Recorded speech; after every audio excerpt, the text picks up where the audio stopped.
This is Queen Vita from Memphis 10, and you are listening to WGAG Radio. Hey, this is Wing Chung of the TWS Archangels, and you're listening to WGAG Radio. What up, this Young Mayhem, and you tune in to WGAG Radio.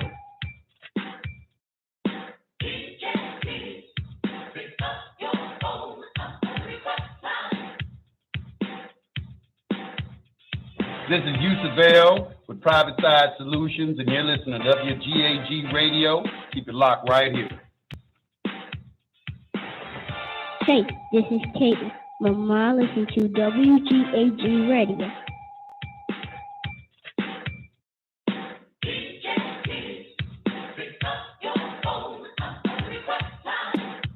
Hi, this is Denise from Las Vegas, and you're listening to WGAG Radio. This is Sabir out of North Carolina. I tune in to the Don Nicoleon Show, WGAG Radio.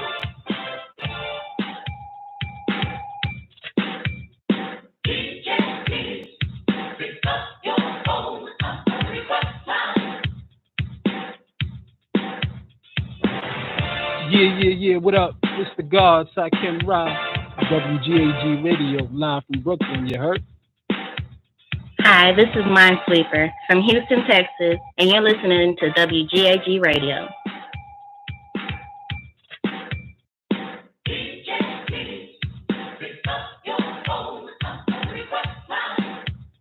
What up, people? This is Ja Elohim Bay from Tennessee, and you are listening to WGAG Radio. What they do, this humble, live, MIA. You now tune in to the Don Nicoleon Show on WGAG Radio, nigga.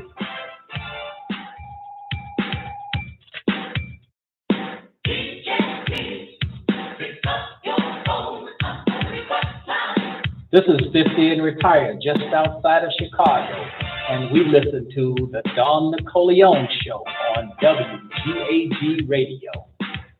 Hi, my name is Tawana Braxton, and of course I'm chilling with my girl, Don Nicoleon.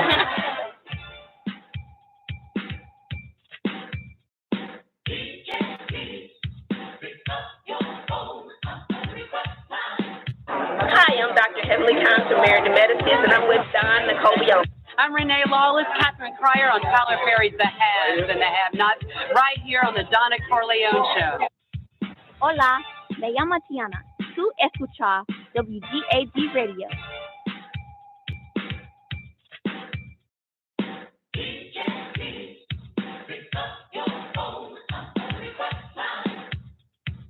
This is Arrested Development, and we want to shout out WGAG Radio. Right, hey.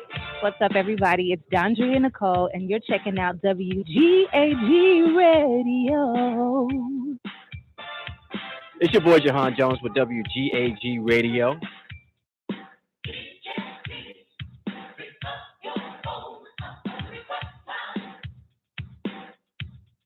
Hello, everybody. It's your girl, Demetria McKinney, letting you know that I am hanging out with WGAG Radio. Hi, we're Escape, and you know we're kicking it with WGAG Radio. Hi, I'm Evelyn Braxton. And I'm Trina Braxton from Braxton Family Values, and you are rocking it with WGAG Radio.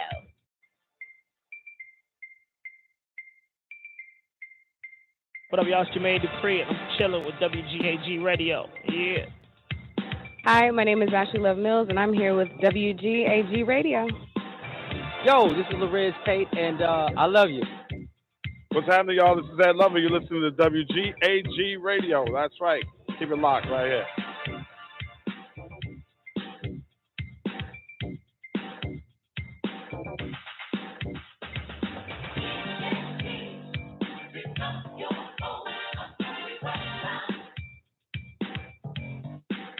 This your boy Tony calling from Memphis 10. Yeah, man. WGAG motherfucking radio. Shout out to Don Nicoleon, the producer, the engineer, the creator, the inception maker. God damn it. The bitch walk a nigga from behind the 8 ball through the circle of time and deep in the reservoir of your motherfucking mind. So if you don't fuck with the Don and you don't fuck with WGAG, you're probably brain dead. Therein, you'll find the Tiro, as they are called by the Germans, or Germans are also known as Almani.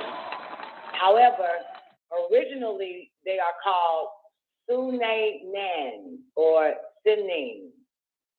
All right, we got a long, hey, that shit ain't fucking funny. I'm hanging up now. I'm hanging up on you. All right, okay. All right, I'm hanging up on you. All right, baby. Okay, good night. Bye. Get your ass on. Down. All right, ladies and gentlemen. All right, y'all ready for the L Holy Tablet Show? What up, the nurses? That's one of yours, the nurses. That's your degen. That's a nurses. That's one of yours, ain't it, motherfucker? Shit. Anyway, all right, y'all. We about to get into this Disagreeable Cuthites. This bitch here is 494 goddamn verses. We're going to take our time. All right, Thomas. All right, everybody? Yeah. This son of a bitch here is long than a motherfucker. And I'm glad you're here, too, because you do certainly take your time. So I'm glad you're here. Everybody else likes to read and just rush on through it. You take your time because you want to get clarity. Okay. Yeah. All right. So, all right, 494 verses. All right, we're in the third edition of the 262. Lord have mercy, El Colon. We're in the third edition of the El Holy Tablet. We're on page 262, ladies and gentlemen. Chapter 3, El MUSTAWATHEE'YA, the scientists. For those that don't have the book, you can go to Holy Tablets with an S. Nubian facts with an S.com, and it'll get you there. For those that's over here in Lockdown Radio, I have the link that's already got the page up. That's the page for y'all. I put it in the chat room. Anybody else needs it over here in the after party, there it is right there. Click on it. You're already on the page, just in case. All right, so let's get into the El Holy Tablet. Shout it. Oh, let me say this. Special shout out to everybody that showed up and blessed the fucking mic last night, last Friday of the month. Freestyle Fridays was off the chain. Just gotta give a special shout out to everybody that showed up, man. It was basically a poetic fest, man. That shit was so hot. So hot. Off the chain than a motherfucker, man. I love it. I've been inspired, Talmud, to get back in poetry, man. There's some real poets showed up, and I was repurposed on the show last night. Special shout out to Gangsta Granny. A lot of y'all know her, by the way. When I added her or sent a friend request to her when she came on the show, rocked with her for a while, I noticed that so many of those, I think we had over 31 friends, mutual friends. Yeah, and nobody told me about it. I'm a little upset about that. But yeah, it was truly a blessing, man. All right, so tablet 4, the Disagreeable Cuthites. We about to get into it. Yeah. Okay, so what I'm gonna do, Thomas, me and you gonna play tit for tat on this, okay? Okay. If you can. Yeah, I'll start it off, and if you want me to stop or whatever, go back, or you want to talk about some things, let me know, and I'll do you the same way. All right? Okay. And anybody else, feel free to comment, call in if you, want to do your thing. It's 494 verses. All right, tablet 4, the Disagreeable Cuthites, El Colon. Lo, the Cuthites rejected the ambassadors. Oh, wait, let me take you back. Let me take y'all back. The trustworthy is the last tablet that we read, Talmud. Okay. And the trustworthy, right, was sent to negotiate or to ask 2 tribes where they basically participate in the experiment. Okay? Got it? Yes.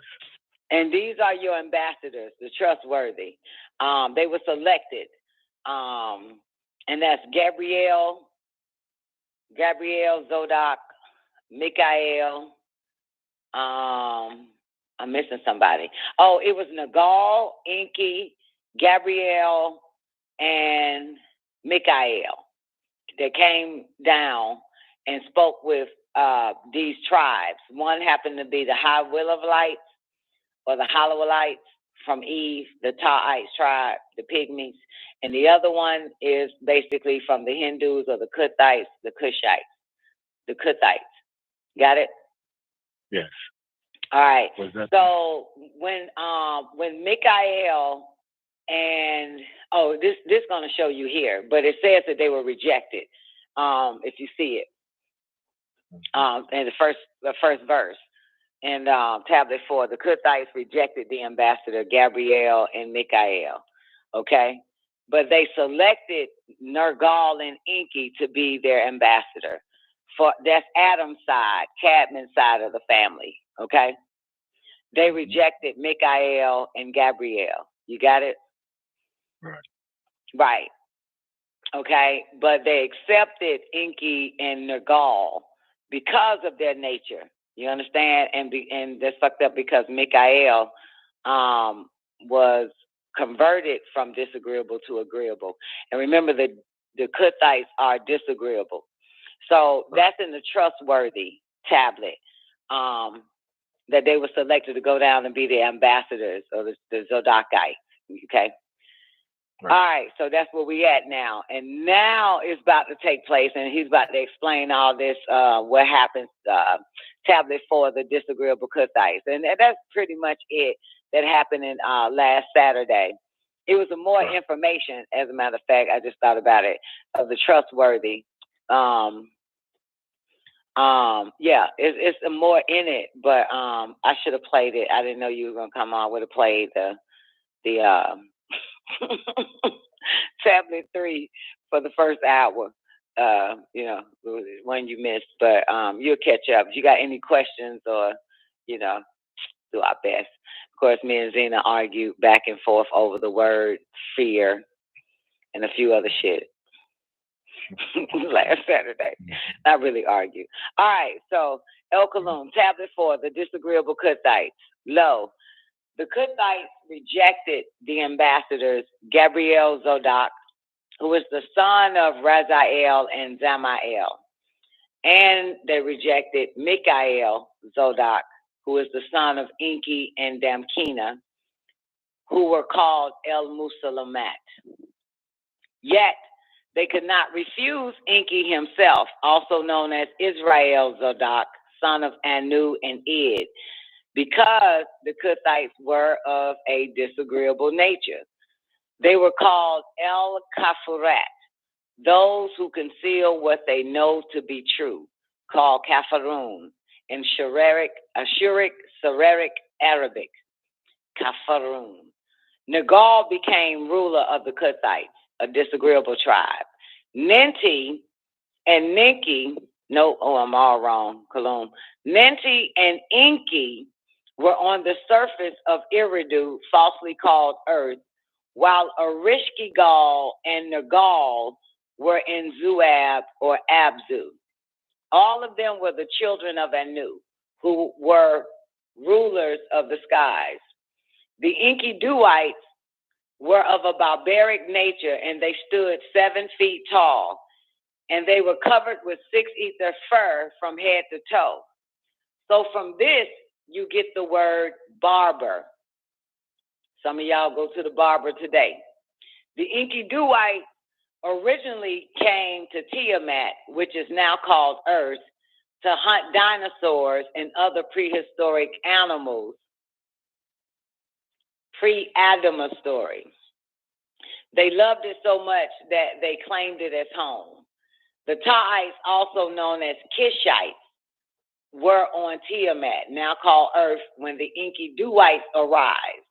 The Ta'ites came from the original genus Homo, a being that emerged from the water who stood 4 feet tall and were called pygmy, yet they possess a passive nature. The scientists bred two extreme natures, okay? They bred two extreme natures, the barbaric Inky Dewites, 6 ether, and the passive Ta'ites, 9 ether, to get the Homo erectus, which were the upright beings. The nature... Hey, Don. Mm-hmm. Mm-hmm. What verse are you on? 20, unless I skipped something, did I? 263? Nah. It's just that I'm getting a different reading on this on the holy tablets. You got the book. No, I do, but I'm on the computer and I don't. It's not reading what you're saying. So what was number 20? Yeah, you said 20. I'm on verse 12. Let's go back to 262 because the page turned white, didn't it? Yes. So it just didn't sound what you was reading. Okay, so your page after the Inky Dewites on verse 11 originally came to Tiamat, verse 12, which is now called Earth, to hunt dinosaurs and other prehistoric animals. Verse 13 should say that's pre-Adam's story. And verse 13 goes in to say they loved it so much that they claimed it as home. Right. Do you see it? You okay? Yeah. That's okay. Okay. And then next it say the Ta'ites, also known as Kishites, were on Tiamat, right? Okay. Well, yeah, that's it. Okay. That's it. It's just okay. The page is white, right? Yeah, but I just maybe it just took me off the verse that you was on. Okay. Yeah, you got to turn the page, right? Yeah, so 13, they love it so much that they claimed it as their home. Okay. And they're talking about the Inky Dewites. Okay. I think I'm good. Okay, 14, you got the Ta'ites, also known as Kishites, right? Right, okay. Okay. Yeah. All right, so the Ta'ites, also known as Kishites, were on Tiamat, now called Earth, when the Inky Dewites arrived. The Ta'ites came from the original genus Homo, a being that emerged from the water who stood 4 feet tall and were called pygmies. Yet they possessed a passive nature. The scientists bred two extreme natures, the barbaric Inky Dewites, 6 ether, and the passive Ta'ites, 9 ether, to get the Homo erectus, which were the upright beings. The nature of the 6 ether Homo erectus were extremely barbaric from the original Hindus. Thus, they were called Behemoth, the beast of the field, who was also bred into what later became known as Halub or Phlugoroid. They were bred 2,400 years before the cursed seed of Canaan, who was born an albino but cursed a leper. Yet the nature of the 9 ether Homo erectus, called Nubans, was extremely passive, along with all the seeds bred by their mixing between them and the taller tribe called Danakil. Don't forget that the Homo erectus also mixed with the Danakil. Got it? The 9 ether Homo erectus, called Nubans. That's important. And the Danakils are from the planet Risk. The original members of the Halub Phlugoroids and the Danakil never existed. Nope, this is all wrong.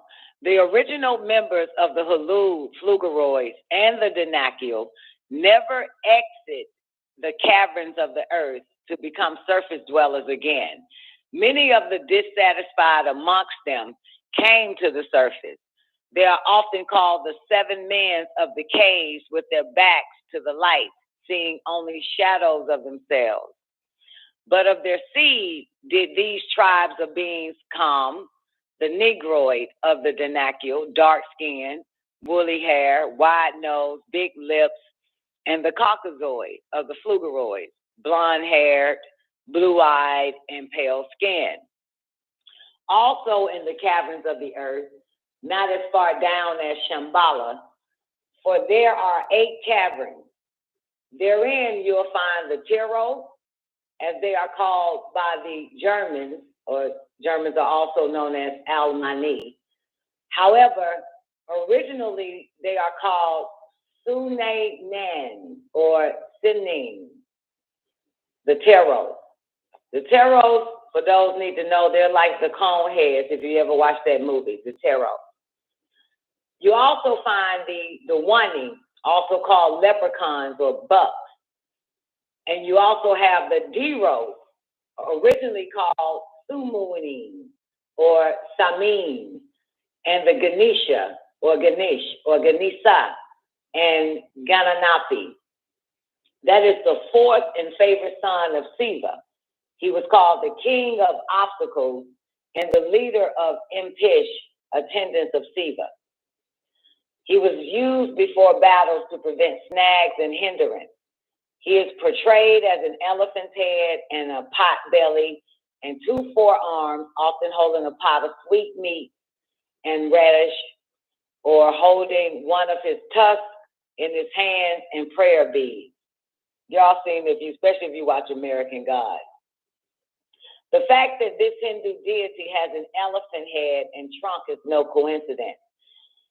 And you also have the Shayuk, or Danakil, who originally left the planet Risk and took residence in Shambhala, but eventually had to set up their own cavern.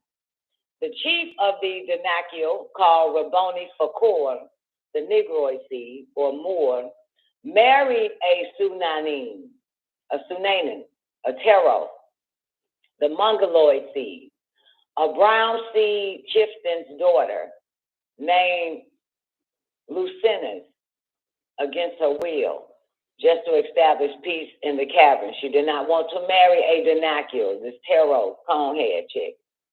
For the Danakil were being attacked by the Samin or the Deros, your big, fat, nasty, Jabba the Hutt looking.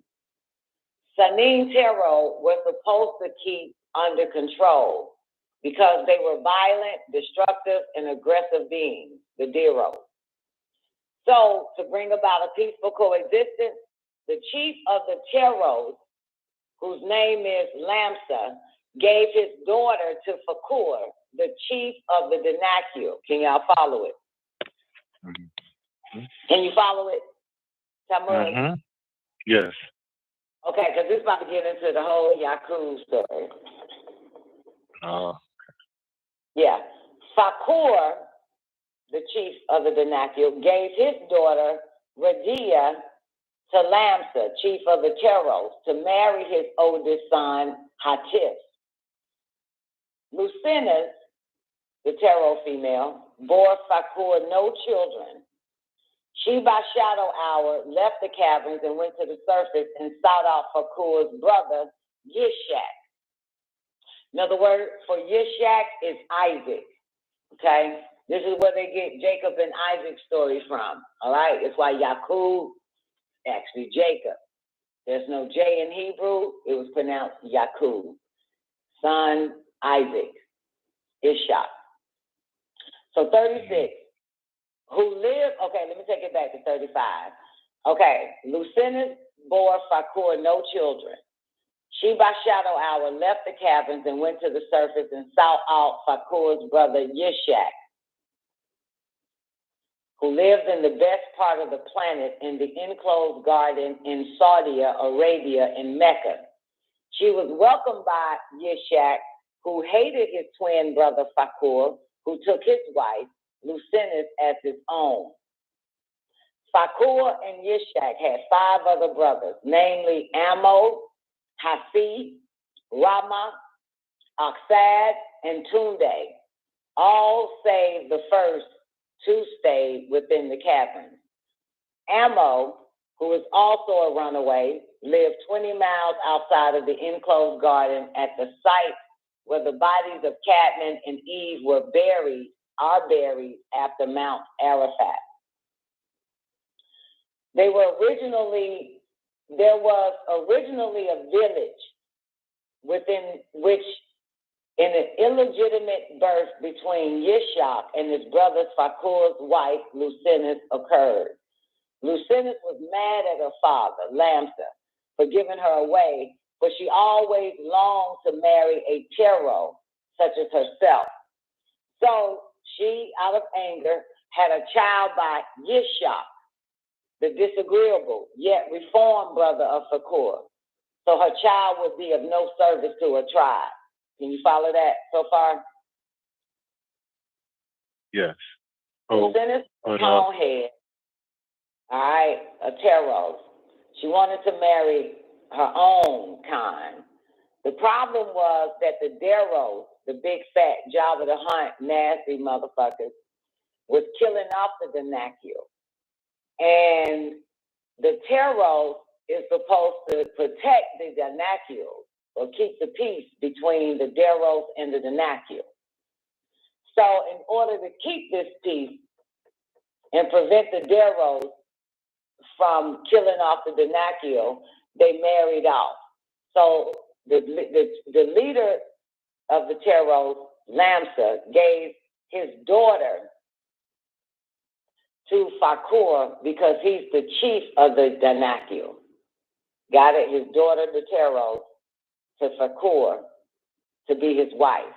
And Fakur gave his son, Hatif, to marry one of the Teros' daughters, the chief of the Teros, Lamsa's daughter. Got it?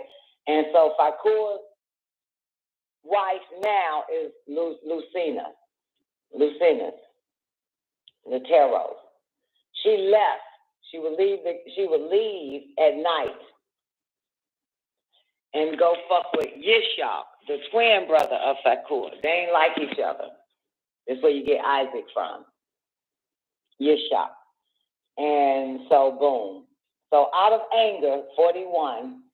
So she out of anger had a child by Yishak, the disagreeable yet reformed brother of Fakur, so her child would be of no service to her tribe.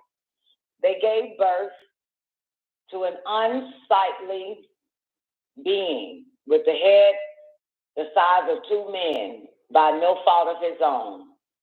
As a child, he was the object of much attention because he had the head the size of two men. And when he grew up, many referred to him as the what? Big-headed scientist. The big-headed scientist, right? Yakub, as he was called, wanted to get revenge on his people for their scorn and their mockery. This was an opportune time for disagreeable Pleiadians from Pleiades, a star cluster in the Taurus constellation, to tap into his brain and inspire in unsightly things. Shalom, Ariella. How you doing today? So, 45, he was led to have faith that he would create a race of people that will rule over his own people and then the whole planet. The people around him that got air of his diabolical plan would ask him, will these people be wicked and warlike? He simply answered, only I know that answer. You do not. He knew that he would be their God. He got his idea 8,400 years ago. The process would take 600 years, which would take him to the year 7,800. Yet the cursed seed of Canaan would manifest 6,600 years ago, according to their story or their history. This God, Yakub, created his own Adam in his image, after his likeness, in the image of a human being, wicked and weak-minded, that was overcome with jealousies and envy.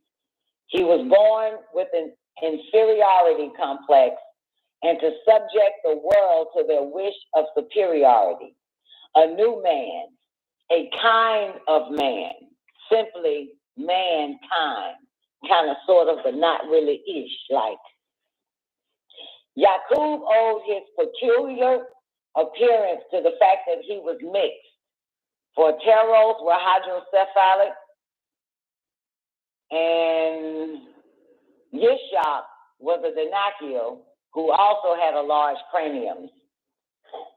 But his wife, named Lucinus, was herself disagreeable from the tribe of agreeable Teros, who had a dome-shaped skull. This combination produced the unsightly Yakub. The Teros lived in an adjacent cavern to the Denacule. The Tero Lucinus refused to stay amongst the Denacules, for she was always teased about her cone-shaped head. Thus, she came to the surface to seek out the surface Denacule. This surface-dwelling Denacule, who was brother of her husband Yishak, was abstract-looking amongst surface dwellers, for his cranium was extremely large. This mixture gave birth to Yakub. Yet, they were the wisest of the wise in that land. They referred to them simply as the aliens because of their contact with the Palladians. Not only did her son have a head the size of two men, but two brains, both activated by visitors from Aldebaran, a double star in the Taurus constellation in Pleiades, a cluster of stars in the Taurus constellation. His name was called Yakub, who was also known as Yahakub, son of Yishak. He is also known as Yakub, Y-A-K-U-B, as well as Yakub Har, Yakub El, or Bar Yishak, son of Yishak. His mother's name was Lucinus, the Tero of the original tribe of Lunarians, who came to this planet to dwell beneath the surface. The Lunarians occupied Kingu before the Hindus or the Maldekians came there. She was not in agreement with a Tero marrying a Denacule for political reasons. Rebelling, being weak and wicked, her trials and tribulations led to her desire to destroy men. Unknowing to her that this was prophesied by the wise 24 scientists called Magus, the Magi, who by the stars who predicted his birth 15,000 years ago and charted this birth to be 8,400 years when he was actually born. So he was born in the house in the land of his uncle Ammo, 20 miles outside of Becca, and later to return there at age 5 with a determined idea to bring about a new people and to teach them to rule for 6,000 years. This creation was not to be perfected or completed until his people reached a place called Pelion. And if I'm not mistaken, y'all got a bike out called that shit now, Pelion. Pelion, a peak, 1,601.9 meters. That's 5,250 feet high of northeast Greece in the mountain region of eastern Thessaly. His beast-like people took refuge in the caves of these mountains ruled by an Inky Dewite called Chiron, son of Cronus, and his wife Phalara. Cronus was born a centaur because Cronus had his genes spliced with a horse. Cronus did this in order to deceive his original wife, Rhea, also called Raya. Chiron and Artemis were educated by Apollo himself, and together they were the masters of medicine. Apollo was the son of Zeus and Leto, called the deity of light, the sun, alchemy, and medicine, who coined the phrase, know thyself, a phrase used by his followers throughout time. This is their story as recorded by Mormon, okay? Here's the story. Long ago, a spirit child was born named Tagut to a well-known race of blonde-haired, blue-eyed beings. His parents were Jen and Jeanette, or Janet. Later, he was to be reborn or reincarnated to physical parents. Through obedience, death, and resurrection, the spirit child elevated to be amongst the deities. They believe this one, Tagut, to be their Lord, a heavenly father, calling him Allahum, El Naur, and Kanaz, who lived near a star called Kalub in the Pleiades constellation, near to their lords and masters. Tagut became the prince of cherubs, and he had billions of spirit children called jinns that were born, giving him the title Jan, ruler of the jinns. So Allahum, also the heads of the deities, called a great council meeting to decide the destiny of these disagreeable spirit children. Both of the Allahum's elder sons were there, Diabolus and his brother Zeosis. A plan was presented to them to go to Tiamat and rebuild there, and then to send these spirit children to live and take on mortal bodies and learn agreeableness from disagreeableness in hopes to alter their nature for the best. Diabolus stood up and put his bid in as savior of the new world, wanting all the glory for himself, forcing all to become deities under him. Thus he became known as Abdalaz.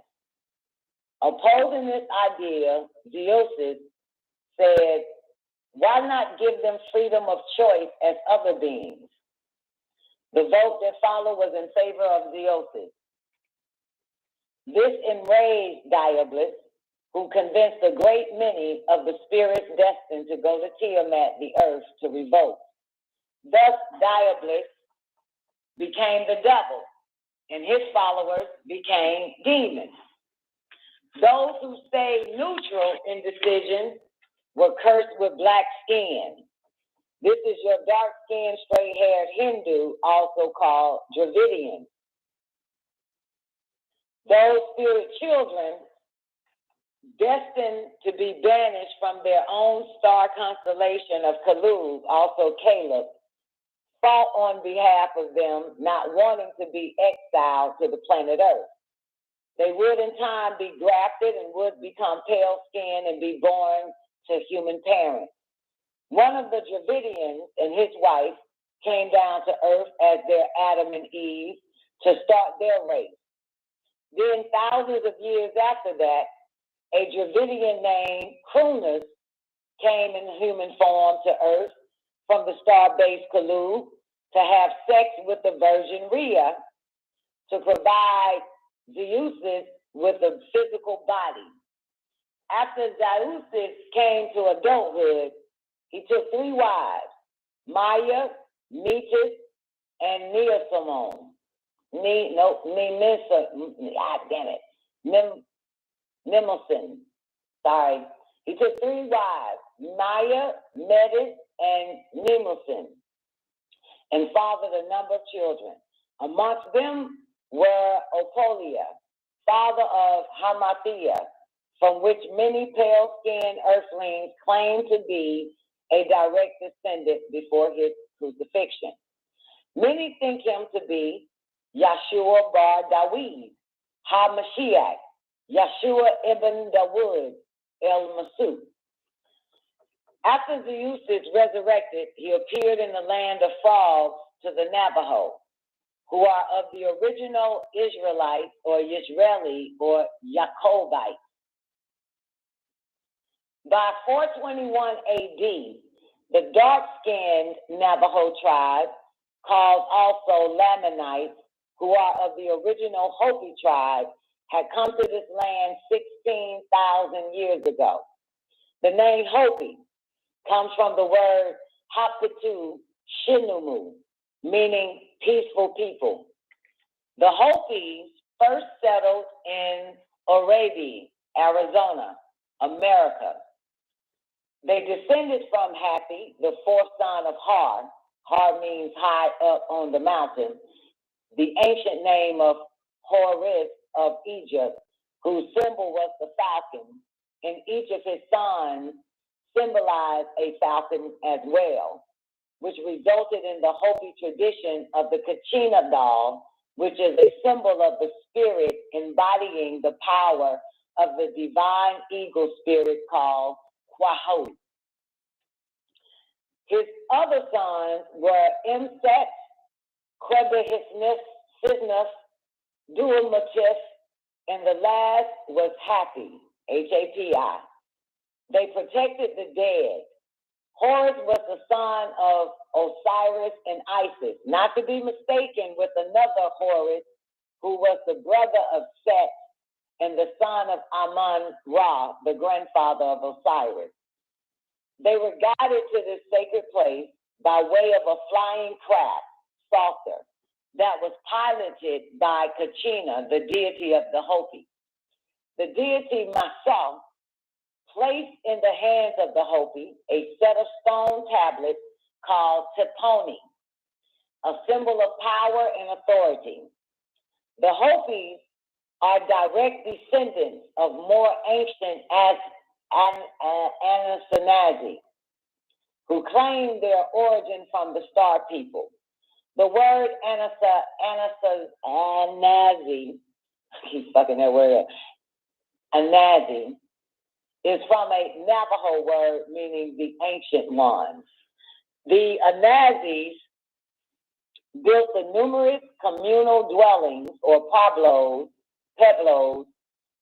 many now in ruins on the high plateau of the southwestern United States. Hopi prophecies contain stories of the inner earth city called Palawapi,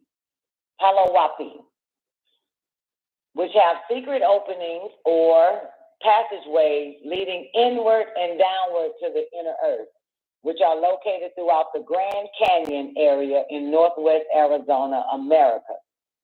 They say that the beings that built the inner earth city came from Pleiades. The Hopis also claim that the inhabitants who live in this city are humanoid-type beings, some 7 feet tall with blonde hair, blue eyes, who have small holes in the middle of their forehead containing the third eye, and was the symbol of their telepathic power. These inhabitants that they are referring to are the Phlugoroids. Palalawapi was the name of the Phlugoroids cavern, which has an entrance in the Thessaly Mountains, a region in east-central Greece between the Pindus Mountains and the Aegean Sea as well. Their history can be traced to Pleiades, often called Seven Sisters. The Hopi have named them Chohokan, meaning those that cling together. They claim their descendancy had a direct connection with these Pleiadians. They had defeated all the spirit children who were pale-skinned Nephilians called Nephites in a great battle. The battle was recorded on gold plates in cuneiform. Joseph Smith said he had stumbled upon them in his own backyard in the New Babylon in America. Moroni, the last Nephilian. This is what he said. This is the tablet, the gold tablet that he found. Moroni, the last Nephilian, who buried them in hills of Kamurat, 1,400 years, lasted a descendant of Moroni, son of Mormon, named Joseph Fielding Smith Jr., who was known for his lies and storytelling, who tells of his ancestry, his family members, and their early abode. He tells of an unusual excitement about religion and how it is to prevail in the Western world, namely New York. He determines to seek wisdom as directed by James, claiming the Father and Son appeared, and Joseph is then called to his prophetic ministry. Being born in Vermont, America, he calls himself Prophet of the Mormons, a German word meaning bugbear or spectre, a hobgoblin, a ghoul, a gargoyle, a spirit, a spook, an ogre, or an ogre, end quote. Also it says, wherefore it was an abridgment of the record of the people of Nephi, and also of the Lamanites, written to the Lamanites, who are a remnant of the house of Israel, and also to Jew and Gentile, written by the way of commandment, and also by the spirit of prophecy, and of revelation, written and sealed up, that and hid up unto the Lord, that they might not be destroyed, to come forth by the gift and power of God unto the interpretation thereof by the gift of God. This is in the Mormon. This is the Mormon story, Tammuz. Okay. All right, and if we wind it back, he tells you. The Mormons used to. It's amazing because Mormons used to go in nigger neighborhoods and knock on the doors. They would ride the bikes. Remember, they would wear white shirts and shit like that, right? Black tie. But their story is you're the black devil and they're the God's chosen one. So that's what we were just reading. Okay. Yeah. Okay. Yeah. In the beginning, right before this whole shit here, the other part of how their story began, but they start off saying that you were cursed. You were cursed with black skin. Right. Yeah, we all cursed with black skin. Yeah. Yeah, and they got their own book, and everybody okay with that. We got our own book, and everybody got a problem with it. See how this shit go? Yeah. Niggas get their own book, that's a problem. All right, 110. All right, so back to the Zaiusis. I think this is him. He was raised to the height of prophethood because he claimed to have had vision. That instructed him to organize an assembly because all Zaiusites creeds are an abomination and they disregard the original rules and regulations and of their original purpose, which was the conquering and ruling over the planet and the spawning new families throughout. So Greece became the home of these spirit children who had manifested in the flesh and were indeed goblins. Greece was their home base. Okay? That was read further up. Remember, they call themselves, it's a German word, that's how they call themselves Mormons. So now he's giving us, back to Dr. York, giving us your boy, the founder of the Mormons. That's 110. Fielding, yeah. So that go back to him. And so now he's in Greece, which is 113. Greece became the home of these spirit children who had manifested in the flesh and were indeed goblins. That's what the word Mormon, it's a German word, means ghoul, goblins, gargoyles, and shit like that. Greece was their home base. Now back to Yakub. The seed of Yakub was to seek them out for unknown reasons. Seek who out? The goblins, the Mormons. Right. The hidden meaning was in the real name Patmos, the place of my own killing. That is Patmos in the Aegean Sea. That is Greece, where this mad scientist Yakub was to create a new race to destroy his own people and himself. Yet he died at the age 150 and never saw the completion of his creation.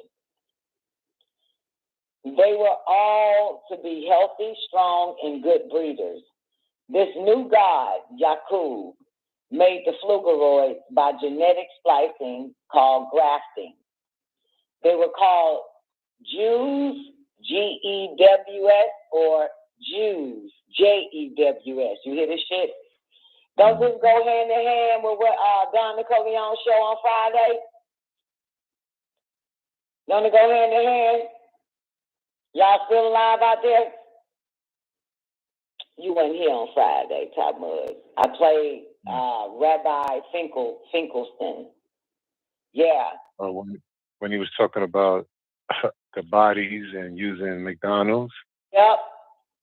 Oh, yep. Yeah, I heard. Yep. And how they're gonna kill all the white people and all that shit. Yeah. This right there, 118. Circle it. They were all to be healthy, strong, and good breeders. This new god, Yakub, made the flugeroids by genetic splicing called grafting. They were called Jews. G-E-W-S or J-E-W-S. And that's interesting because in the interview, Talmud, the Yahweh pastor interviewing his ass kept calling the Jews what? Jewelry, since they control all the gold. Okay. That's where jewelry comes from, the damn Jew, the word Jew, jewelry. Wow. Mm-hmm. Yeah, J-E-W, ain't it? Jewel. Yeah. Jew. Yeah. All right, so let me do it again. Back to 1118. They were all to be healthy. This Yakub now. And that's interesting because, because Rabbi Finkelstein said, he said the Negroes or the blacks came down with Lucifer. Did you remember that part? Their father, Lucifer. Yakub is your daddy. 1119. All right, 119. One more time. Wait, fuck it. 118. Well, fuck it. They were called Jews. To show forth his power, Yakub. So to show forth his power and his wisdom, declaring himself the righteous. And he made a people genetically and mentally weak to give them the power to rule. Then he intended to eliminate them to show and prove that he is God, always was and always will be. So his mother left Shambhala during the shadow hours. She surfaced and sought out the home of Fakur's brother, Yishak, who lived in Becca. This is where the story of Plato of the 7 men in the cave comes from. Anybody read Plato? I had to read that shit in white man school. Plato. This is Plato writing when he's talking about the vernacular. If you read it, just type it in, Plato of the 7 men in the cave. These are the 7 brothers, namely Fakur, Yishak, Amo, Hasi, Rama, Asad, and Tunde. Plato wrote about the vernacular, the brothers. Yeah, Ishak, Fakur, Amo, Hasi. Anyway, here's what it says. I want you to read this. I want you to be the one to read what Plato wrote. Who, me? You mind? Yeah. No, I don't mind. Okay. Thank you. Kalum. Let me show you in a figure how far our nature is enlightened or unenlightened. Behold, human beings living in the underground cave, which has a mouth open towards the light. Here they have been from their childhood and are chained. Here they have been from their childhood and are chained, so they can only see what is in front of them. Behind them a flame. What? Behind them a fire is blazing, and they are not allowed to turn their heads. So like ourselves, they only see their own shadows, the shadow of one another or of objects they possess, which the fire throws on the opposite wall of the cave. What? The fire meaning the sun, because the cave has a mouth, it's open. So the sun shines on the opposite wall of the cave. Okay. My thoughts was just taking me to maybe understanding it on a different level. But I'm just gonna keep reading. So we got he's describing them living in the caverns because they was in the inner cities of the earth. They was in the caverns, the brothers, because they couldn't go out to the surface dwellers because the surface dwellers would see them as aliens, so they hid themselves in the caverns. That's where they stayed. Okay. Yeah, they stayed in the cave. Sure. Another word, what the root word for cavern is cave, or cave. Okay. Further, this prison has an echo which is heard from people on the outside. The prisoners within have always fancied when one of the passers passing shadow. Read it. The prisoners within have always fancied when one of the passers passing shadow. To them, the truth is literally nothing but shadows. Of true images, they knew nothing. Look again now. Yeah, this shit is kind of like, I see why I was taking. Man, Plato one of these crackers' favorites. But, Plato, bitch. But yeah, he's seen them. He's seen the vernaculars. But read that part again. To them, the truth is literally. To them, the truth is literally nothing but shadows. Of true images, they know nothing. Look again now. You see what will naturally follow if the prisoners are set free and come to realize their own error? At first, when one of them is liberated and suddenly compelled to turn his head and look toward the light, he will suffer sharp pains. The glare will distress him. He will be unable to see the realities of which, in his former state of illusion, he saw only the shadows.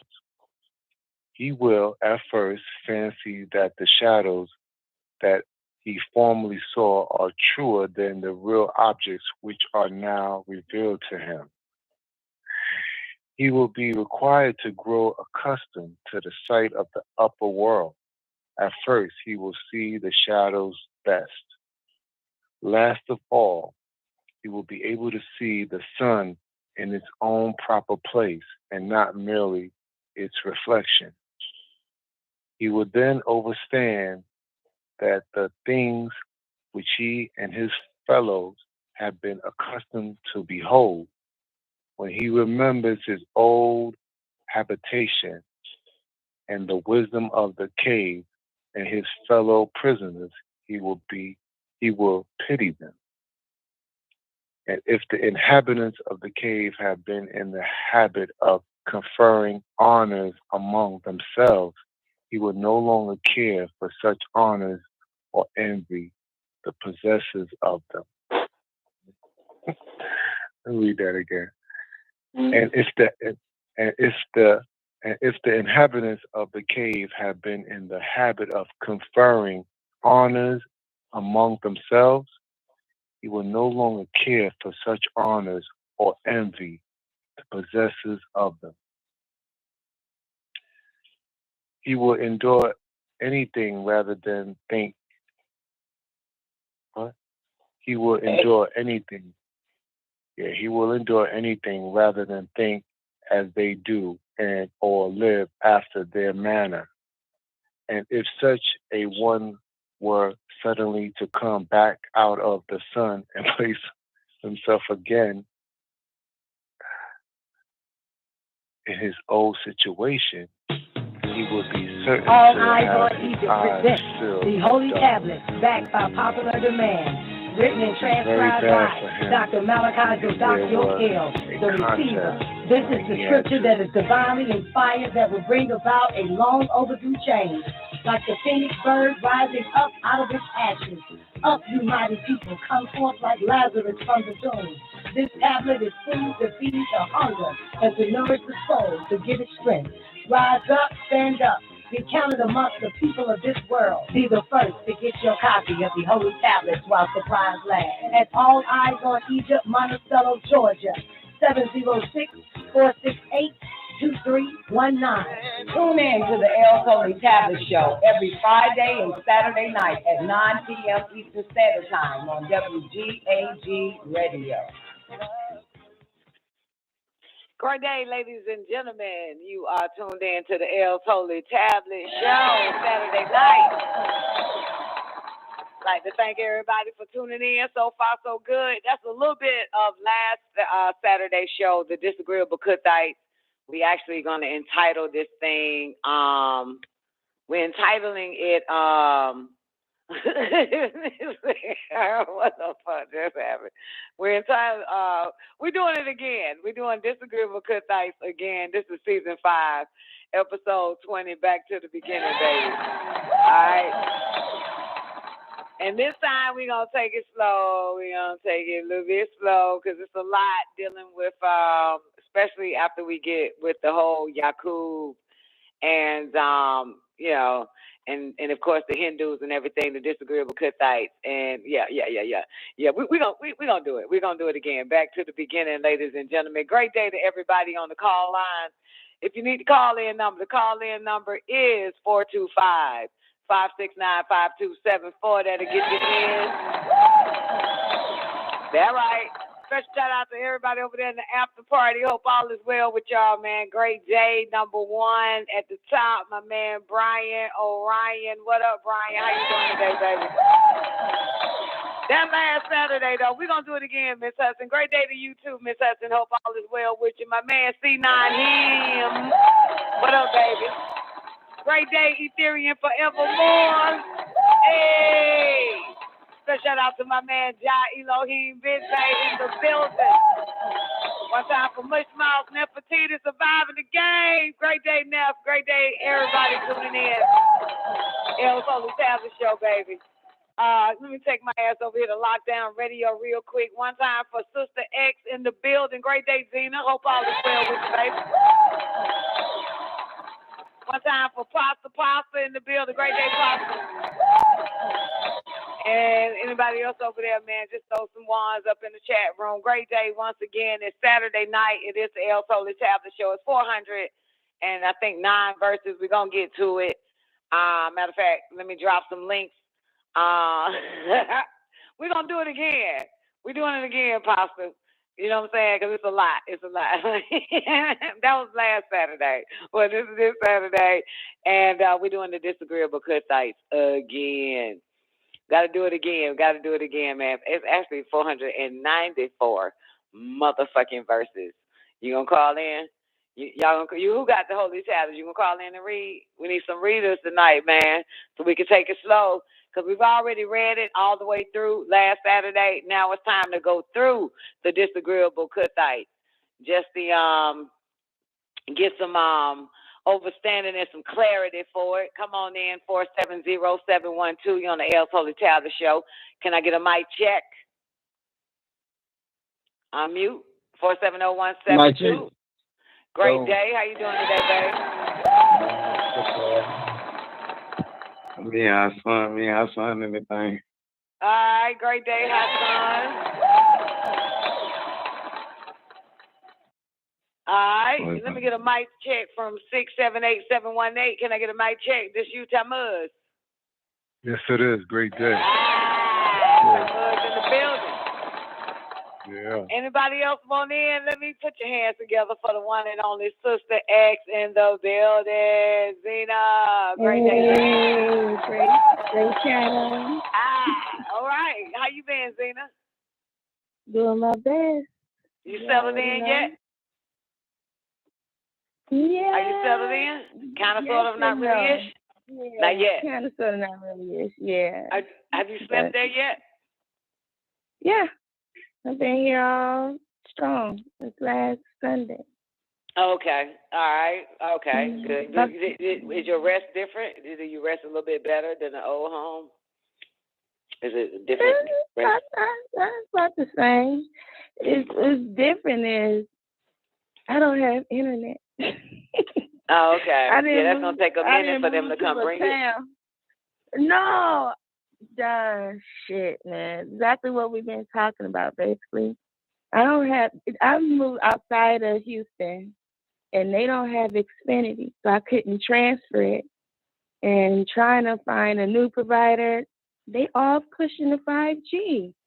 I couldn't even get in this town, I don't know exactly what internet companies they use. I tried to figure it out. Yeah, but you got to find out. You got to go to like City Hall, and they'll tell you. Yeah. Yeah, And but the the small ones town that that I I don't moved from, we had a different one. Yeah. They wouldn't dare let AT&T come over there. So we had a local. Yeah. It was local. I had to go there. The one that I seen. Small little barn. I had to go to a barn house and get my landline. That's probably what I'm gonna have to do. Really. Yeah, man. You gotta call. You can call the city hall. I forgot what it's called, city manager or some old shit. I forgot what that shit called. You call them and ask them, and it's on their site too. Their local providers. Oh, I'm gonna have to go to their site because what I seen, it didn't hold a candle to Xfinity speed and stuff. I'm like, man, this cannot be real. What I was looking at. It's different now, man. Hey, they're upgrading. How many people in the town? Do you know the population? 2,000 something. Last time I checked, it was 2,000. How many? People. 2,000. 2,000. Oh man, you living fucking good, bitch. 2,000 motherfuckers, man. God damn, that's the life.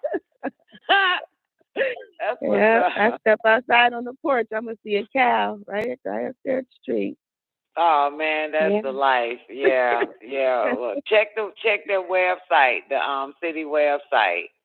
You know what I'm saying? Okay. Like, there's a website that show you where your utilities, your water, and then it'll say telephone and internet service and all that. It's the state, it's the county, the city. Yeah. Are you in the county or are you in the city? County. Okay, yeah. Go to the county site. Yeah, city might also have it there. Yeah, I had Windstream too. I canceled Windstream though when I found out that we actually listen. I remember I told y'all this, Zena. My service provider in that little small town after I left Monticello, it was called Plantation Cable. I remember that. Yeah. That's what's up, babe. All right. Now, gonna get that internet on and popping, boo. Don't worry about that 5G going anyway. No, I ain't fucking with that shit. I'm not. I refuse. I was trying to get a mobile hotspot unit, but Verizon said they don't even advertise. They was told not to advertise 4G no more. Because by the end of the year, the end of the month, I don't know what he said. All I heard him say was we going straight 5G. So yeah, everybody going 5G. However, you know what's interesting? A lot of your airports dealing with airports have 5G now, and FAA is making these airlines land. They can't fly in 5G. So this is a motherfucker here. There's some shit going on. Yeah. Mm-hmm. They grounding the flights. And so I was thinking, like, remember they canceled like over 3,000 flights two months ago? You know what I'm saying? Mm-hmm. All of a sudden, I was thinking recently because I saw the FAA news on it, and I said, well, what if that's why they grounded them? Because they done already set them towers up at the airport. Yeah, them 5Gs. Mm-hmm. And one in particular, well, I saw it one time, but then I saw it again like a week ago that FAA grounded like 100 planes dealing with some, it was a Delta flight, I think, or, you know what I'm saying, that it grounded their planes because of the 5G. Mm-hmm. Yeah, so. That's what it is. Yeah, this is not good at all. This is not good. I ain't playing with it. I ain't gonna fuck with it. Yeah. Actually, I've been reading more. I've been enjoying not having internet, to be honest with you. I've been in my books more. That's great. That's good for you. Okay. Nice. No, I know, because I was going to say, like, you don't even be on the internet, but then I thought, yeah, you do. You be on BitU. You be doing a lot of other, you know what I'm saying, internet, investigation and shit. So, yeah. Yeah. Then I thought that's why I said, that's why I stopped and said it, like, damn, that's good for you. That right, your ass be on them. Your ass go hard on them goddamn sites and shit. After party, I miss y'all. Zena says she miss y'all if y'all can hear loud and clear. And everybody in the 18. Yeah, well, bitch, I miss your ass, girl. I've been working overtime and shit in the after party. And that's on punishment. Her children won't let her, you know what I'm saying, like participate a lot. So, yeah. So I got to hold it all up myself and shit, man. I can't tell you, rewind it back. I can't tell you shit. I got to put it like, God damn it. Hurry up and get that E for net. Yeah, You'll find it on your company site because it's a small town, so they got their own shit. Trust me, they got their own little shit. They do. Yeah, it may not be fast though. I don't even think I remember when I called Plantation, and even though I'll be knowing what fast is to them when they yell out them numbers, but I was like, look, I need fast ass internet speed. It was like, well, the fastest we got, I remember he said 50 or some old shit, like 50. I said, if that's the fastest, I'll take it. Shit. I compare Xfinity to the ones here. The one I saw was 150 something or whatever. I was like, what? And then Xfinity was like 900 and something, whatever the numbers say. Shit they say. But I was like, that's a big ass difference. And I was just like, fuck this. That's when I just stopped looking. I said, you know what? I don't know. Yeah, fuck with the county. Yeah, the county got their own little situation, man. That's a little cult town. They the best to live in. I don't give a fuck what nobody say.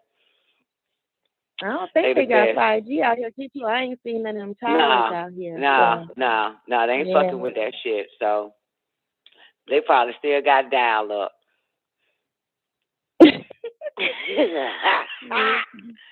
They ain't with no modern technology, the small ass towns ain't with no shit like that, goddamn it. If you a city boy, city girl, stay your ass right there. But if you for that slow life, man, which is the best life, that's where you go. Yeah, it probably ain't got no Walmart, probably ain't got none of that shit. Probably got a Dairy Queen, some old shit. No, it ain't a motel. They got a motel. They got a motel. I don't know. I ain't seen one, but I don't know that whole city like that. Yeah, because you're in the county anyway, so the county is different. The city probably got, probably got one Dairy Queen. Everybody goes to dinner. I be girl in that little town I was in Monticello. They take each other out on dates to Dairy Queen. It's cute. That's a date night. That's a date. Like you know what I'm saying? They meet somebody and shit. And like, I'm gonna have lunch at Dairy Queen. Sure, Bob. So we get to know each other. That shit, that wild as fuck, man. That shit's oh, I gotta shit. put out a mailbox, guys. Oh my God! You got a mailbox. That's okay. The way, you had to pick up your mail from the post office, but I guess they started putting up mailboxes on the side of the county road. Damn, girl, you probably end up mayor of that fucking city, man. You end up mayor, nigga. You take over that whole goddamn town. 2,000 motherfuckers, man. Yeah, I can see it. Yeah. Damn mailbox, baby. That's official right there. Hell yeah, Twank. Rural. Yeah, she in rural Texas. That's the best right there. Yeah. That's good, man. Nature set that up for your ass. Joe did. Really did. Yeah. Yeah, perfect for you. Well, we got some brothers on the line. You can tell they hating because they all in the major cities all fucked up. Well, we just What's up, Tammuz? What's up? Tammuz, Yeah. Hey, Zena. Pastor Hassan from Freestyle Friday. Oh, okay. Hassan in the building, Pasta in the building, everybody else on the call lines. Great day. All right, who's going to read it for us? Who's going to start this thing off? The tablet for the Disagreeable Cuthites. I'll drop the link for those that need it in the after party and in the YouTube Lockdown Radio again. This is the page where we on anyway. And all right, that's for y'all and over there in the YouTube. All right, here you go. All right, so where we at? We're doing the Disagreeable Cuthites again, y'all. So we're gonna take it slow, more explanations, more wait a minute, rewind that shit back. Those moments. So chapter 3, MUSTAWATHEE'YA, the scientist. We on page 262 of the 3rd edition of the L's Holy Tablets, baby. Who gonna start it off? But y'all know I did all 500 verses. Who is the I? Yeah, me, Tammuz. I started. All right, let's go, Tammuz. Let me hear it. And y'all know how it goes, right? You can interject. You can say, hold up, stop, rewind. You can explain it if you want to. You can voice your clarity, whatever you see, whatever you find. If you got any questions, it's all good. If you got any comments, bring it. All right, let's go. It's on you, Tammuz. Kalum, Tablet 4, the Disagreeable Cuthites, 19 times 26 equal 494.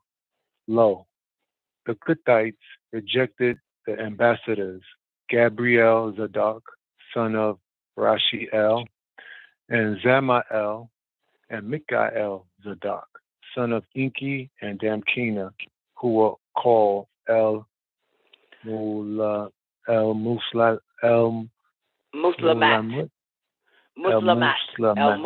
Okay. Yeah, and for the record, it was only those two, just to get people, just to be clear. The Cuthites rejected Gabriel and Mikael. Those are just those two. But Gabriel is the son of Raziel and Zamael, and of course Mikael is the son of Inky and Damkina. And you know why they rejected the Cuthites. The Cuthites rejected them, right? Do you know why we're talking about the Cuthites? Anybody? Because of the nature. Yeah, that nature. Well, why did they come to them? I asked the question wrong. Why did Mikael and Gabriel come to Earth to talk to the Cuthites? Anybody? Because they want to use their seed or they whatever. They want to use their genes. Right. Yeah. Yeah, they wanted Adam's or the Cadman's mother and father, who were the leaders of that tribe, to participate in their experiment of creating a child for them. Yep. And so they sent Gabriel and Mikael to talk to him, but as y'all just read, the Cuthites rejected Gabriel and Mikael. They told them no. Number 2. Yet they could not refuse Inky himself, also known as Israel Zadok, son of Anu and Id, because the Cuthites were of a disagreeable nature. They were called El Kafurat. Wait, so number 3 is important because they rejected Mikael and Gabriel, but accepted Inky because of what? Disagreeable nature. Because absolutely, Inky and Nergal, the 4 ambassadors that were sent to the planet Earth to negotiate with these tribes was Nergal, Inky, Gabriel, and Mikael. And Inky and Nergal is son and father and son. So is Mikael, is Inky's son. But Mikael is agreeable now. That's why they didn't. That's why they rejected Mikael, even though that's Inky's son. But they accepted Inky and Nergal, the Cuthites, because Inky is disagreeable. That's why they accepted Inky, Israel. Right. Mm-hmm. 4. They will call El Kafurat, those who conceal what they know to be true, called Kaferun in Ashuric Soretic Arabic. Nagal became ruler of the Kuthites, a disagreeable tribe. Ninti and Inky were on the surface of the... I just want to make a point real quick. I'm sorry. I just want to make a point. You notice that these are leaders of the Kuthite tribe, right? So you notice that they didn't accept them because they were agreeable, Michael and Gabriel, but they accepted Inky and Nagal, but they accepted Inky because he's disagreeable. So the point I'm making here is that it's okay to accept a disagreeable motherfucker, okay? That's the point I'm making. Okay. Yeah, because what could they do with an agreeable? You know what I'm saying? These are leaders of the Kuthites. These are the tribal leaders. This is Cadman, a.k.a. Adam's mother and father. You know what I'm saying? They didn't accept them. That's all. Never mind. Shit is over your heads tonight. But why, Don? Because they wasn't of the same nature. You know what I'm saying? They wasn't of the same nature. This is why it was so important. Why, let's say prior to this whole let us make man after our image and after our likeness, right? Prior to that, your original Luciferians were your 24 elders, correct? Not only that they were your 24 elders, the 24 elders now that you see in the holy tablets, 12 was what? Agreeable. And 12 was?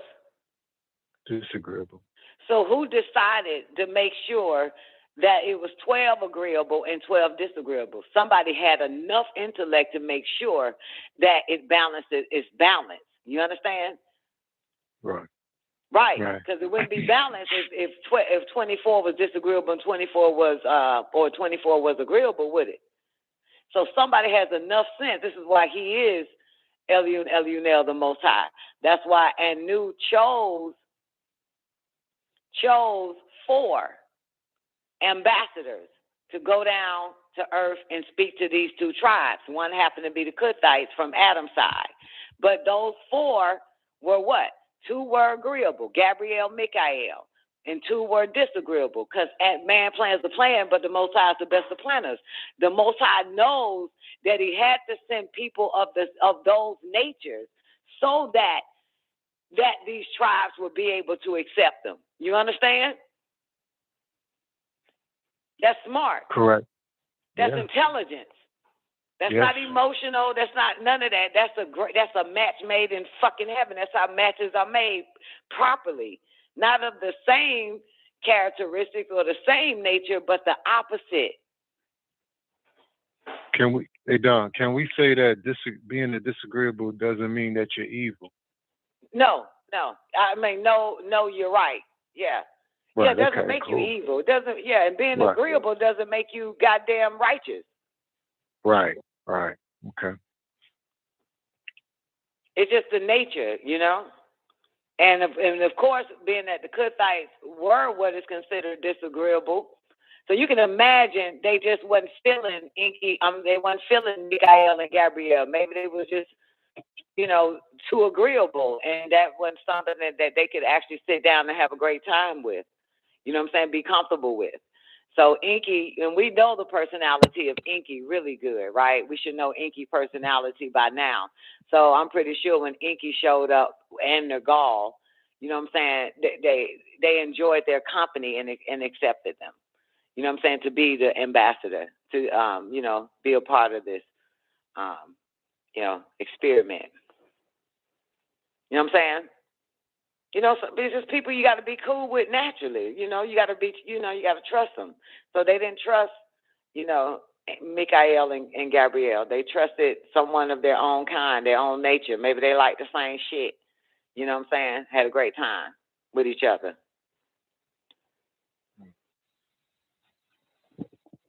Okay. Yeah.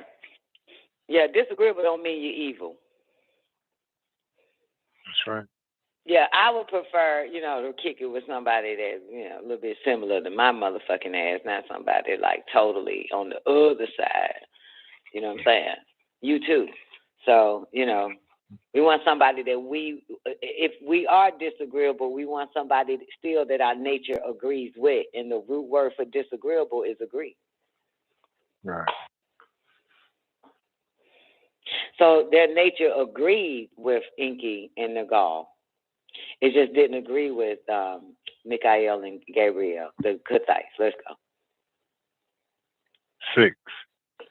Ninti and Inky were on the surface of Eridu, falsely called Earth, while Erishkigal and Nergal were in Zub or Abzu. Zuab. They was in Zuab or Abzu. Mm-hmm. Okay, Zuab or Ab, okay. All of them were the children of Anu, who were rulers of the sky. The Inky Dewites were of a barbaric nature, and they stood 7 feet tall. And they were covered with 6 ether fur from head to toe. So from this you get the word barber. The Inky Dewites originally came to Tiamat, which is now called Earth, to hunt dinosaurs and other prehistoric animals. Pre-Adam story. Before Adam. Mm-hmm. Right. They loved it so much that they claimed it as home. The Pathites, also known as Kishites, Kishites. Kish. The Ta'ites. Kishites. They're the little people. Mm-hmm. Okay. 14. The Ta'ites, also known as Kithites, were on Tiamat. Kishite. Kish. Aha. So 14 again, the Pathites, or is it the Ta'ites? Ta'ites. The P is silent. Gotcha. The Ta'ites, also known as Kishites, were on Tiamat, now called Earth, when the Inky Dewites arrived. The Ta'ites came from the original genus Homo, a being that emerged from the water, who stood 4 feet tall and were called pygmy, yet they possessed a passive nature. Now, these are your first 2-legged beings on the planet Earth, is the Ta'ites. 4 foot, flat-footed, nappy-head Negroes. They came from the water. We had a discussion about this 3 Saturdays ago, and I kept saying that these were the original. They came out of the water and walked on land. They're your Ta'ites. They came from the original genus Homo, and emerged in a being that emerged from the water, who stood 4 feet tall, and were called what? Pygmy. Mm-hmm. Yet they possessed a passive nature. So you have 2 different tribes now. You have the Cuthites and the Ta'ites, or the Kishites. So Gabriel and Michael came to the Kishites, or the Pygmies, and Inky and Nagal went to the Cuthites. The Cuthites, disagreeable or aggressive, and the Ta'ites, or the Kishites, were passive in nature or agreeable. That's Eve's side, the Pygmies. The Ta'ites is Nakeba or Howard's tribe. Got it. 19. The scientists bred 2 extreme natures, the barbaric Inky Dewites, 6 ether, and the passive Ta'ites, 9 ether, to get the Homo erectus, which were the upright beings. Okay, well, The nature of we don't want to mix this shit up. So somebody need to write this shit down because you're gonna find that they also mix the Hindus with Adam's side of the family.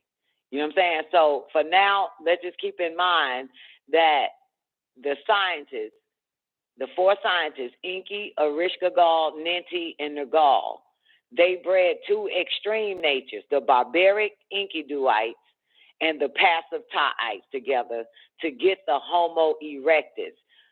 And don't forget, the pygmies came from the original genus Homo. So the pygmies had the genus Homo in them, and the scientists bred two extreme natures. You see how the scientists are smart, I tell you.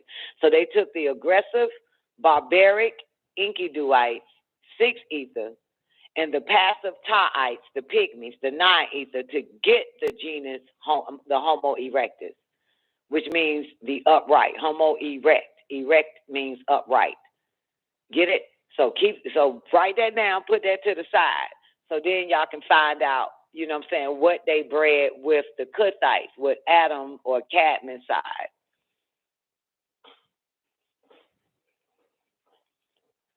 Okay. 20. The nature of the 6 ether Homo erectus was extremely barbaric from the original Hindus.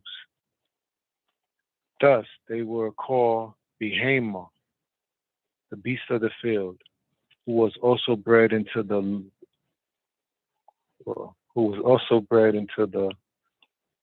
what later became known as the Flugeroids or the Hulud. Where's J1? J1 need to write this shit down so somebody can follow the breeding process. I should be the one. Late 6. So Don, it's the Inky Dewites mixing in with the Taites, right? That's the first one? Yeah, they bred the two extremes. They took the pygmies who came from the original genus Homo and mixed the pygmies with the Inky Dewites. Pygmies, 9 ether, Inky Dewites, 6 ether. And to get the Homo erectus.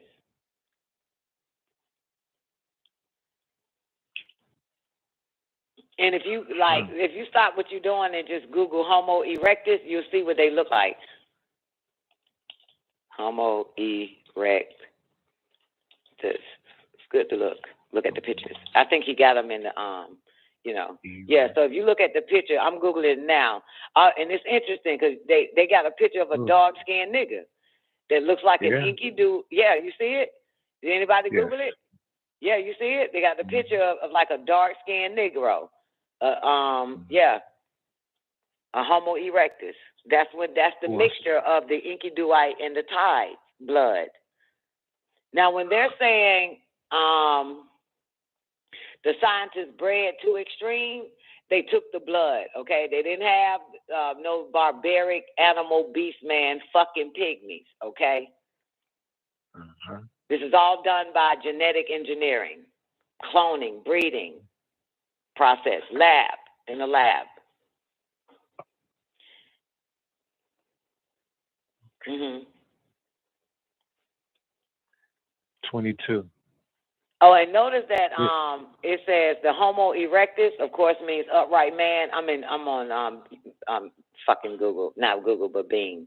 But it say the Homo erectus, meaning upright, is an extinct species of archaic human from the Paleocene, with its earliest occurrence about 2 million years ago. And its specimens are among the first recognizable members of the genus Homo. Boom. See that? And who was the genus Homo? Basically the pygmies. They're what you call the original genus Homo. They came out of the genus Homo, the ones that walked from water onto land. Yeah. That's the genus Homo. Okay. Yeah, that's your genus Homo. And if you pull it up, if you Google that shit, I'm on Wikipedia say that shit. Shit is cute. Yeah, but 2 million years ago. So remember he said pre-Adam story? There you go. 2 million years ago. This predates the Bible. Yep. Yeah, 2 million years before Adam. Mm-hmm. Okay. 22. They were bred 2,400 years ago before the cursed seed of Canaan, who was born He's in talking albino. about the Flugeroids at that point, that day. So go to 21. No, go to 20. Wait, fuck it. Go back to the scientists, 19, so we can get a clear picture of 23 and 24, the verses. 19. The scientists bred two extreme natures, the barbaric Inky Dewites, 6-ether, and the passive Ta'ites, 9-ether, to get the Homo erectus, which were the upright beings. The nature of the 6-ether Homo erectus was extremely barbaric from the original Hindus. Thus, they were called Behemoth, the beast of the field, who was also bred into what later became known as Hubert, Hulub, And the Flugeroids. And yeah, later, meaning even when Yakub pops up, because in this tablet, it shows that actually Yakub was the one that created the Flugeroids. This shit is wild. So that's why we need somebody to start jotting down the breeding process, because you'll see Yakub pops up in this tablet. 22. They were bred 2,400 years ago, the cursed seed of Canaan, who was born an albino but cursed Not leper. 2,400 years ago, 200,400 years before the cursed seed, because 2,400 years ago somebody be thinking Jesus. But so it says 2,400 years before the cursed seed of Canaan. Okay. 22. They were bred 2,400 years before the cursed seed of Canaan, who was born an albino but cursed a leper. Yet the nature of the non-ether Homo erectus called Nubians was extremely passive, along with all of the seeds bred by their mixing between them and the taller tribe called Denakiel. So what do we have here? He says that the nature of the non-ether Homo erectus, called Nubians, was extremely passive, along with all of the seeds bred by their mixing between them. So, because the Homo erectus was mixed with a lot of motherfuckers, but the Nubians, after the perfection, the Nubians was extremely passive. But one of the mixing to get the Homo erectus was with your boy, was with the Inky Dewite, the human female, the beast of the field, and the pygmies, which produced the Nubians, the Homo erectus. And part of that mixing was what? The Denakiel. So read 23 again. They mixed the Nubians with the Denakiel blood as well. Yes, they did. This is why your brain capacity is larger than the Tamahu and the Edomite.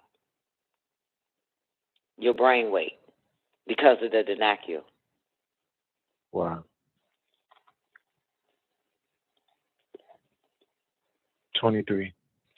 Yet the nature of the non-ether Homo erectus called Nubians was extremely passive, along with all of the seeds bred by their mixing between them and a taller tribe called Denakiel.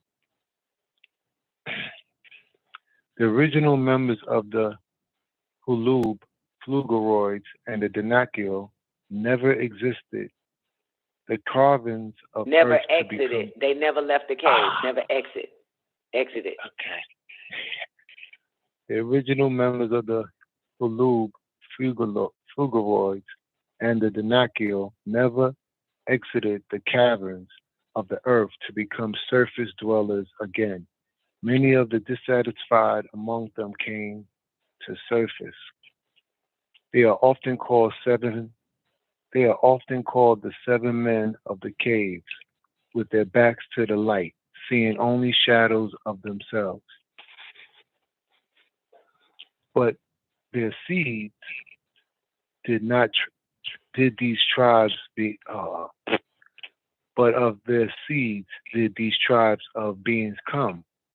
The Negroid of the Danakiel, dark-skinned, woolly-haired, wide-nosed, big lips, and the Caucasoid of the Flugeroids, blonde-haired, blue-eyed, and pale skin. Also in the caverns of the earth, not as far down as Shambhala, for there are 8 caverns, wherein you'll find the Teros, as they are called by the Many.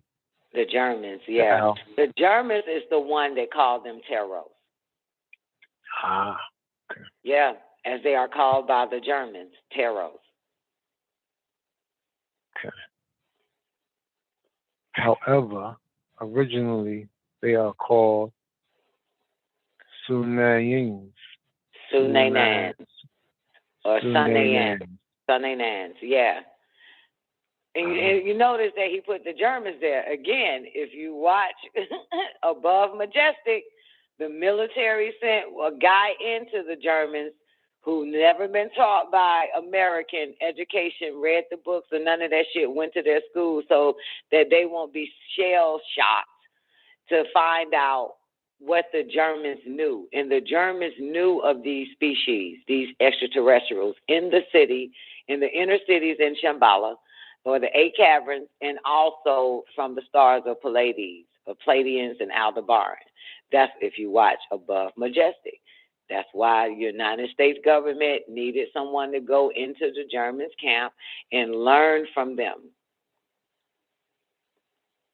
And boom, the Germans call them Teros.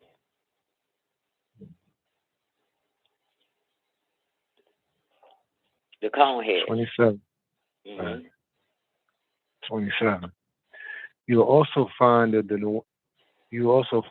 Dewani, also called leprechauns or bucks, and you also have the Deros, originally called Sumunin, or Samin, and the Ganisha or Ganish or Gania. That's where they get the word sumo from the Deros. You can look at the sumo wrestlers. That's where it comes from. The Deros. Big, fat, nasty bastards. Yep, sumo. Short for Sumunin. Mm-hmm. Okay. Okay. And the Ganesha or Ganesh or Ganesa and the Ganipita or Ganapati. That is the 4th and favorite son of Siva. He was called the king. He, right?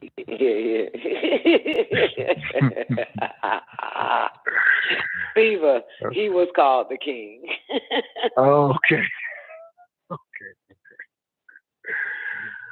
Okay. Siva, he was called the king of obstacles and the leader of the impish attendants of Siva.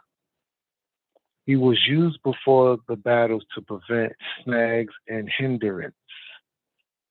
He is portrayed with an elephant's head and have a pot belly and 2 forearms, often holding a pot of sweet meat and a radish, or holding one of his trunk, or holding one of his tusks in his hand, and prayer beads. The fact that this Hindu deity has an elephant head and trunk is no coincidence. And you also have the Deros also have a trunk too. The Deros. Right. That's why he said originally called Sumanin and the Ganesha. Or the Ganesh. Yeah. These are the ones that live in the inner caverns, in the inner city of the planet Earth. Live inside the Earth. In, you on, they in the bitch. They in the Earth. Mm-hmm. But yeah. 28. And you also have the Shuyuk, or Denakil, who originally left the planet Ritz and took residence in Shambhala, but eventually had to set up their own cavern. The chief of the Denakil, called Rabboni Falqua, a Negroid seed or more, married a Sunanin Taro, the Mongoloid seed. A brown seed chieftain's daughter named Lucinas, against her will, just to establish peace in the caverns. For the Denakil were being attacked by the Samin Deros, who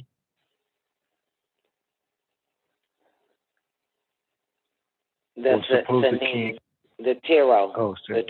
Yeah.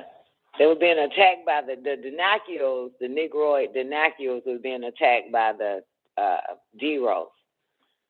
And the Tero was supposed to keep under control. Okay. Because they were violent, 32. Because they were violent, destructive, and aggressive beings. So to bring about a peace, the terror. Do you believe them fat sumo motherfuckers was violent and destructive? Not really, because they're so big. How do they do it? Yeah, they don't even look it, right? Nah. Yeah, violent and destructive and aggressive. 33. So to bring about a peaceful coexistence, the chief of the Teros, whose name was Lamsa, gave his daughter to Fuqua, the chief of the Denakil. Fuqua gave his daughter Radia.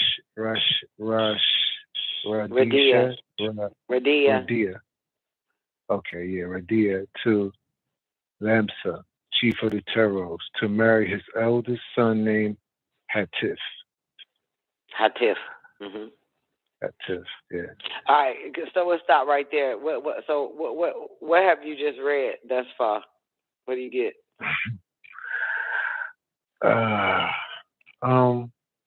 lot of politics, a lot of mixing, just manipulating the natures of beings. That's a lot.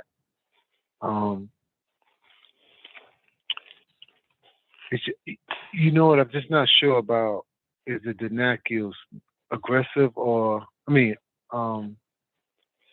disagreeable or agreeable? The Denakil, they were disagreeable, right? No, there's some agreeable, some disagreeable. You're just like that in every particular species or race. You know what I'm saying? All depends. Okay. Yeah. Okay. But again, yeah. So it has nothing to do with. By the time Yakub pops up, you already know you already know his nature. All right. Okay. Yeah. 35. Lucinas bore Fuqua no children. She, by shadow hour, left the caverns and went to the surface and sought out Fuqua's brother, Yishak,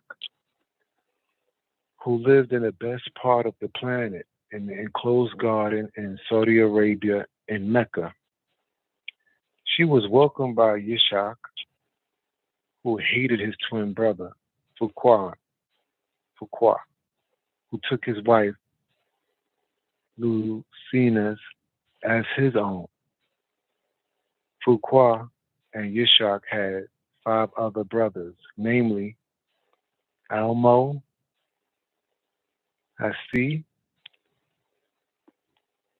Rama, Aksad, Oxad, and Tunde. All save the first two stayed within the caverns. All save the first two stayed within the caverns. Yeah, Ammo left and Hasi left, I think. Tunde and Oxad stayed, and Rama left. Okay. We already know Yishak didn't live in the caverns because Lucina would leave the caverns and go see him in the best part of the planet Earth, in Saudi Arabia, in Mecca. Yeah. Okay. 39. Almo, who was also a runaway, lived 20 miles outside of the enclosed garden at the site where the bodies of Cadman and Eve and buried called Mount Arafat. Yeah, they are buried. Yeah, the bodies of Adam and Eve, Cadman and Eve are buried at Mount Arafat. Yeah. At I got a little typo over here. Yeah, okay. Yeah, now this is before Adam and Eve anyway, this whole situation. Before Adam and Eve. Yeah. 40. There was originally a village within which an illegitimate birth between Yishak and his brothers, Fuqua's wife, Lucines, occurred. Okay, let me say it again. The Tarot. There was original. He was supposed to marry her. He married her. Fakur, the chief of the Denakiel, to keep the peace with the Teros so that Deros will stop killing them off. So to keep the peace, Lamsa, the chief of the Tero, gave his daughter to Fakur, who's the chief of the Denakiel. She didn't want to be married off and live in the caverns anyway. She loved her place in Shambhala. You understand? She didn't want to live in the caves. So she loved her place. So, and that's where Fakur was, you know what I'm saying, in the caves with some of the rest of his brothers. Yishak lived in the best part of the planet Earth. So she would sneak out to go visit Yishak. And Yishak didn't mind her coming over because he hated Fakur, his brother. So there comes an illegitimate birth. She's a married Teros to a Denakiel, and she'd go and lay with another Denakiel who's not her husband, who is Yishak, the brother of Fakur. So he's sleeping with Fakur's wife, Lucines, the Tero. Well, wait a minute, Don. Wasn't her beef was that she wanted to have a Tero instead of a Denakiel? Yeah, she wanted to marry her own kind. And she also wanted to live in Shambhala as well. She didn't want to live in no fucking cavern with these niggas. Okay. No caves. Yeah. So, yeah. And Fakur was a hell of a lot more luring for her anyway, simply because he lived in the best part of the planet Earth. Even though she missed the city. And she did it deliberately. Fakur is the chief of the Denakiel who married the Tero, Lucines. Yeah, but he didn't live at the best part. It was Yishak, right? Yeah, Yishak, absolutely. She was in the caves with Fakur, so she'll sneak out. She'll leave the caverns and go holler at Yishak, the brother. Okay. Yeah. And thus give way to an illegitimate child. And they call an illegitimate child is a child that's born out of wedlock or some shit, or bitch had a baby by another man that she wasn't married to or some shit. That's what they call illegitimate.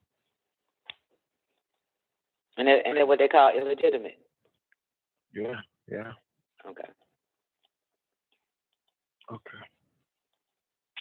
Read 40 again.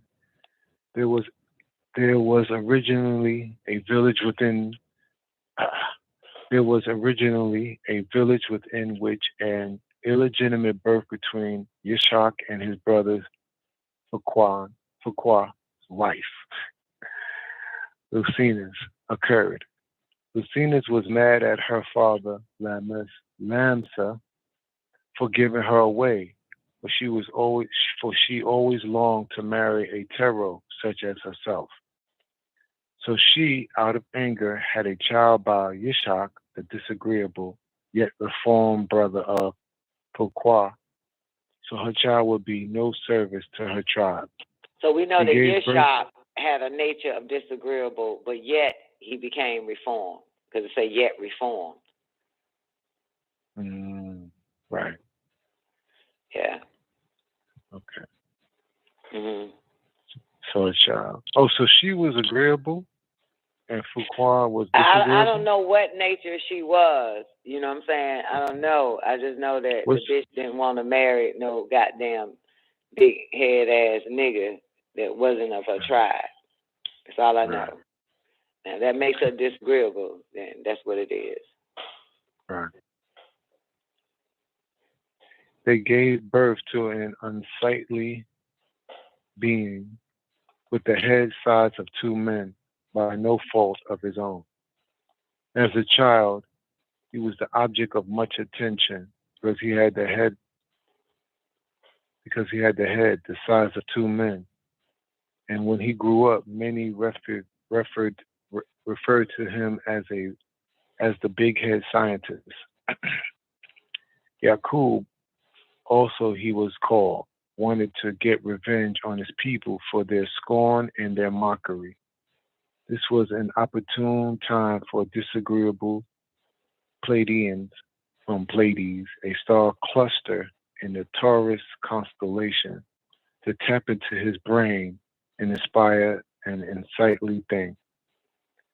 He was led to have faith that he could create a race of people that would rule over his own people and then the whole planet. The people around him got air of this diabolical plan, would ask him, will these people be wicked and warlike? He simply answered, only I know that answer, you do not. That's the same answer they said that Allah said when Allah was going to, when they were creating Adam. They asked, will he be similar to that? And the answer was what? Only Allah knows. You don't know shit. Only Allah knows. When you create another mischief maker and one to shed blood, only Allah knows. So Yakub say, only I know that answer. You don't.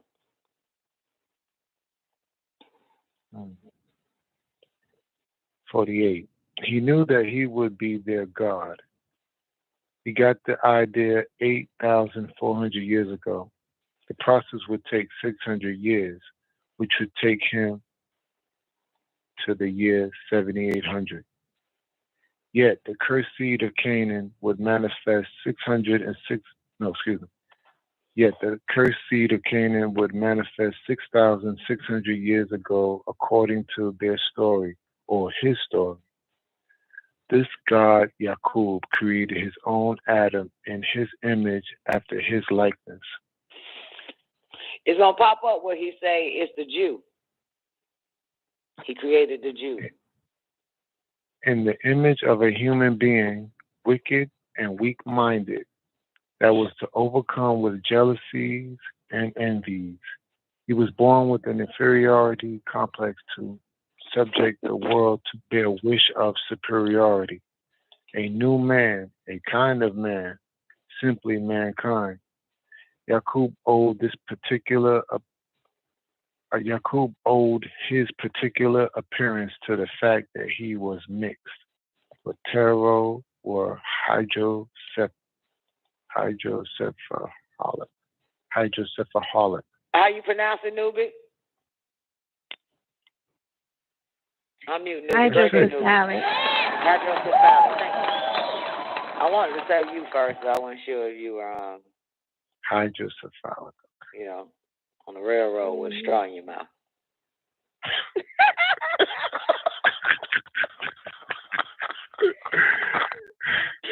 In a rocking chair with a shotgun on your porch and some shit, chicken.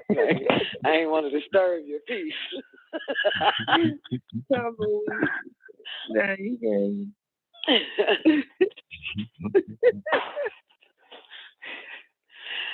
Nubi, can I get a mic check from you real quick? Nubi, you here? Going once? Hotep, how's everyone doing? Great day, baby.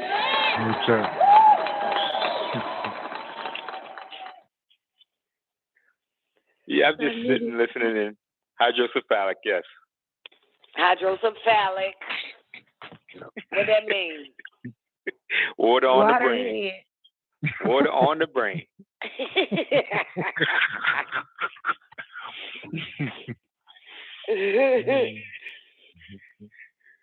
That's a great analogy, though, Don. As you can see, the story keeps repeating itself. Like you said, with Allah created the mischief makers. Same thing with Yakub. No, they were asking, was he going to create a mischief maker? But Adam wasn't actually a mischief maker.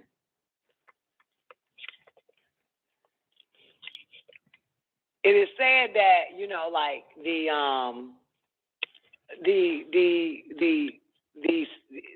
fucked up ones, the cherubims in a sense, or the Luciferians during that time, and on Malachut in heaven, will you create another mischief? Will you create a mischief maker, one that shed blood, thinking that because Allah created them, that it would be like them? You know what I'm saying? But it was Adam. So the story goes. No, but I thought the mischief maker ended up being Shaitan, Nakash. No, Shaitan was there the whole time in Malachut when it was happening. Yeah, but when they That's read why the it records, was him that asked the question. Are you going to create another mischief maker like my motherfucking ass? And then Melchizedek says, Allah only knows. Allah knows what you know not. He was speaking of himself and his kind. Correct. Right, but it wasn't. It was Adam. Yeah, Adam wasn't the mischief maker, though. It was Nakash that ended up but being they were asking of themselves, like, are you going to create another motherfucker like us? Right, correct. Right. Agreed. No, I'm just saying that the story follows the same thing as the Sumerians. Right. I mean, of course, because the nigga Riskian too, the Nakio is a Riskian. Yakub come from that. You know what I'm saying? Absolutely. They already knew about it. Yeah, that's why Yakub even had it, an idea to be able to create them. But this is before Adam anyway. Absolutely. Yeah. And the Sumerians were before this.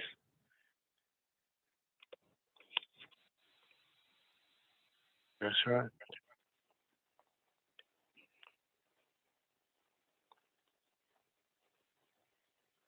Mm-hmm. But you said that he asked if Lucinus was a disagreeable. There's nothing. I don't agree with that at all. She just didn't want to marry outside of her own kind. Who would be happy about that? You know, Nubi, I was just trying to see if a lot of niggas today would be happy about that. No, go ahead. Well, let's not forget that, you know, they didn't want you to mix your seed and mess up your bloodline, but yet they would do it for a certain cause. Right. This is where I have the problem, you know? Yeah, well, I have a problem with that because people do it out of love, and that shit is stupid. But to do it out of survival, is another one. Survival or to preserve, or treaty or trust or some shit, that's a little bit different. So I see it different. You know what I'm saying? To save your people, yeah, I do it. God damn it. To save my people, I ain't got no choice. That's the only time you should. That's right. Shit. Well, that was the only time you should. Now they just marrying because they just like somebody, meet them somewhere and goddamn, the stupid shit. But that's not saving the race. That's not saving the family. Agreed. Yeah. I agree with that. Right, but with these species anyway, like it's not like don't go to the ways of the Teros. Don't go to the ways of the Dracos. You know what I'm saying? It wasn't like that back then. It was when they created this really sick cursed fucking seed afterwards was don't mix your seed with them motherfuckers. No matter what. Don't marry none of them either. I can see that because they degenerated. Yeah, this is after these motherfuckers popped up is where this is, no, no, you don't do it. You stay away from them, period. Ain't nothing they can offer you. Ain't nothing they can do. They pure fucking evil. Stay the fuck away from them. Yeah, but this is a little bit different. These are ET species. So either way, they win regardless because they're extraterrestrials. But this is a goddamn sick fuck here. You certainly don't. You know what I'm saying? This ain't got nothing to do with saving somebody. White man killing every nigga and one nigga say, I got an idea. Why don't we just marry the motherfucker? Maybe that'll make them stop. Breed them out of existence, right? Yeah. Yeah, right. That didn't work. All these goddamn interracial marriages, these motherfuckers been married for 60, 70 years. The crackers still going around killing niggas, poisoning niggas, kidnapping niggas, still to this day. That shit ain't, that ain't it. That's a defect, yeah. You can't fix that. Yeah, because he was what? What they created to be, weak and wicked. What does the verse say? Weak and wicked with an inferiority complex. Complex, yeah.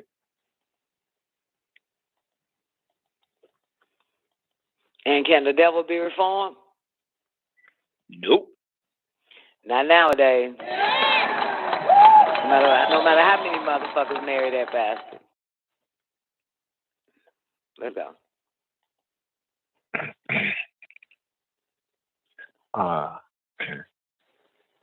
50. 50. Okay, let me go back.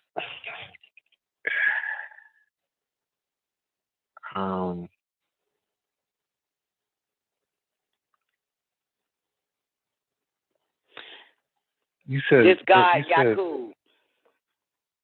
Hold on. Verse 50 to 64. It went way. It went back a little bit too much. Okay. Okay. 50. This God Yakub created his own Adam in his image, after his likeness, in the image of a human being, wicked and weak-minded, that was overcome with jealousy jealousies and envies. He was born with an inferiority complex and to subject the world to their wish of superiority. A new man, a kind of man, simply mankind. Read that shit again, man. Read it with your chest.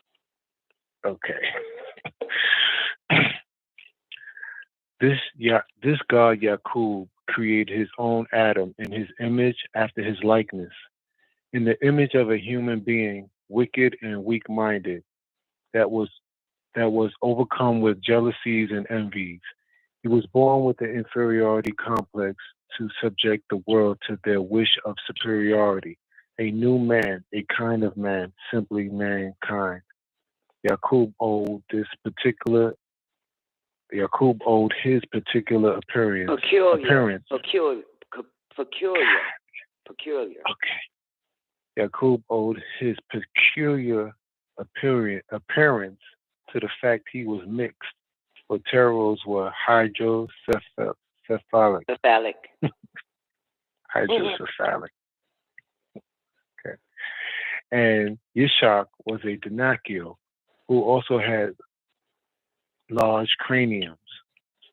But his wife named Lucinus was herself disagreeable from the tribe of agreeable Pteros. So this is Yakub's wife, Lucinus? No, this is Yakub's mother. Yishak is the father. Okay. Yishak's wife is Lucinus, the Pteros. Okay. She was disagreeable. Yeah, she's only disagreeable because of she didn't agree. Okay. All right. 52. But his wife named Lucinus was herself disagreeable from the tribe of agreeable Teros, who had a Her dome tribe shaped. is agreeable, but she became disagreeable the moment she disagreed with the fact she had to marry a Denakil. Got it.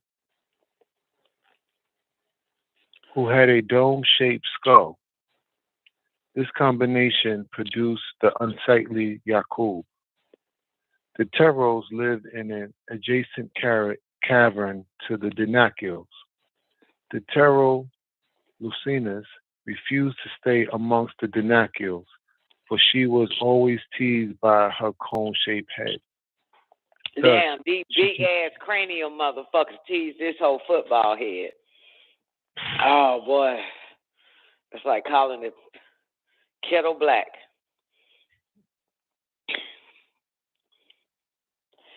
They had some real complexes back then, didn't they? Yeah, and still today, shit. Yeah, the Nakils got big-ass fucking foreheads and shit. And this bitch got a cone head, and they making fun of her. Because she has to stay with them, so she looks like the oddball.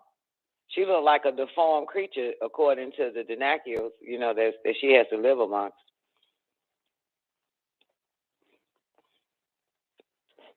Right? Mm-hmm. Absolutely. Yeah, she looks strange to them. Damn, everybody was teased. Let's go. 54. Thus, she came to the surface to seek out the surface Denakil.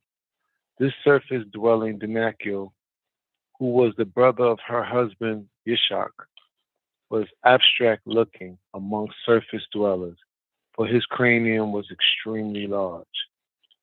This mixture gave birth to Yakub, yet they were the wisest of the wise in that land. They referred to them simply as the aliens because of their contact with the Pleiadians. Not only did her son have a...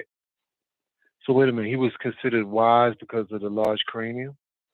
Oh, well, because of it, he had that much information? That's what it is? Well, probably. Yeah, I mean, they smart as fuck, you know? The wisest of the wise in the land. Just that they were referred to as aliens because they were in contact with the Pleiadians. Okay. Yeah, but you know, anybody with a big ass head, you know, they better be wiser than the rest of us. Other than that, what the fuck you got that big ass head on your shoulder for? 56. Not only did her son have a head the size of 2 men, but 2 brains, both active by visitors from... Activated. Not only did her son have a head the size of 2 men, but 2 brains, both activated by visitors from Aldebaran, a double star in the Taurus constellation, the Pleiades, a cluster of stars. It's 2 of them. Mm-hmm. Okay. The Aldebarians and the Pleiadians was in contact with them. Okay. Okay. Okay.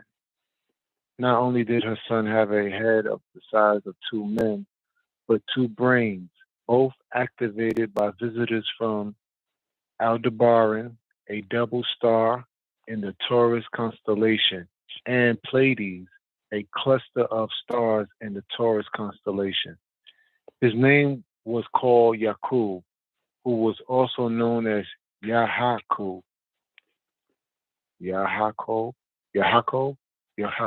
Where they get Kobe from.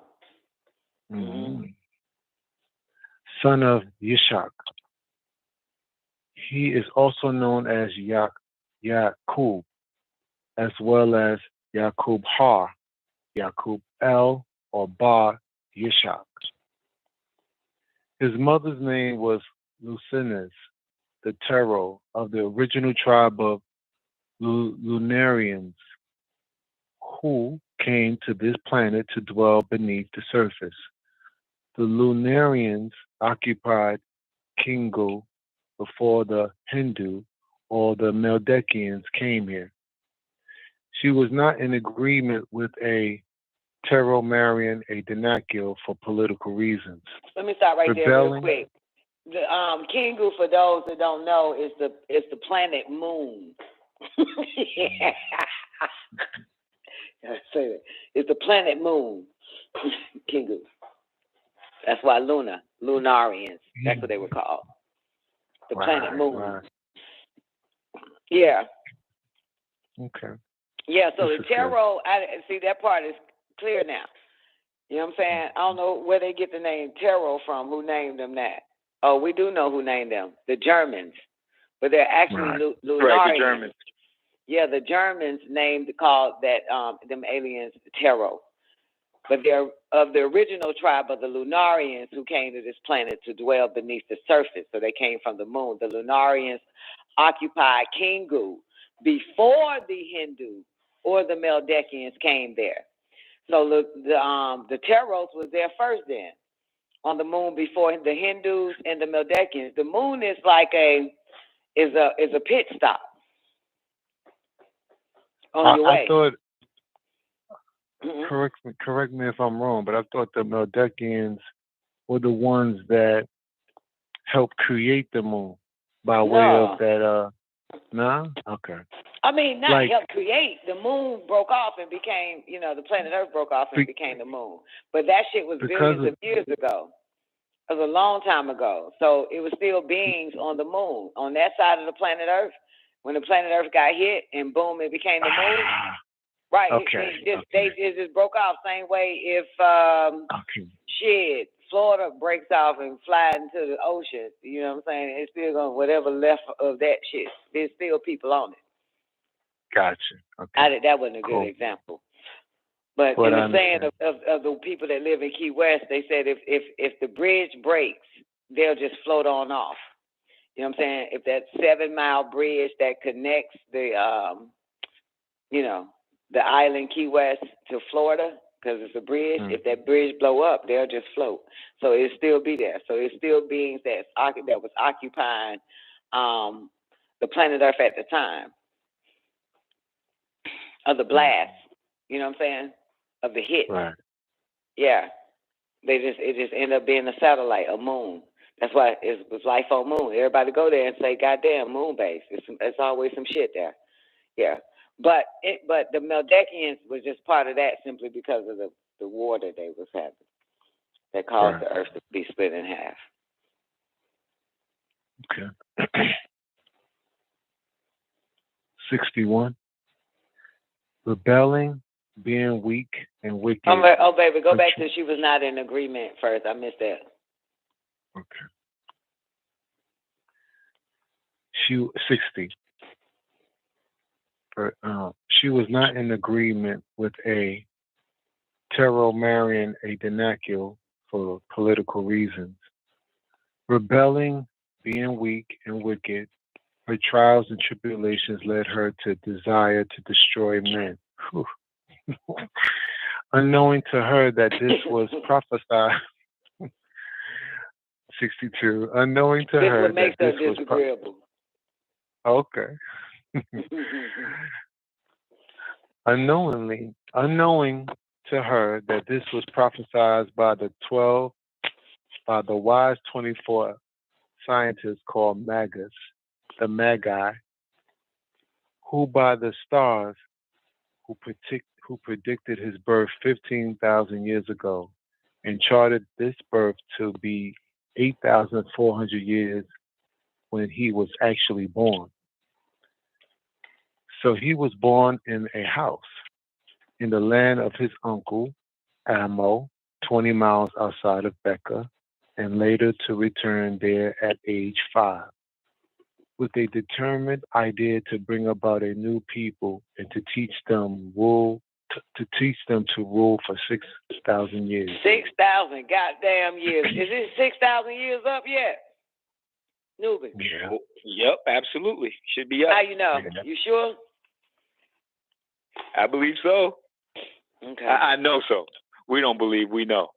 I mean, I don't know about the we, but I'm trying to do the math. Is it 6,000 years up now? Like, where we at on the map? Wasn't that up in 1990? Yes. Wasn't that up in 1990? I read it in the book. Well, if we do it from him though, from See, that 6,000 they were talking about at that time was Canaan, that 6,000 year. But you got fucking Yakub.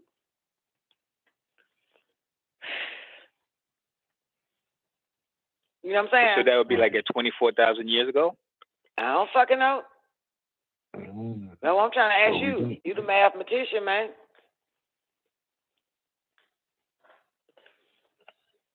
Because if you read 62, they predicted 15,000 years ago and charted this birth to be 8,400 years. That's right. Yakub's birth, 8,400 years. Later, boom, Yakub is born to produce this weak and wicked fucking race. With the determined idea to bring a new people and to teach them to rule for 6,000 years.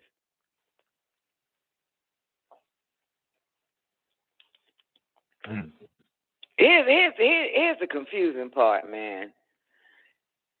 Because you got the Luciferians that pops up, so-called. So, Don. 49, what? Mm-hmm. I did the 15,000 and I took the 8,400 away from it, and it gives you 6,600.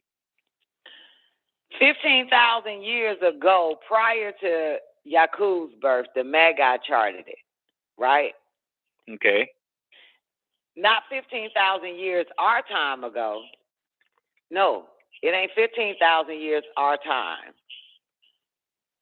That's not it. So we're looking at what time then? Yeah, because if Adam was 49,000 years ago our time, this is before Adam. Before then. Oh, okay. Yeah, absolutely. So this is more like 50,000 years ago. Okay. Even more I'll than let that. you have that one. Yeah, I guess more than that too. Shit, I don't know how. I mean, goddamn, what the fuck is this shit? That's what I'm trying to figure out. Because if the Yakub story is true, and I believe it's true, give a shit, that they did laboratory experiments and mix and breed this fucking diabolical mankind race from the Phlugoroids and Hindus. Boom. Yeah.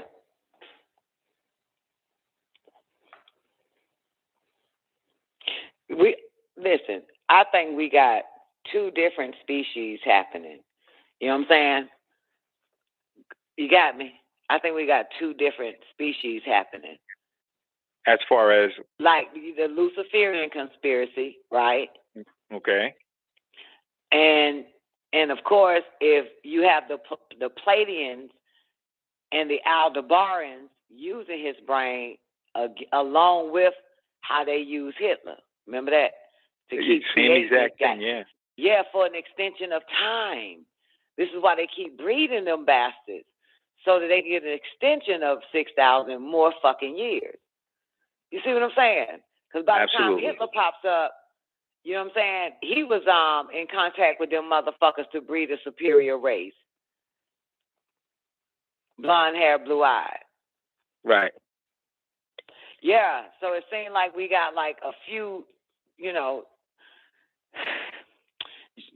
genetic experiments happening with Yakub at the same time, yeah. To give them 6,000 years. Along come Hitler in our time to create this shit, and they still creating a goddamn superior race to fuck now. An extension.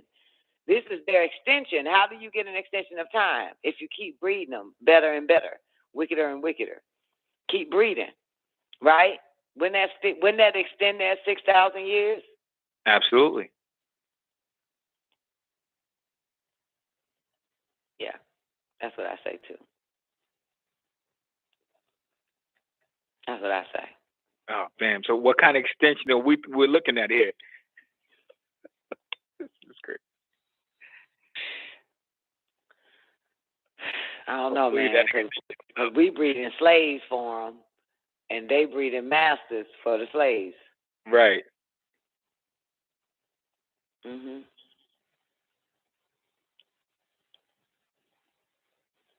Couldn't go on. There's no end in sight then. No. and listening to Reverend Finkelstein and the other guy, you know what I'm saying, they know that this world is destined to die because it's recorded even in the Tanakh and in the Apocalypse or the Injil. So, and of course, it says what? It's only going to be one race standing, one race remaining, right? Or some shit like that. Won't it? Yeah, which they believe is the white race. Right. Because, you know, they shit. They're the only ones with some sense, right? You hear me? They believe it. I mean, no, for real. No, look at them. Look at them. They're the only ones with some sense, ain't it? They killing everybody the fuck else off, ain't they? They're the only ones with some sense to be the remaining, and everybody they're killing off is killing each other off. So obviously they're gonna be the last motherfucker here with some sense. Yeah, they ain't messing with us. They're hiding. What do you say? They got their own little. They like the Amish and the Mormons and shit. They to themselves. While everybody else killed each other. And them controlling everything that, you know, we taking in. Like that guy said, man, there's a symbol on all the food products that have y'all symbol on that shit. He was like, well, we got to get paid off of what you goyams eat too. Yeah. He said, it's just like, we run all this shit. So obviously they're the only ones with some goddamn sense, whether they weak or wicked, but they're the only ones got some sense. They doing exactly what they were destined to do. Yeah, about their father's work. Yep. Yeah. Yep.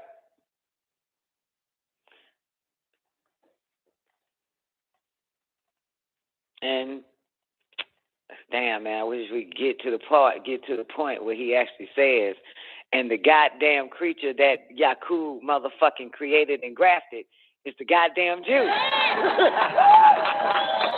Can we just fast forward to that part, man? Just pass all this Centaur shit, man. Can we just get to the meat and potatoes since we already did this? You know what I'm talking about? Since we did this last Saturday, already, this verse, this chapter, this tablet. Can we just fast forward to Where's it at then? I'm about to tell you, goddamn, so we already did it. Let's get to the meat and potatoes because it's 400, 500, damn near 500 verses. So the meat and potatoes is Nuba, you got the book, so I need you to go to at least page 280 and see what it say at 280. Because first this is all his travels and shit. I'm looking. Oh shit! Wait, we gotta stop for a second. I'm on 275. Take it to his expedition after Sheshbazzar picks up. You know what I'm saying? We gotta find that page when Sheshbazzar pick up Haggai after homeboy die. After Yakub die.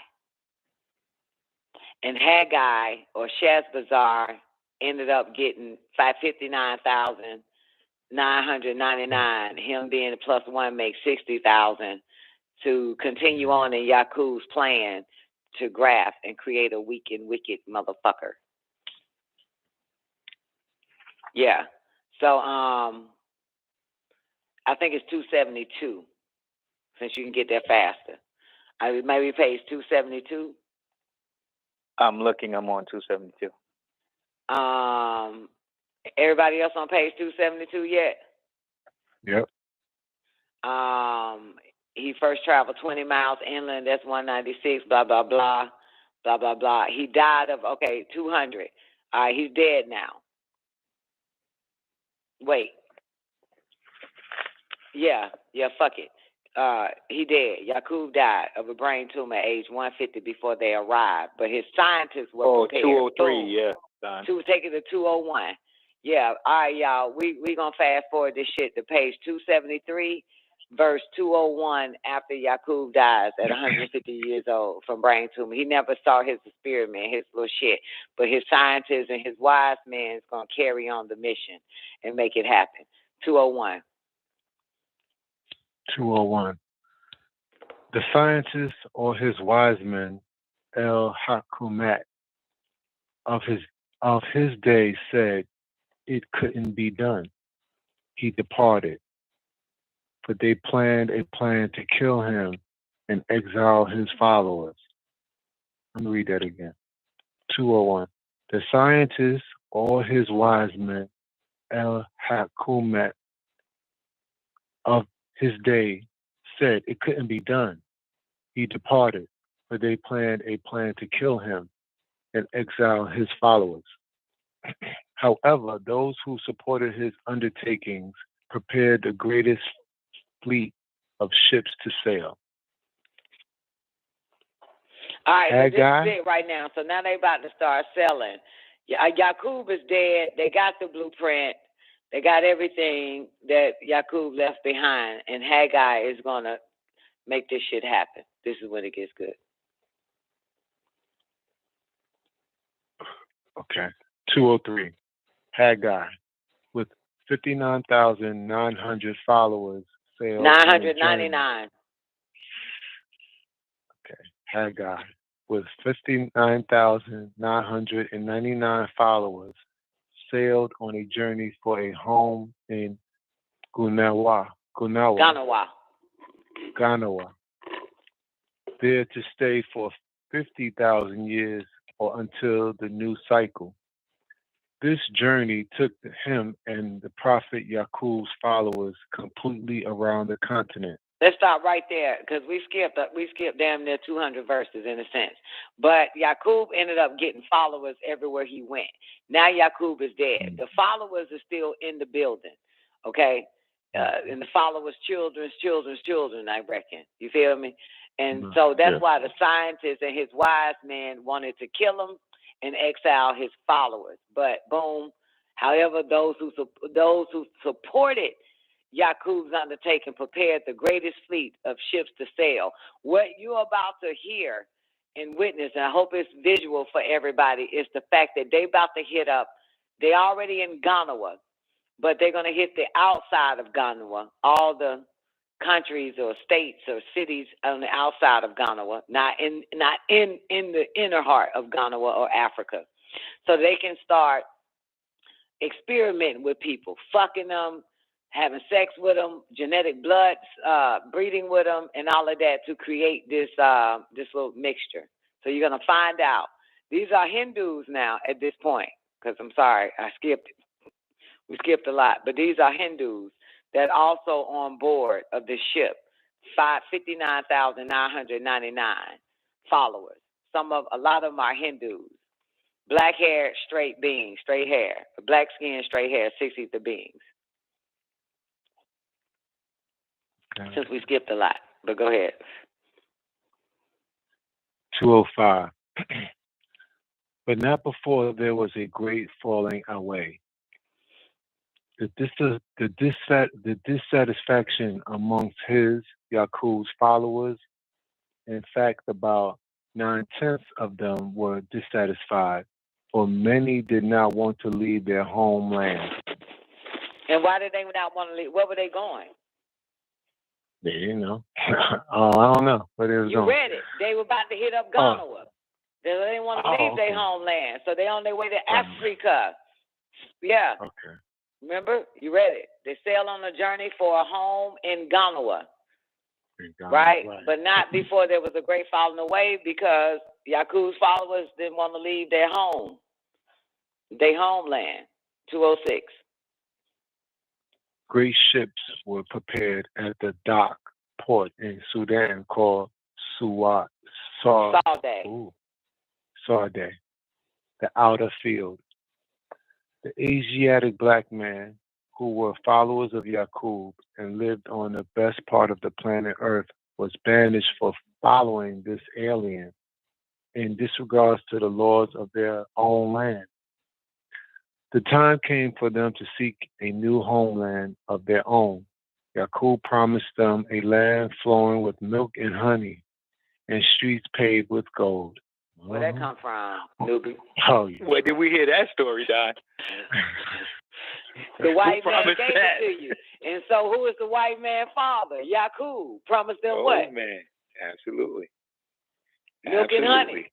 Shit. See? You see this shit? Yakub is the god of Christianity, Judaism, and Islam, man. Let's go. Wow. Crazy. Yeah. And to think, at least Yakub didn't even have to tell you that you had to die to get it. You could have it here. Yep. That's the difference. Yep. Is that milk and honey story in the Quran or in the Bible or both? I think it's in the Bible. I know for sure it is in the Bible. Okay. You know what I'm saying? It's in the Quran too. It's in the Quran too, according to Nubi. Okay. Yeah. Gotcha. Yeah. Streets of gold. Come on, man. Yeah. That's what they say, and it's so stupid because anybody believe that dumbass shit, meaning they ain't paying no attention, and you got streets of gold underneath your feet in Africa already. Got gold right underneath there. You promise something that you already have. Ain't that something? And you got milk flowing like honey. Yep. They're telling you have to die to get it, and it's here. Crazy. 209. On this journey, as rumors spread from ship to ship that Yakub's scientists were doing blood tests and experimenting and even throwing overboard those they couldn't use or were panic-stricken, and they began to jump ship at several ports. Sheshbazar,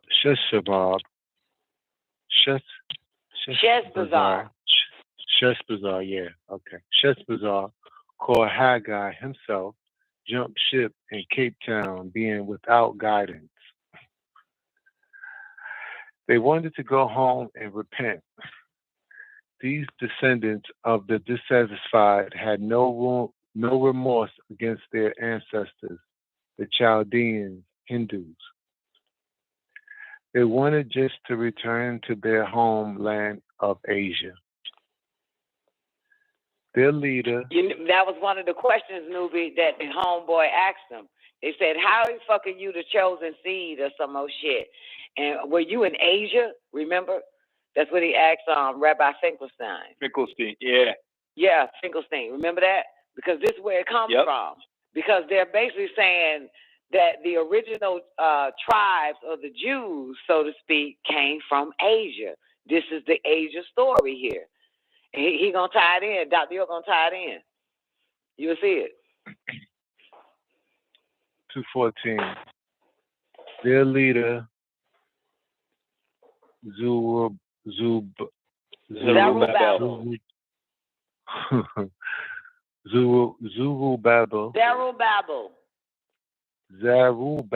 Okay.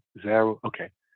Their leader, Zerubbabel, known as Sheshbazar, which became the name of this lost tribe, the Haggai. Thus having... It's not it's and Haggai. Their leader, Zerubbabel, known as Sheshbazar. Keep going. Which became the name of this lost tribe, and Haggai. Thus having boarded the ships 600 heads per ship, making 100 ships. Unbeknown to them, it would take them around the whole continent of Ganawa.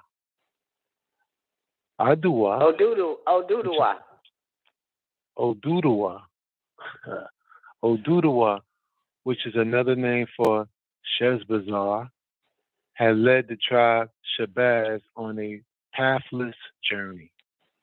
The journey was to a place called Oyo. Mm-hmm. The people there referred to his followers as Yoruba. They called him Obatala. This is Hindu? Wow.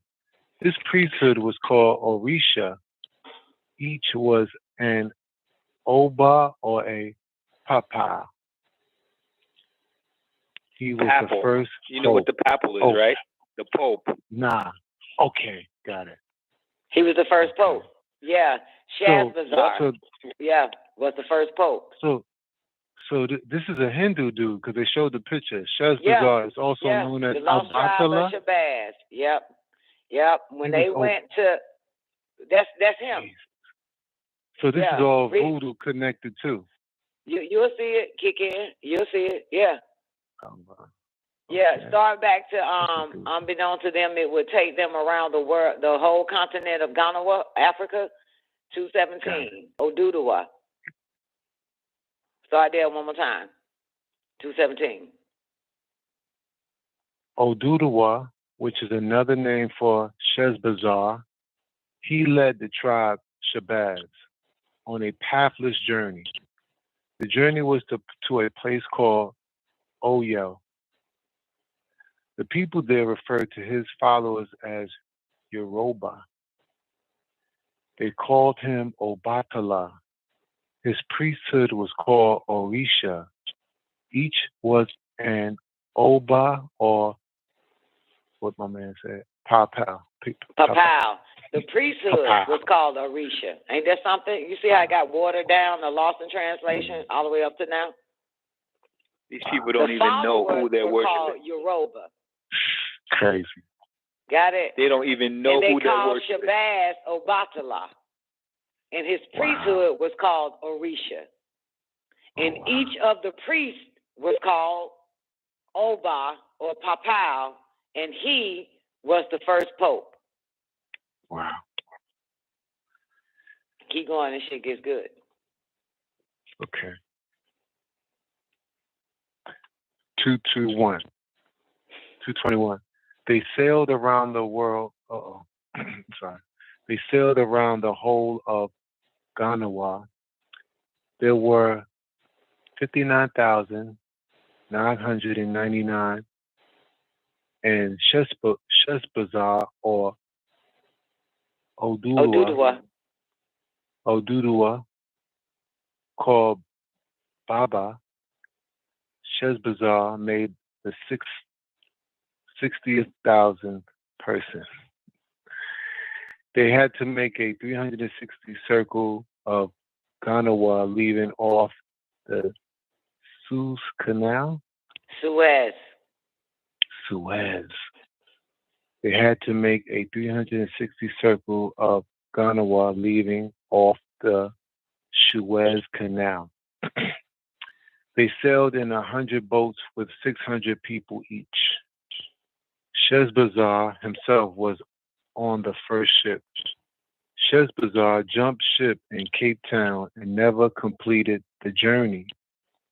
It was there that he died at age 120. Remember, he the one that promised them the land of milk and honey and the streets paved of gold, but he jumped ship. Right. He got the hell out of there. But they ain't finished, though. He stopped. He dropped ship at Cape Town. That's the end of him. And he died at age 120. This is where they get the lost tribe of Shabazz from Shazbazar. Shabazz. Wow. He gonna go into that shit in a minute. Go ahead, newbie. So to me, this is where original worship started then. Because as you can see, this ties into everything. To the Catholics, to the Jews, to the Vodun. The Muslims. He acquired all these names as he kept on going. First Haggai, then Shazbazar, then Baba Shazbazar, Orisha, Obatala. Well, when they got to Oyo, when they got to the land of Oyo, the people there referred to his followers as Yoruba, and they called him Obatala. So this is where the trick knowledge started then. This is where we at now today is how this shit got lost in translation. There it is. Yoruba became a religion, but Yoruba was actually the name that the Oyo people called the Shabazz people Yoruba. It was not a religion. It was just what they called his followers, Yoruba. And they called the leader Obatala. Right. And they called his scientists Orisha. Crazy, right?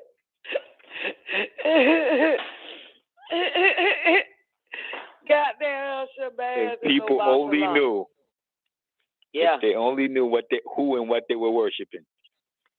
Well, now, because they weren't worshiping them. They weren't worshiping them then. That is what they called them. Right, correct. Now they're being worshipped. About the law. Right, like the Pope, the first Pope. Now, you know, not a papal. Oh, yeah. The Catholics. Mhm. Yeah, that's because your Hindus are involved. These are all Hindus.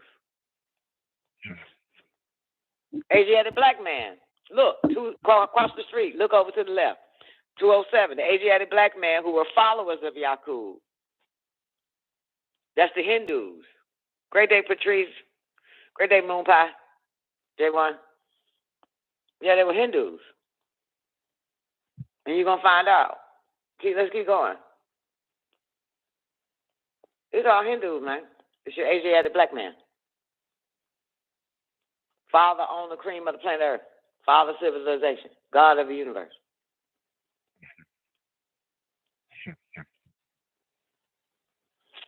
(226). He is known to have wandered throughout Ganawa as the wise old elder and sat in the circle of elders in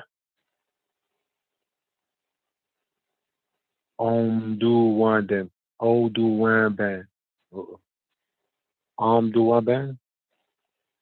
Ask no because I ain't there yet, man. I gotta turn the page. Yeah, that's it. Omduwanban.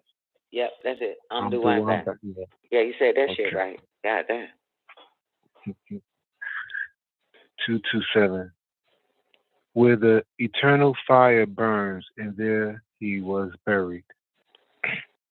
Many of the ships never made it. They docked along the shores of Ganawa. The original name of Africa was Ganawa or Ganawa.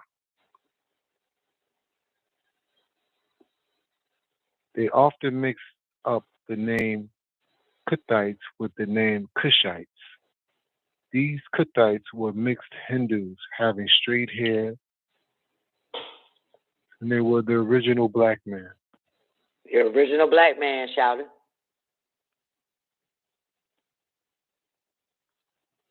I just think about Farrakhan when I think of this stuff. He looked like one of those Hindus. Yeah, but that's what we're trying to tell you. They don't know who and what they're worshiping. Aha. Okay. These Cuthites were mixed Hindus having straight hair, and they were the original black man, not to be mistaken with the incarnated gods who already lived in Ganawa and had woolly hair. The port of Sudan was their launching point in the Red Sea, or Reed Sea, and they passed through Mandeb. Some jumped ships in Djibouti, where you find black skin and straight hair. If you go to Djibouti today, you'll find black skin and straight hair. That's what Dr. York is saying now. Here we go. They were passing through the Gulf of Aden, the land of the Nabateans. Through the tip of Mandeb, passed over to Eel in Somalia, where there is black skin and straight hair. You see the Somalians, look, black skin, straight hair, don't you? That's right. You have people who jump ship in Massawa, Ethiopia, where there is black skin and straight hair. On to Somalia, where there is black skin and straight hair. They went down to Kenya, where there is black skin and straight hair. And on to Tanzania. Tanzania,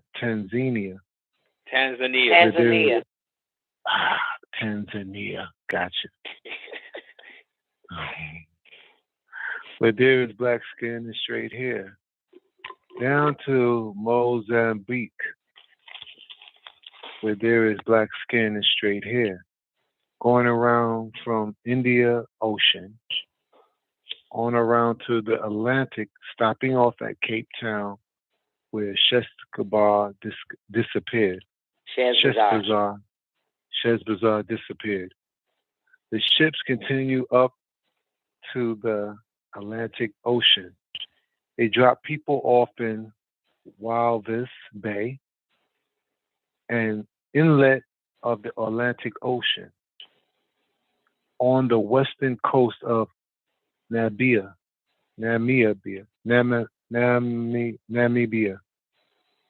where the people have black skin and straight hair. They proceeded on up, and they stopped in Luanda and Angola. Where they arrived in Angola, they had to break port because the Angolans referred to them as Negra, and they attacked them, and they attacked their ships. This term was later to change into 248. This term was later to change into Negra Omega, or simply Negros, those dead blacks. Negra or Morenos or Moors. They were called Moor by the French, and some grafted this term Moor into their language from what they were being called in the Latin, Morenos, Moor for blackness, which was a complement to the term Negra, meaning black. The Moors were called Moors, also spelled M-O-O-R-E, Moor, or M-A-U-R, Moor, and prefix many names today.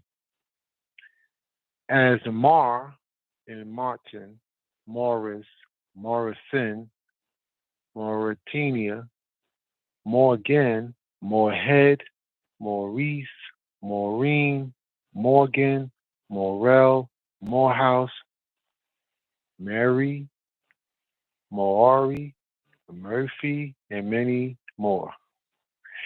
Even the prefix of Irish names such as MacDonald, MacDouglas, MacDougall,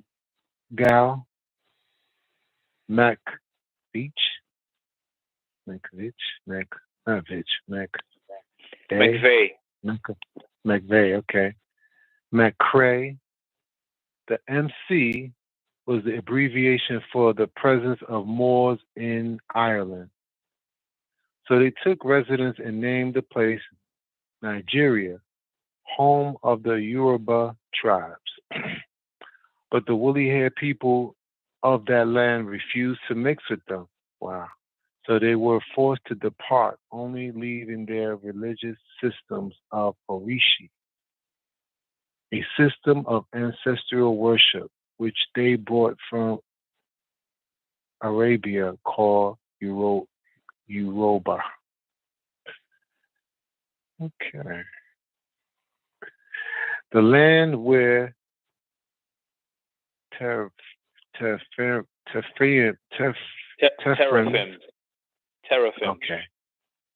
Okay. The land where teraphims have always been worshipped, such as the moon deity Allah, which in 1950, Wendell Phillips, W.F. Albright, Richard Bauer, and others excavated.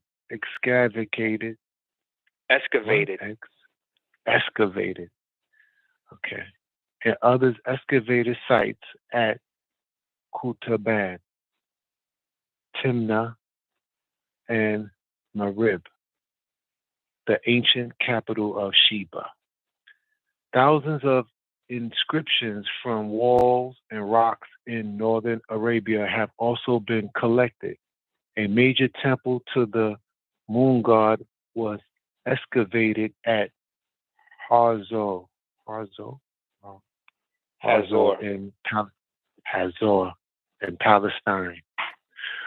Two idols of the moon god were found. Each was in a stature of a man sitting upon a throne with a crescent moon carved on his chest. Several smaller statues were also found, which were identified by their inscriptions as the daughters of the moon god. Relief and votive.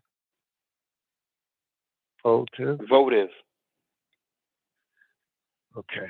Reliefs and votive bowls were used in worship of the daughters of Allah. Bowls. Oh, okay. Okay.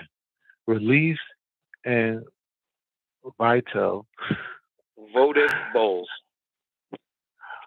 Relief and votive bowls were used in worship of the daughters of Allah, and they have also been discovered. The three daughters, Al-Lat, Al-Uzza, and Manat, are sometimes depicted together with Allah, the moon god, represented by a crescent moon above them. Their religious systems was created with the ability to adapt to anyone else's culture. As in the case of Santeria or Brujeria or Voodoo, also called Juju, where the Yoruba gods What verse Shango, y'all at? 256 down. Oh, okay. What I missed so far? You missed a lot. Just give me a recap, real quick. Basically, they were talking about how they went through Arabia and the gods Allah and the daughters, the three daughters, of which they had statues made after them. And now we're getting to the part where the religious systems were created. How did that pop up, though, with Allah in them?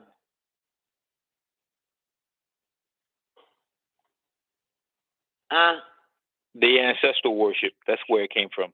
Arabia. That's where Allah came from. If you look at 252, a system of ancestral worship, which they brought from Arabia called Yoruba. And that's where it stemmed from. The land where teraphims have always been worshipped, such as the moon deity Allah, which in 1950. Wait. I got a point. I got a moment. Did I miss the part when they finally went to some spot after they went to Angola? No. Okay. Yeah, after they went to Angola. Right. That's 246. But there's when they arrived in Angola, where they tried to go to another spot and then they wouldn't accept them black hair, straight ass, black ass niggas. That was Nigeria. That was Nigeria. Okay. Yeah. Damn. Okay. They tried to take residence in Nigeria. Okay. So I missed it. Okay. Then the answer is yes. Okay. All right. So 252. Oh, so this is where so when you asked earlier, when you was like, Don, I'm thinking that the religion or the worship came from, boom, 251 say it, leaving their religious system of Orisha. Remember you said that earlier. Absolutely. When they got to Oya, they called him Obatala, called his followers Yoruba, and then you would say, that's when you was like, damn, they this is their worshiping. This is how worship came into place or some shit, right? Yep. There it is. Yes, it is. Yeah, you're right. 251. They were forced after they got kicked out of Nigeria because they was met with woolly-haired people, and woolly-haired people refused to mix with their ass. So they were forced to depart, only leaving their religious system of Orishi. Rishi, yep. They left that shit in Nigeria, home of the Yoruba tribes. Oh, yeah. He called it home of the Yoruba tribes, but not at that 90 time. seconds. Now it's the home of the Yoruba tribe now. But that's what, but the niggas there didn't accept him. But he left it there. So he still infected them with something. Yeah, something like that. So they were forced to depart, leaving their religious system of Orisha and a system of ancestral worship, which they brought from Arabia. 60 seconds. Yoruba. Which they brought from Arabia called Yoruba. Wait. Right. Read that shit, newbie. Read that goddamn fucking guy. Goddamn. A system of ancestral worship, which they brought from Arabia, called Yoruba. Wait a minute. Wait a minute. Where the fuck is Arabia at? Arabs. Arabia. No, where the fuck is Arabia at? How the fuck they end up in Nigeria? Well, that's all the northern part of Africa, isn't it? Arabia. Right, so I thought that's the Middle East. That first of all, we know that there can't be a Middle East. I know you can't that. Have a Middle 10 seconds. So what the fuck is it's the East though, right? Arabia is the East, not the Middle East. Yes, no absolutely. It's in the East, Don. Okay. Okay, fine. Fuck it. What the fuck, mate? No, hey, listen. You made a valid point, Don. You made a valid point. They were just in Angola before my phone rang. How the hell they end up in Nigeria? So how far is Angola from Nigeria? We would have to look at the map to find that Pull out. up the goddamn map, man. Help me out. Trying to see their goddamn expedition. We in overtime too, y'all. Y'all should have been kept the eye on the clock.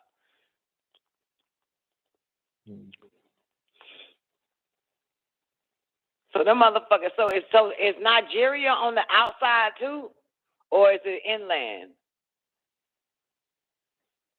These are all ports. They hit the ports of these countries on the outside. Okay, so it's outside.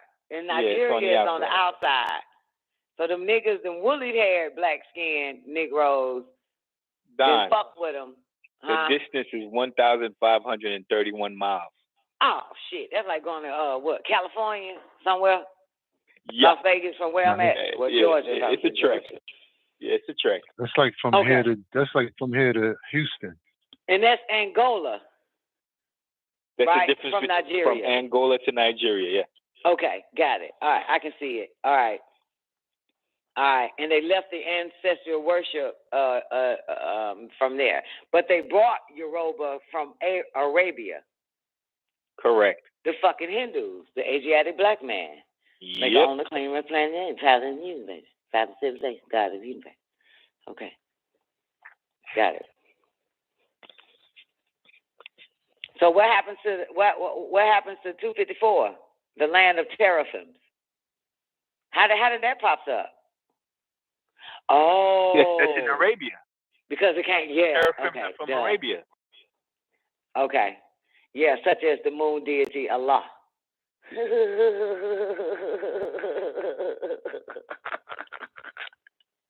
Who had 3 daughters? So how did he get those 3 daughters, though? Right? Boy, you listen to goddamn that young ass Imam Misa, man. That motherfucker. Oh, never mind. Go ahead. He talk about a lot. Absolutely. Absolutely. There had to be a female deity, right? Mhm. Yeah. Yeah. But in the tablets, he says something totally different. But I had to make you believe in Islam as if I believed in the shit. Again, Don, we don't believe. We know. That's why I said, man, y'all can have that Islam shit. I'm just waiting on the truth. I really y'all go through that bullshit. Yep. That's what we do. We dispel this stuff. We dispel Yeah, I'm waiting on the truth, man. I'm just going to sit here and wait on the truth. We dispel it.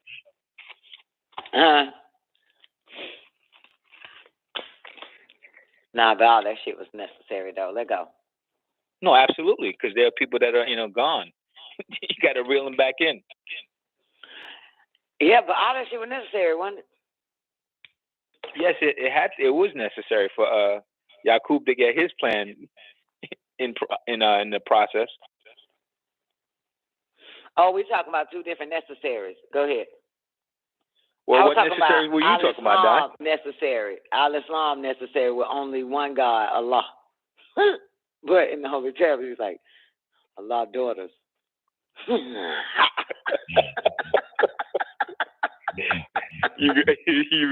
you really want to touch that right now? I mean, we can No, dance no, on it. I'm okay. I'm with it. I'm Okay, still following y'all with Yakub though. But next thing I know, we're in Arabia. That they bought Yoruba to Nigeria, left that shit, and ancestor worship began. Let's go. Crazy. Right. Yeah. So Nigeria, is Nigeria the land where the teraphims is, or is he saying Arabia is where the land of the teraphims have been worshipped? Okay. Arabia. Originally. Got it. Yeah. Got it. Okay. Okay. So y'all did the two idols of the moon god. A man sitting upon a throne with a crescent. And then the little daughters. Okay. What's next? Where y'all left at? 255. Their religious systems were created with the ability to adapt to anyone else's culture. That's that thing right there, Don. What the fuck? Whose religious system he's talking about? Their religious system. Is this the Hindus or what? Where we at? Yes. Yes. Okay. Into all religions. Their religious system was created with the ability to adapt to anyone else's culture. That's Hindu. Is that what we're talking about? There, being the Hindus, or? Yeah. Okay, got it. This is my second time asking. It's your second time saying yeah. Go ahead. I won't ask no more. I won't ask that shit again. I just want to make sure. Goddamn. Okay. All right. So, bam. So, goddamn. Let's go. Yeah. Did y'all hit 256 yet? We started that's where we started off at. Or we left off at, I should say. Oh, okay, good. I'm caught up. As in the case of Santeria. Yep. So, wait, the Hindus did this. Never mind. No, You got it. You got it. The Hindus did this shit. We can hit this all night because people need to understand. We need to understand. Overstand, I should say. Yes. They are able to adapt into any culture. Like I said. Anyone else's culture. Absolutely. So, bam, as in the case of Santeria. Remember the Rabbi Finkelstein was talking about the Jesuits and how he got into the Catholic Church. Had to create another faction, right? So we had to create something to infiltrate. So we created the Jesuits to get in. They didn't have anything original. It was this. It was this. This is what they practice.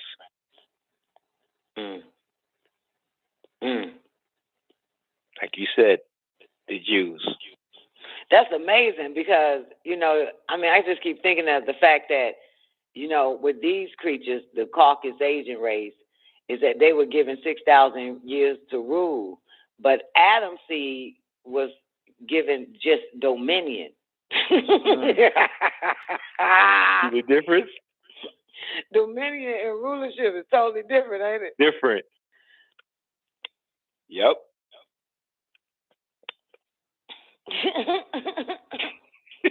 Damn, Yakub should have been my god, goddamn. The fuck? It ain't too late. It ain't too late. He's still here. Well, his practices are, at least. I'm talking about my God to create me, to give me 6,000 years to motherfucking rule this bitch. Shout it. I want dominion. Yeah, absolutely. You want rulership. Fuck yeah. The fuck? You want rulership. Man, our God gave us a short end of the stick, didn't it? Yeah. Thank you. Be so honest, truthful. Gotta be truthful around this bitch, man. We got a short end of the stick. Sure did. It's like we the one that got the goddamn government cheese. Why are y'all saying that? Them motherfuckers got the cow to make the goddamn, make some real cheese. Cheddar cheese. we didn't even get the Kraft macaroni, the Kraft sliced individual slices. We got the big block, the big green block. The government one, the hard to cut. Yeah. The dried up Well, one. y'all sound like some ungrateful son of a.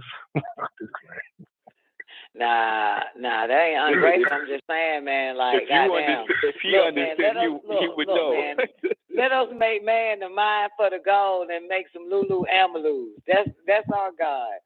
Yakub and the Palladians and all of them, like, let us make a motherfucker superior that will goddamn rule this bitch for 6,000 fucking years. Boom. That's a little bit, that's boom. Let us. Nothing else needs to be said after man, that. We got the short end of the fucking stick. Oh, so you think that plan was successful? Okay, I hear you. Oh, well, you look at it today. You tell me. Fuck? You tell us. And if you ain't got to even look at it today. Look at it yesterday. Look at the day before yesterday. They even gave these motherfuckers. Even Dr. York even said we gave y'all the cure for polio, but you didn't give it to us. You gave it to them goddamn wicked motherfuckers.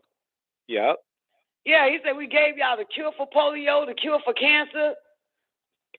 We gave y'all this, we gave y'all that. Yeah, he's saying you give it us niggas in the hood. You still gave it to the ones that was given 6,000 years to rule. Gave them the formula to create the split the atom, and they fucking did it, and became the fucking atomic bomb. He said we gave you this, we gave you that. The fuck, babe, what you give us? Melanin in our hair. Just gave us melanin in their hair. That's it. That's all we got, baby. Okay. All we got is sun heat genes and that we got a hair. little neuromelanin too, and some in our organs. Well, everybody got neuromelanin. We gotta thank the Lord for that. Everybody got the higher neuromelanin. being. Of course. But he gave us sun heat. Baby, I gave y'all sun heat gene and some nappy hair, man. That's all y'all need, baby. And from there, y'all just going to be Lulu Amalus. Primitive workers. And we regressed you, too, you know. They didn't want anybody, that could complain. Oh, yeah. And, oh, yeah. You got regressed. Oh, we took your barytheric gland out because we didn't want you to really think for yourself. We didn't want you having, autonomous communication. We don't want you communicating with anybody but us. You gotta take our word. Absolutely, man. I want you to think for yourself. Goddamn, we got the ass end of the weed, didn't we? Say it again.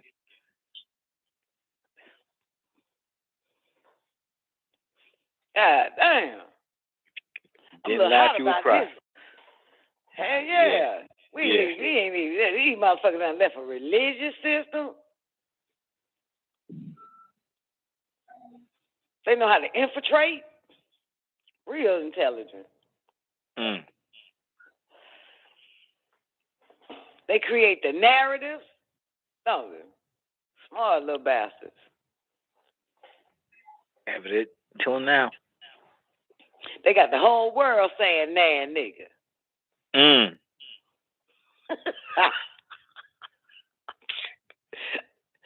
God damn. Don, you know where Negro came from?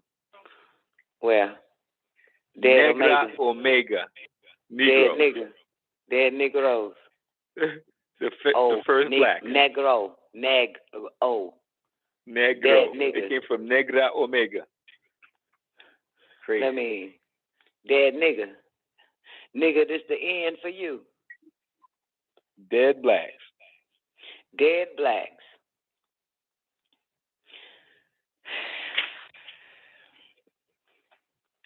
Well.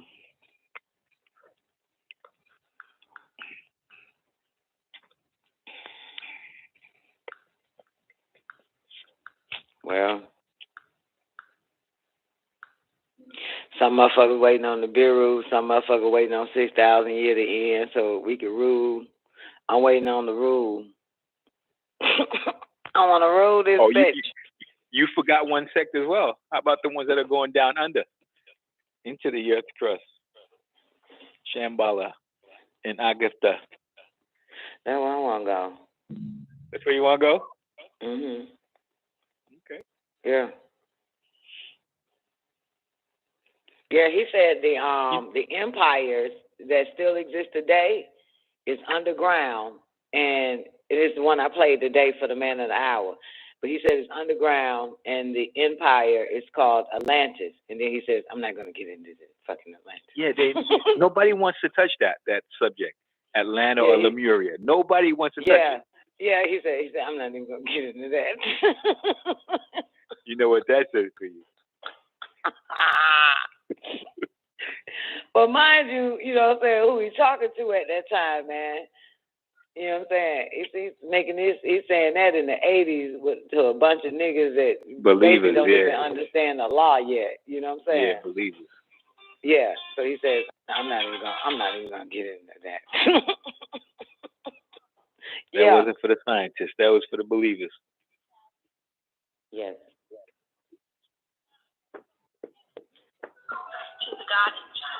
I'm hanging up on y'all, man. I gotta do the Holy Tablets, man. Let me finish up.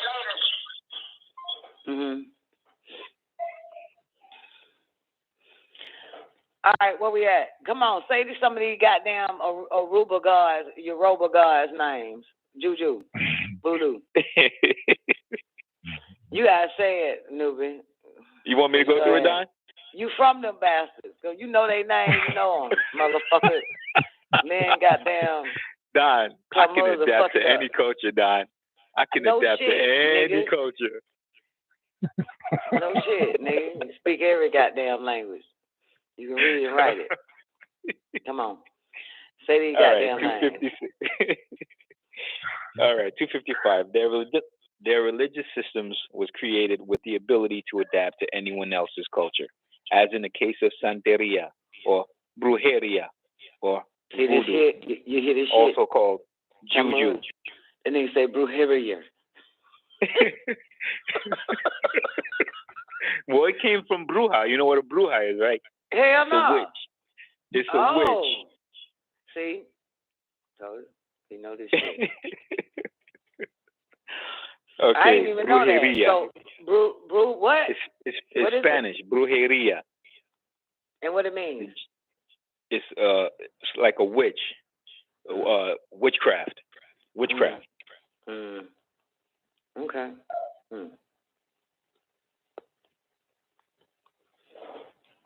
Okay. Voodoo, also called Juju, were the Yoruba gods Shango, Oshun, Yemaya, Oya, Oguni, Eshu Elegbara, Shopuna, Sonopuno, Olodi, Olebik, Yomunja, Okokun, Olugbo, Osanyen, Orisha Oko, Ogemo, Orunsin, and Odudua.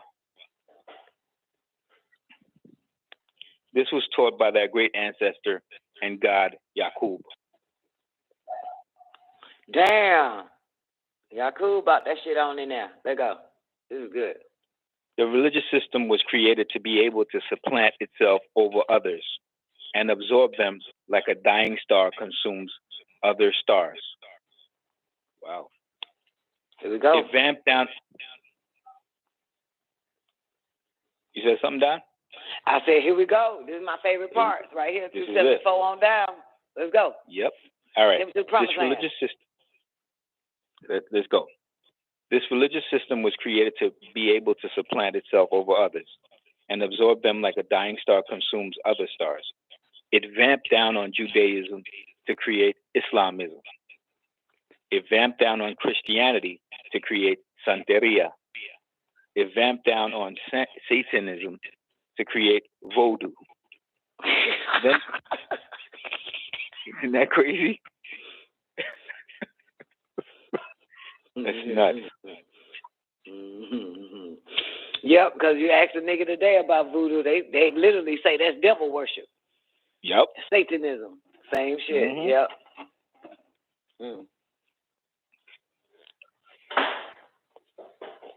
Yet it is all still practiced till this day. Every single one of them. 277. Then the ships continued up to the Atlantic Ocean to Sierra Leone, where there is black skin and straight hair. Straight on up to Mauritania, where there is black skin and straight hair. To Morocco, where there is black skin and straight hair. Passed through port of Tangier, where there is black skin and straight hair. Onto Mediterranean Sea, where they stopped off in Algeria, where there is black skin and straight hair. And Bizerti in Tunisia, where there is black skin and straight hair. And stop off in Tripoli in Libya, where there is black skin and straight hair. And in Alexandria of Egypt, where there is black skin and straight hair. They supplanted themselves on the seashores of Mother Ganawa, mixing in and taking control. These black skin and straight hair tribes never ventured into the heart of Ganawa, but controlled the ports and seacoast. They fathered the slave trade of the woolly-haired from Zanzibar, giving the slave the original name Zinji, from the Native Americans' words Zini, meaning black skin, before Negro, but not before Moor, that became Moor. The goddamn black skin, straight haired niggas fathered the slave trade. They fathered it, Don. They fathered it. Yep.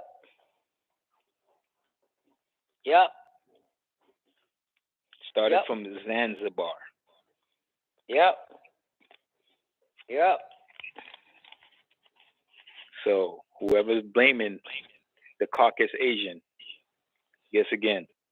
You won't hear yet. Who fathered it? Niggas. The black devil. Yep. The Hindu. Yeah. That's a shocker.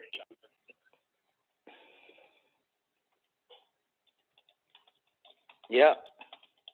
I've been saying that shit. So it was your niggas that did this whole slave trade shit on y'all motherfuckers. But who the fuck am I? And the white man didn't pop up yet. You know what I'm saying? Nope. Yeah, it was the Spaniards. Well, the white man was being created. Yeah, it was the Spaniards that with the slave trade of 400, you know, that little 400 year bullshit. It was the Spaniards. Yeah. Prince Henry and John Hawkins. Prince Henry, Spaniard. Black hair. Black skin, straight hair.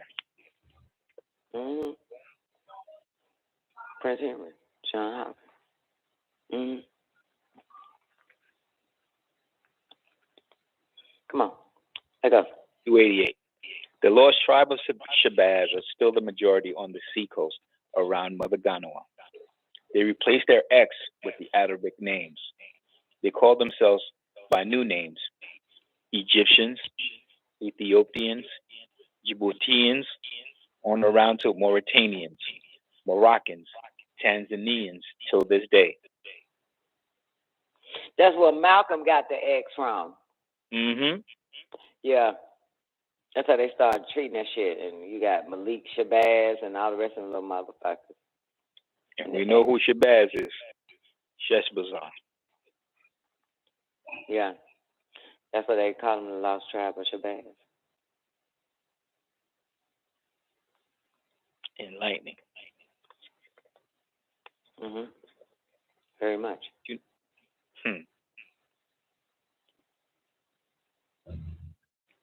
Made me want to watch Malcolm X again because they mentioned a part. I know they're lying about this part, but they mentioned how he got the name, what made him use X.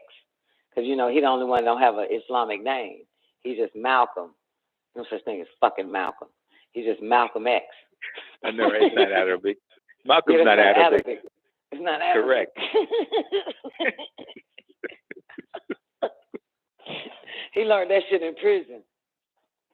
Absolutely, for certainty. Yeah. Yeah, he named that in prison, didn't he? And remember Betty Shabazz?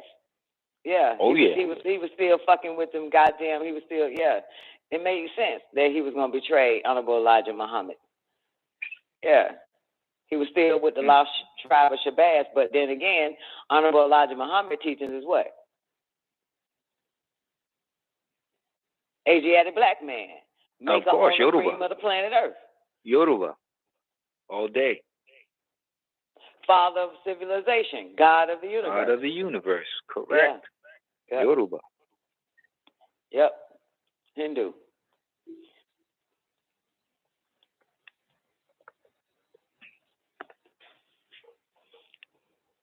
Let go.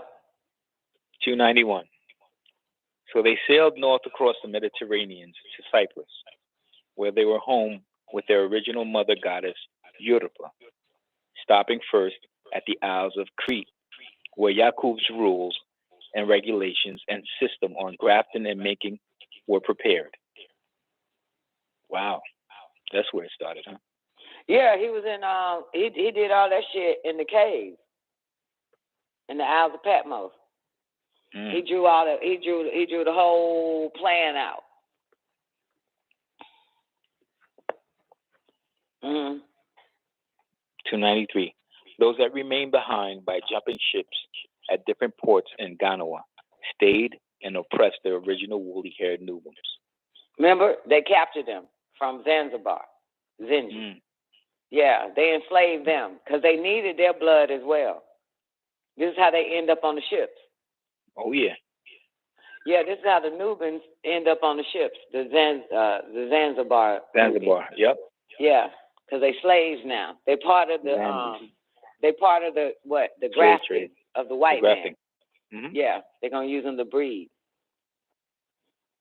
294. Introducing them to mythological religious beliefs such as New Yoruba, New Islam, Judaism, Christianity, and a host of others, which later became the enchantment or the spell.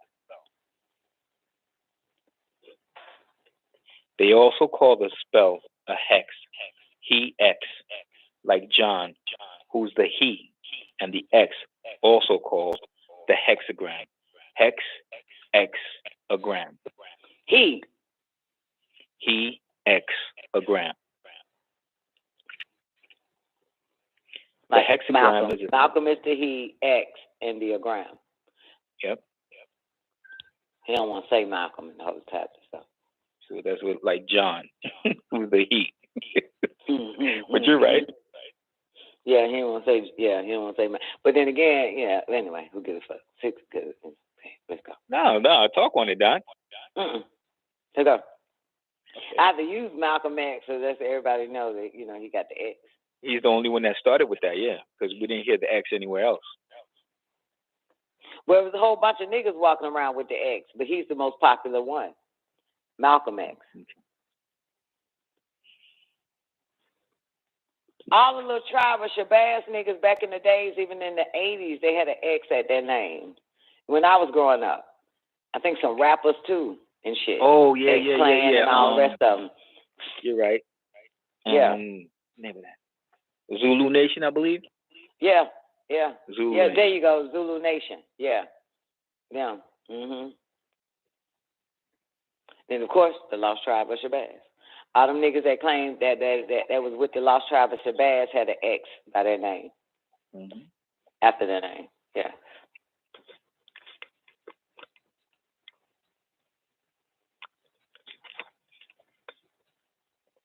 $296. 296. The hexagram is a symbol of the six-pointed star, which again is the form of a swastika, the seal of the Illuminati of light and fire, symbolizing their 6,000 years of rulership over the original Ishmaelites, Israelites, and Midianites. Wow. That's crazy. And who's known for the swastika? The Illuminati and light and fire. No, the ones that wear the swastika. Come on. Oh, the Nazis. Got it. Boom. And before that, it was the Hindus. And who's the leader of the Nazis? Hitler. And who was he got them in contact with? The Aldebarans and the Pleiadians. And who was Yakub was in contact with? The Aldebarans and the Pleiadians. And who was Yakub's right-hand man? Shess Bazaar. Shabazz. That's right. And History repeating itself. The X. And what is the X? A goddamn swastika. Exactly. A hexagram. A It's a hexagram. hexagram. Fucking swastika. Goddamn shit. What is correct? Or it's swastika. Yeah, symbolizing what? There's 6,000 years of rulership. Over the who? The Ishmaelites. You. The Israelites. The Midianites. You. And the Midianites. You. Damn.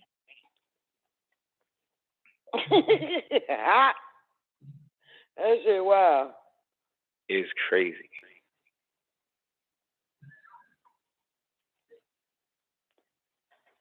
That shit, wow. Come on. 298. The word gram, meaning a seed, ties in, for this was the grafting of a zera, meaning an offspring or seed, symbolic of the sixth letter of the Adamic alphabet and the sixth letter in the Arabic alphabet, Sita, and the sixth letter in the Greek alphabet, which is Zeta, a symbol of a snake. The word Zeta is of Hebrew origin, meaning Zain, from the root word Zan, which is where they get their Zina, which means abomination. Note the use of the letter Z repeatedly. Their symbol is hidden in zig, zag, zig, which is za, za, za, or 666. Zig, zag, zig is the German word zigzag, zigzaki, meaning to turn in the wrong direction. And who is the Germans? The Jews. The Nazis, the Jews. 666. Zigzag, zig. Wow. Who's the Jews' father? Yakub. Yep.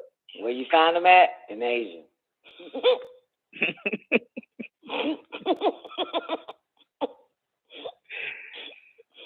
Hindus. This is interesting. Man, this is nuts. 303. The beings that inspired Yakub, as well as the Yakub of this day, Hitler, are from Zeta Reticuli, also referred to as the Mizar constellation. There it is. He about to go now. This nigga about to go in. Let's go. Going in. 304. Remember, seed is from Middle English, from Old English, seid, said, from Latin, semen, from the Greek, sperma, meaning sperm or seed, or the number 6 in Greek, which is again hex, or xe, or xenon, the 54th element, and is colorless, or the absence of melanin, from the Greek neuter of xenos, for strange. Wow. He's taking it to the elemental chart. 306. Neuter means neither feminine or the original hermaphrodites. And the parents of these Hindus, whose religion was called Zen or Xen, from Zeno, meaning stranger. There it is. That's Zen. So when you're saying Zen, know what you're saying. Strange. Yep.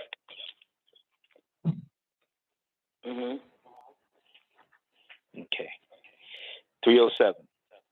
And the religious Zen Buddhism is traced back to Hindus in India. Now, the hexagon, also called a polygon, with 6 sides, the numbers of the sun, the sum of these angles are 720 degrees. That would be the 360 degrees of the spiritual and 360 degrees of the physical. When the sides are equal on all sides, the hexagon is called regular, and each interior angle is 120 degrees. The followers of Yakub were only given 120 degrees of knowledge, not 360, and not 720. They only use 6 ounces of brain, and the Asiatic blacks use 7 1/2 ounces of brain. But you have 10 billion neurons, and your brain weight is 52 ounces.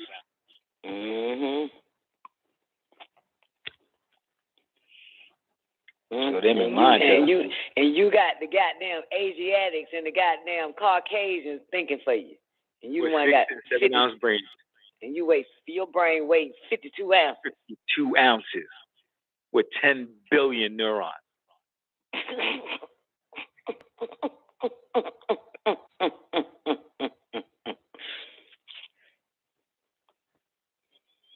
Damn. Yeah, we got the short end of the stick on that one. Yeah, it's like an elephant scared of a mouse. Isn't that crazy? That's what the fuck we are. Isn't that crazy? Perfect analogy, Don.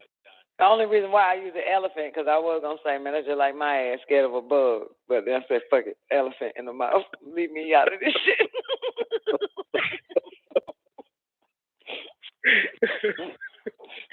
Got more brain than a bug, and I'm fucking running out the house. Right? Motherfucker ran me out the whole room. Hey, Don. Don, I got a question. Every time I see a white man, I'm just going to go, ah! Pull out your fly swatter, Don. And run. What I never thought something happened to me. I'm alive. I'm okay. Go ahead. Sorry. Tell me what you got, baby. So, just pulling this story together, the followers of Yakub had 120 degrees of knowledge. So these people were the ones that was going up and down the shores, going into different towns and cities and countries, taking advantage of the woolly-haired non-ether beings, correct? So I'm trying to figure out which set of non-ether beings had the 720 or at least 360. The ones in the middle. The ones in the middle. The ones that's untouched, like the Dogon and all of them. You still see them today. Same ones like what me and Newbie, what I like to bring to the Don show every time. The ones that the white man tried to come last year, 2 years ago, and try to indoctrinate with Christianity, and they killed them. They untouched. So the ones that's going to suffer from the hands of the Yakub followers and are the ones who don't have all the knowledge that they need to combat. So there's a saying, you will perish for a lack of it.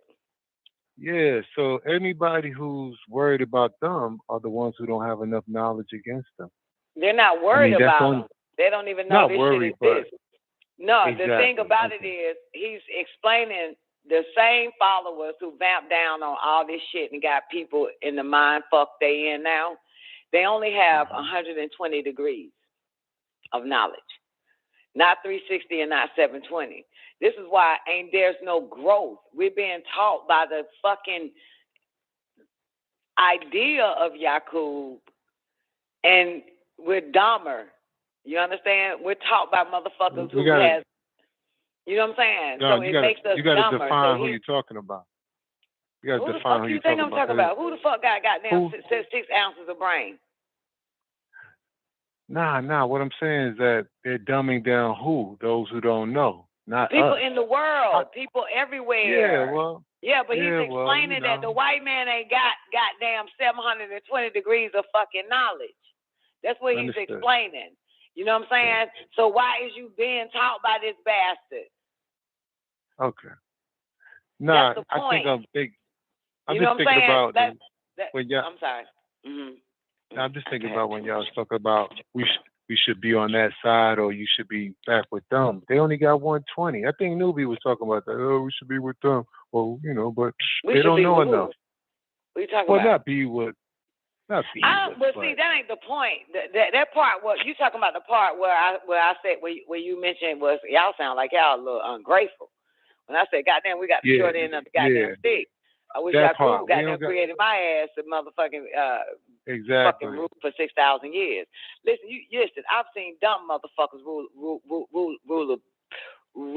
a whole bunch of goddamn smart motherfuckers. That ain't the point. Really? Yeah, Mr. White Man. Ruling who?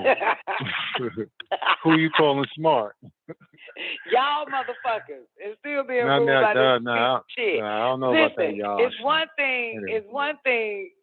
thing to have rulership. Yes, naturally. That means that's gonna be in your genes. Whether you're grafted to be weak and wicked, who gives a fuck?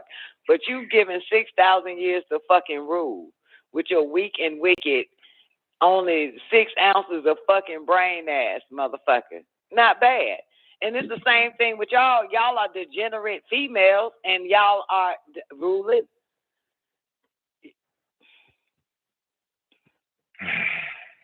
And you quiet than a motherfucker now.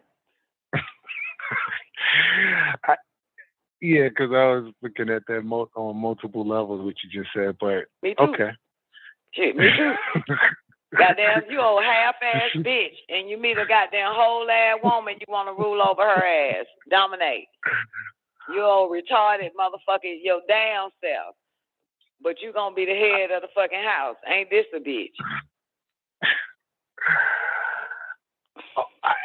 Only if she's in her right mind, she can rule. Man, ain't no such thing as only. How would you know if anybody in their right mind? Because of what they're doing is what they actually controlling. No, I'm saying like I've never been with no weak women, so I ain't say shit about weak. I said y'all. Okay. I mentioned nothing about women weak. I said that y'all are half-ass bitches. Y'all are a half-ass woman. Get with a whole woman, you're dominated. Nah, I ain't trying to. That's the point. But you get what I'm saying. You know what I'm saying? Yeah, that's some natural shit. Obviously, there's something there. You know what I'm saying? So if somebody only have 120, it's like, matter of fact, it's like the children running the fucking parents. That's crazy. You know what I'm saying? Trust me, and a bunch of children run their fucking parents.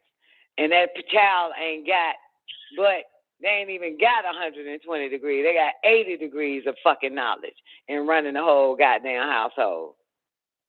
You know what I'm saying? The youngest. Well, no, that means not all of them, because shit, mine ain't finna run a goddamn thing.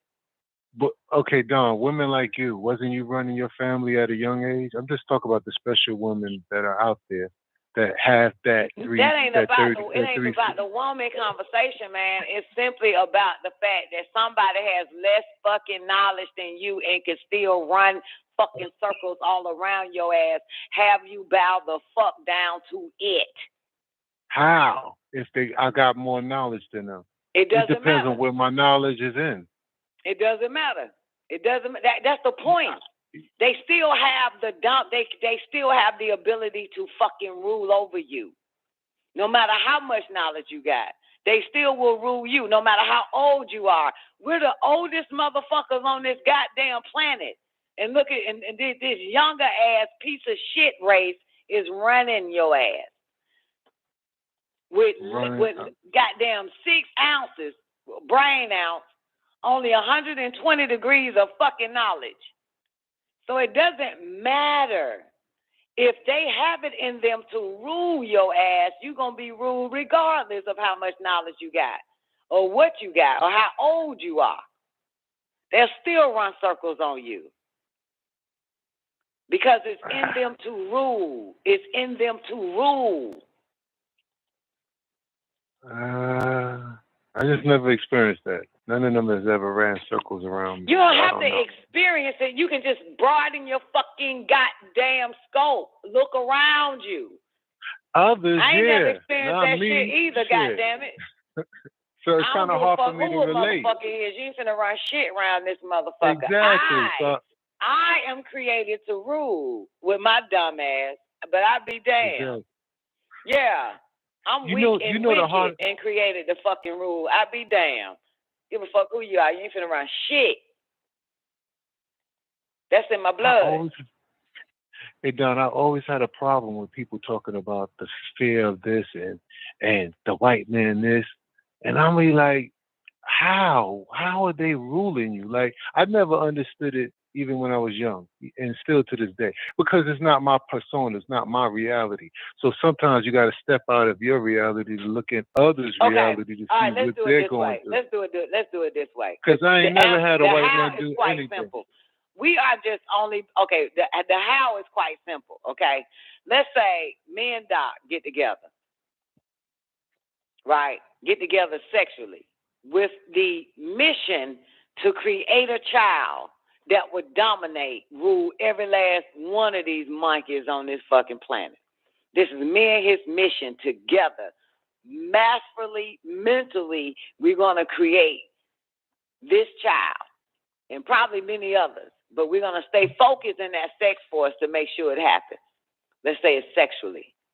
Now, then let's say you and your mate simultaneously is just fucking with no mission, no purpose of how to breed this fucking child, and it comes out just regular.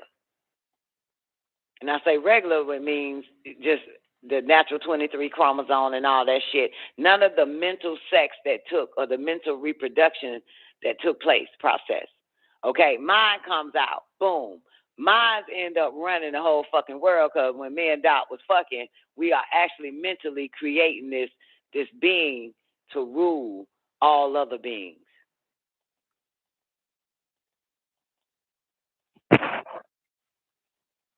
Hey, Don, I don't think the white man's ruling the world. Hey, listen, Don, I don't think the white man's ruling the world. You don't have to think that. Yeah, it doesn't matter. I don't think it's fine. It's fine. It's always a nigga in the background when it comes to them. They just the front of it. Even when I used to see these movies of war, it'd be a black nigga in the back where they get the actual. Who's in front? Who's in front of God? Okay, listen. Is anybody in front of God?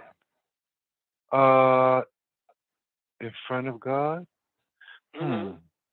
Depending on who you calling God. It doesn't matter. Just come on, answer the question. Like, who's in front of God? Hey, can anybody back open answer the question? Who is in front of God? I don't think no one is in front of God. All right, no one. So who is behind God? Nope. No. No, you got whoever follows God is behind God. You have the angels. Okay. You got all the motherfuckers. Gotcha. You got the apostles, the news bearers. Yes. Come on, man. Okay. Why am I even talking to you? So you got all them behind God. There's no one in front of God, right? So who's doing the work? Maybe answer that for me, please. Who's doing God's work? Whoever he sends to do his work. No, the people behind God, because no one in front of him. So those that's behind him is doing all the work, right? Absolutely. Okay, now, so back to the movies that you see. See the white man, and according to you, you said you see some black man behind the white man. No, in front. Well, you didn't, boy. Don't make me open up this damn show and rewind it back 12 seconds where you actually say you see black people behind the white man in movies. Well, okay. I'm just saying that they are the ones that's behind the white man doing the work.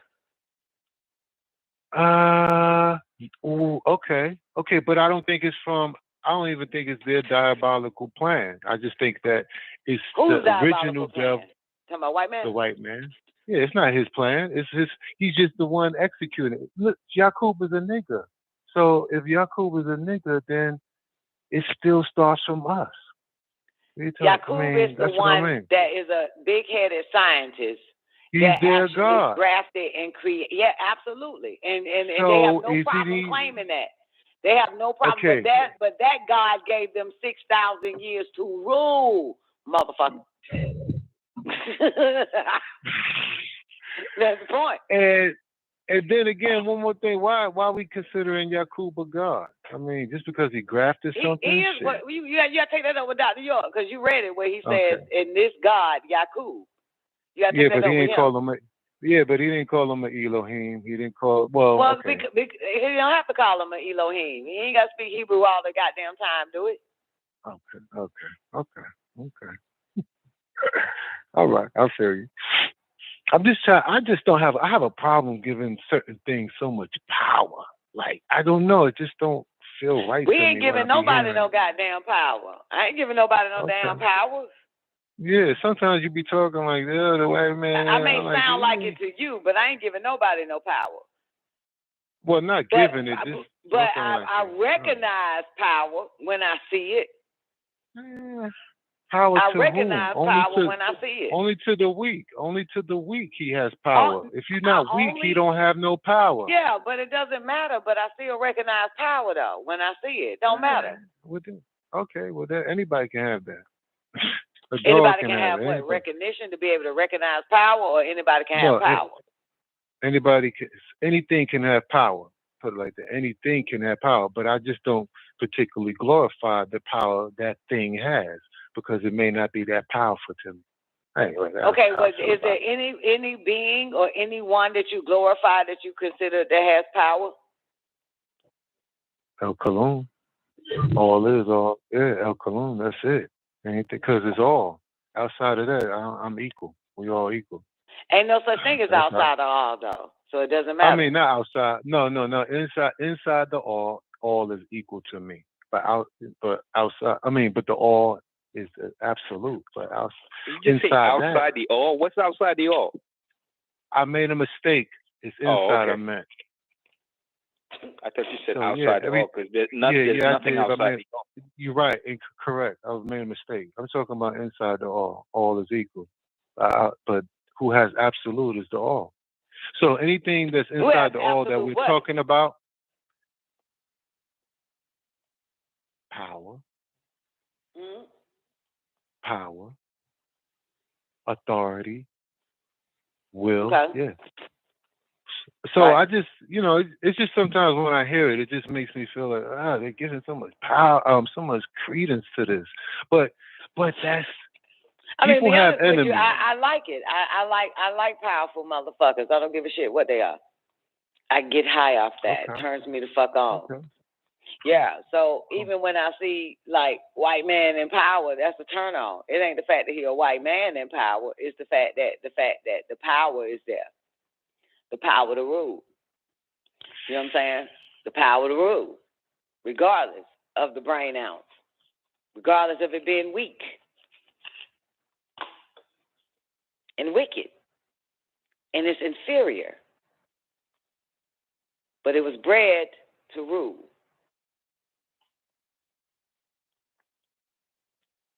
Sound like more serve out a plan. That's all. It was still bred to rule, though. You know what I'm saying? Rule, serve. It's the same thing. You know what it is? It's a good plan. You know what it is? It's a good plan to me to create something to rule. That's a damn good plan. So tell me something. Where are they ruling at? What you consider rule? What you consider ruling? Right now in this day, how is the white man ruling the so-called Nubian? How is he ruling them? I didn't say the white man was ruling the goddamn black man. Y'all ain't the only motherfuckers, is you? Okay, so how's he ruling the world? The motherfucker controls the airspace. It rules the airspace. That which is beneath the ground, it controls the land as well, and the outside goddamn atmosphere of the planet fucking Earth. This motherfucker got heaven and earth, and and hell, the ruler of all this shit. Yeah. And all that's in it and around it. I just look at them just being in the cockpit, just making sure everything works for us, because that's how I look at them. If they rule in the air, they're just making sure it's good for me to breathe. Thank you for taking the time out and doing all that studying Well, and why? Well, staying bitch, up why late. you can't do it then? I don't have Why to you do it being a because someone woman else is thinking this doing it. motherfucker? Why your sorry ass as a man can't fucking take the airspace and make sure it breathe? You breathe, make sure I can breathe good in it. Why you with like a I'm bitch already. like me waiting on this I bastard don't see. to clear the I don't see airspace so where. you can thank this motherfucker? I don't see a need to do it because it's already being Okay. done, and I don't have no Oh, complaints okay. with my breathing. My And breathing that's is fine. and that's probably your breathing is fine, but others ain't. Yeah. How? Who's saying that they have a problem? Listen, people have a problem with knowledge. They don't have information, and that's where we step in to give them information. But as far as all of the systems, I want What do them we to step do in and the give them work. what? What do you give a person? If, What type of if they information are need you giving them? whatever they ask. If they ask me What ask do a you give question them or though? What have you given them? What have you given them? my advice, my knowledge, and when they go and use it, if they come back, they say, "Hey, man, that worked. I appreciate it." And I'm What like, is it though? Give us something. It's Give many us what things. you give 'em. It could be anything. It could be many things. It's nothing one Like what? specific. It could be health, knowledge of health, knowledge of whatever you Okay, ask you give me. them It knowledge of depends. health. So like what? Like what are you telling them? You tell them to eat something? I'm not. You tell them to eat something? The specific is not necessary, but just the only It thing is is very what's necessary because I need to know.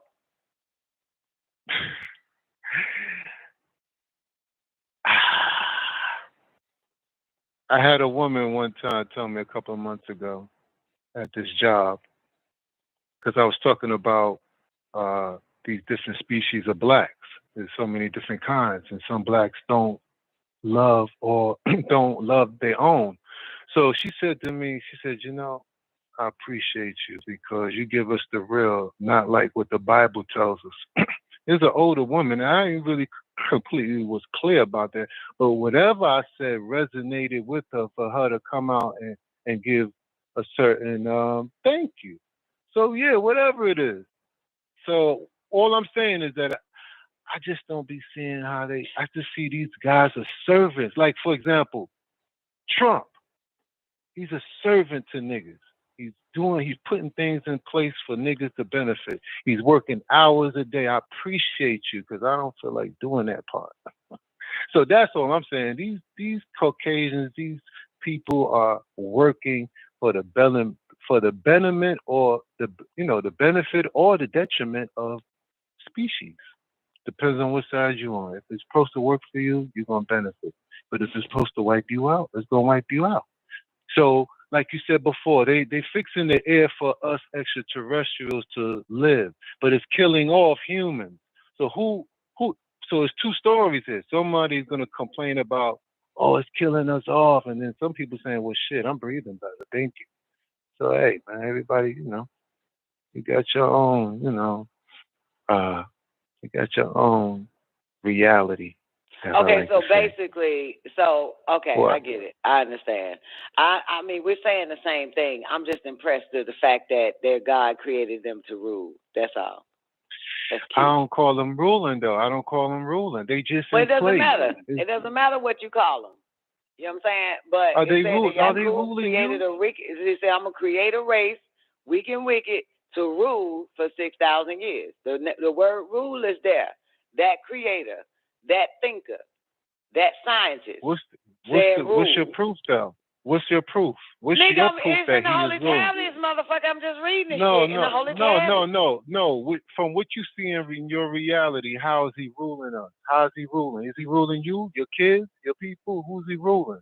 Yeah, he ruling my fucking kids and my people. That's what the fuck he ruling. He is? He's ruling your children. Well, he Yeah. ain't ruling mine. I know he ain't. I'm sorry. I know you know he ain't. So why is he ruling yours? And you know what you know. The mental process, baby. Okay. I stayed on mine to keep mine on the same level as mine, of me. But I only got one. It was easy. So hey. Okay. Well, that's good. That's good for you. Yeah. I don't have the same problems most people have, so it's I gotta just put myself in other people's shoes. Because I don't have the same I problem. told you to open it up. I told you to broaden the scope and see it. You ain't got to look at your mirror and have a conversation. You can see it in others. You know what I was saying to myself? I said, you know what? It's my people who have enemies, not me. So I gotta remember that. These niggas got enemies. The white man is these niggas' enemies. He's not mine. Because he don't bother me. Not at all. Because he knows. We're not talking about an enemy, but whoever is ruling controls the minds. You know what I'm saying? Controls basically everything. So when I asked you in regards to even the health, and one thing about it, you said you met a bitch on the job. You know what I'm saying? Well, obviously, who creates the jobs? Who set the whole job thing up for you to even have a conversation on the job? I have no problem with that. I'm great. I'm cool. You're not going to do with it that. because it's already being done for you. So you're not going to create. Yeah, well, everything you just basically said is that you don't see. It's a good thing that he is doing all these things. Let's say Mr. White Man, who has the power to rule for 6,000 years, that he is doing these things, and so that you don't have to do it. Yeah, certain things I don't have to do. Situation.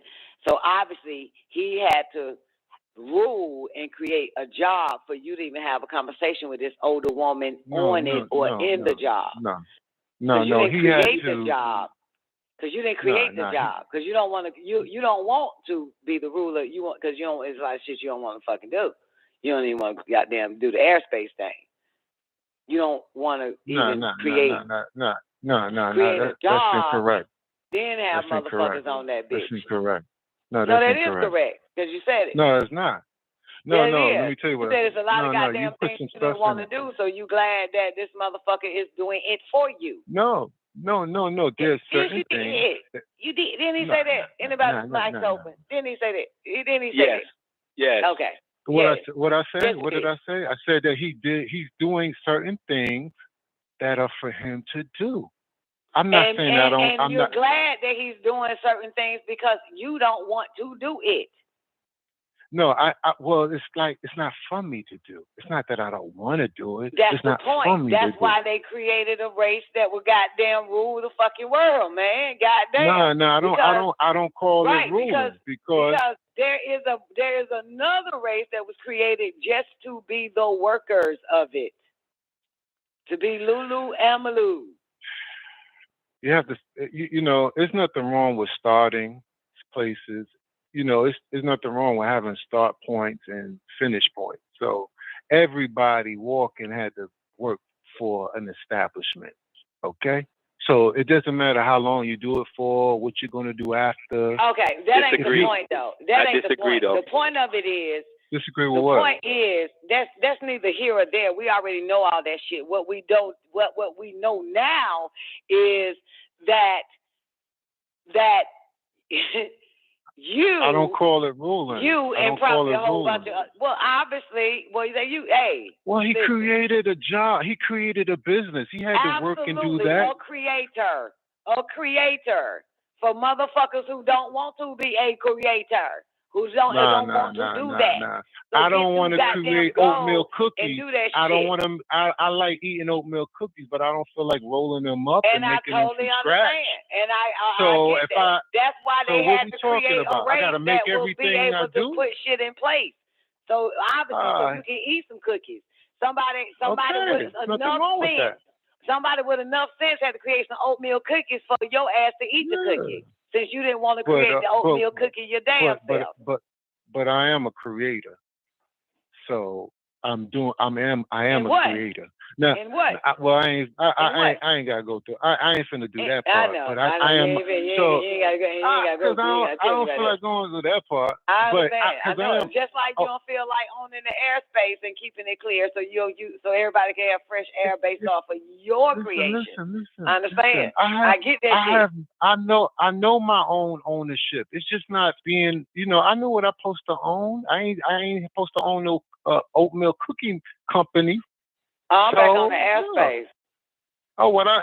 I may not be. Hey, listen, everything is becoming. So if I'm supposed to own the airspace, you are a fucking useless fucking eater. No, I'm not. No, I'm not. You are a useless fucking eater, man. That. I rebuke what you said. Here. I'm still here. That rebuking don't work. I don't care. I rebuke you. You rebuking. I rebuke that comment. That shit, I still say it. A useless fucking eater. I don't agree with you. So a useless eater and a useless That's breather. Your opinion. That's useless your breather. You just waiting on the motherfucker to clean the fucking ass so you can breathe again. You didn't create me, so I don't care what you say. Hey, I damn sure didn't, but I know who did. Okay, so it don't matter. But I know who did, goddamn. No, you don't. Yes, the fuck I do. Shit. Lulu Amalu. From Job to Job. From Job to Job to Job to Job. If I'm one, you one too. No, I'm not. You one too. I ain't no Lulu. Shit. The fuck? You don't find no Lulu nowhere around this motherfucker. You Dr. Yes, Lulu. I'm not who? Dr. What? Little what? Ain't no goddamn Lulu, goddamn. Oh man. Where's my water? You got me thirsty. Come on, Newbie. What else next, man? This motherfucking here. I guess he goes on a little tangent from time to time.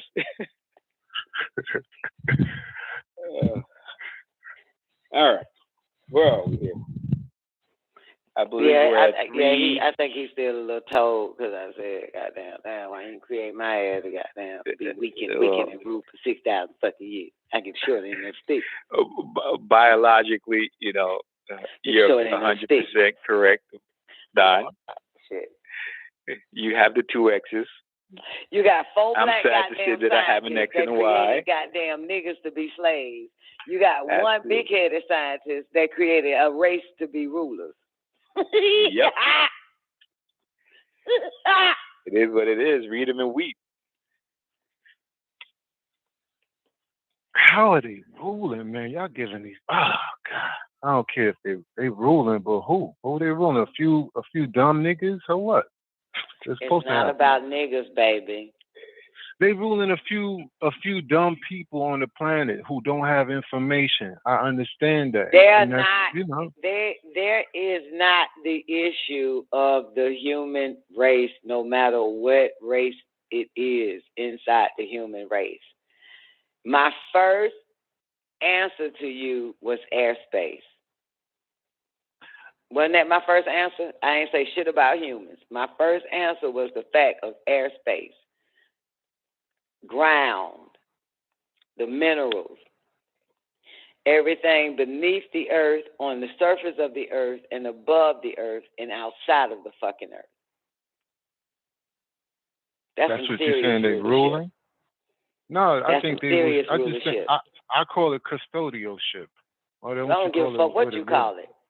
They just monitoring it. They gotta work. Let me tell you something. No.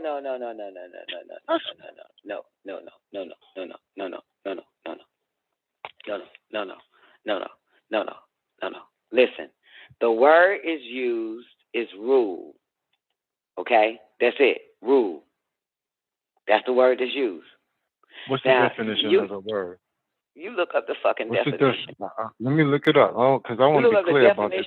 Definition of monitoring. You look up the definition of rule. Control over an area or people. Jurisdiction. Command. Power. That's the definition of rule. So when he said they gave him 6,000 years, this race, 6,000 years to rule, control, jurisdiction, power, ultimate power or authority over an area and its people. Words that are synonymous to rule is govern, preside over, control, be in control of, lead. You know what it is, Don? It's because of the knowledge that I just gained from just learning about how to deal with the cops and how to deal with courts. Had I known this younger, I would have Now, never monitor. thought they had any power. Monitor is What? to observe or check the progress or quality of something over a period of fucking time. That's monitor. But it didn't say I want to create a race weak and wicked to monitor. No, 2 fucking rules, sir. Okay. So wait a minute. Let me just be clear. Who said that Yakub's plan was for the weaker seed to rule? Was it like? Are we saying that Dr. York is saying that Yakub's, people ruled, or are we saying Yakub created beings to rule and have rulership? You know what I'm saying? Like, who's saying that this is actually Newbie, what happened? Do me a favor, Newbie. I'm here. What verse are we at? 3:11 right now. 3:11. We're gonna bypass the Asiatic black man with straight hair had a dissatisfied nature, evil dwelling within him, blah blah blah. So the Dinaki decided to try to blah blah blah. 3:19. Original Hindus, since their evil ancestors came to visit the planet between the time periods of 76 billion years to 66 billion years, the Hindus are the ones who converted to Yakub's plan while living in Arabia. They became the tribe called what? Shabazar. The 13th tribe, known as the Lost Tribe. For many of them got lost on the way, blah, blah, blah. Those that survived the journey around Ganawa were used to blah, blah, blah. 324, for any babies born with Negroid black gene, a pin was stuck in their brain. The next was the Mongoloid brown. They were spared to breed to make the red, the yellow, and then the Caucasian. This process took what? 600 fucking years grafting and separating. You have the Negroid, Mongoloid, and Caucasoid. All the other races are just that, a mixture of others. Thus, Yakub nation was born. A ruler was set over them, and she was called Europa, the daughter of Anjnar and sister of Cadmus. Blah, blah, blah. Back to the peak. Decking these islands. Then, Grotto. Boom, boom, boom. They conquered and enslaved original inhabitants of that land called Yunnan, who they were the descendants of Javan, the son of Japheth and Ifat. The Yunnan was also known as Ionians. This is the part here, newbie. Start at 3:30. Listen, Tammuz. 3:30. 3:30. The savage beasts that were grafted. No, not. Wait. Verse 3:30. They conquered. Oh, okay. 3:30. You said 3:31, but you said 3:30. You read 3:31. 3:30. They conquered and enslaved the original inhabitants of that land, then called Yunnan, who they were the descendants of Javan, the sons of Japheth and Ifat. The Yunnan were also known as Ionians. The savage beasts that were grafted from the Asiatic Hindu black man were nothing more than the original blonde-haired, blue-eyed, pale-skinned, melanin-lacking, grafted, disagreeable, rebellious seed of Yakub, the mad scientist called Flugerods. 3:32. Shameless, moralless, hair covering their bodies from ankle to shoulder, the beasts of the field, also called behemoth. They walk on all fours and ate flesh raw, having bestiality acts. Thus, the dog became their best friend. They allowed him to lick their leprous sores, and to this day, they will allow them to sleep in their beds, eat off their plates, and even lick them in the mouth. They move on to Patmos in the Aegean Sea, which is 20 miles south of Samos, the site of Samael, and 24 miles west of Asia Minor, that is, the Greek Isles. The outcome of the graftations was the Flugerods, who were bred by mixing in the seeds of the Pleiadians, which is blonde hair and blue-eyed, mixing and grafting from the genes of Asiatics, black straight-haired, and black-skinned and black-eyed Hindus. Grafting from the brown germ to the red germ to the yellow germ and on into the new earth bred, the Flugerods. That's your Yakub, right? Yakub produced the flugeroids. Let's go. Also breeding the abstract, black skin, and blue-eyed. He set up rules and regulations that they were to abide by under all circumstances. Those of his followers that did not obey him were to have their throats slit from ear to ear and their bodies left on the seashore at high tide. They separated into two groups. The original Halibites, or Hulub, flugeroids, who became known as the Neanderthals or simply cavemen, eating raw flesh, running around on all fours, and living in a state of bestiality. They found their way into the inner caverns of the planet. Many of them took residence there, while others in time... Yeah. That's you? What's funny? Yeah, I'm sorry. You're all of this shit. I'm just looking at the origins, and they are supposed to rule somebody. Oh no, I'm just tripping. I don't know. I'm having a moment. This shit is just really funny to me. That Yakub created, a black dude created some beings to rule some other blacks, and this is their origin. And we're supposed to think that they're rulers, or I mean, I don't know. I'm just. This is just funny to me, man. It's funny to me too. It's funny when a male and female have a child and the child run both of their ass. That shit funny to me. Exactly. Right. That shit is hilarious. It's hilarious when I see a fucking dog jump on the goddamn motherfucker and make a motherfucker stop what they doing and then go outside with the dog. That shit is funny to me. Mm-hmm. That shit is funny. I can't understand. I still don't understand that type of shit. But I get it.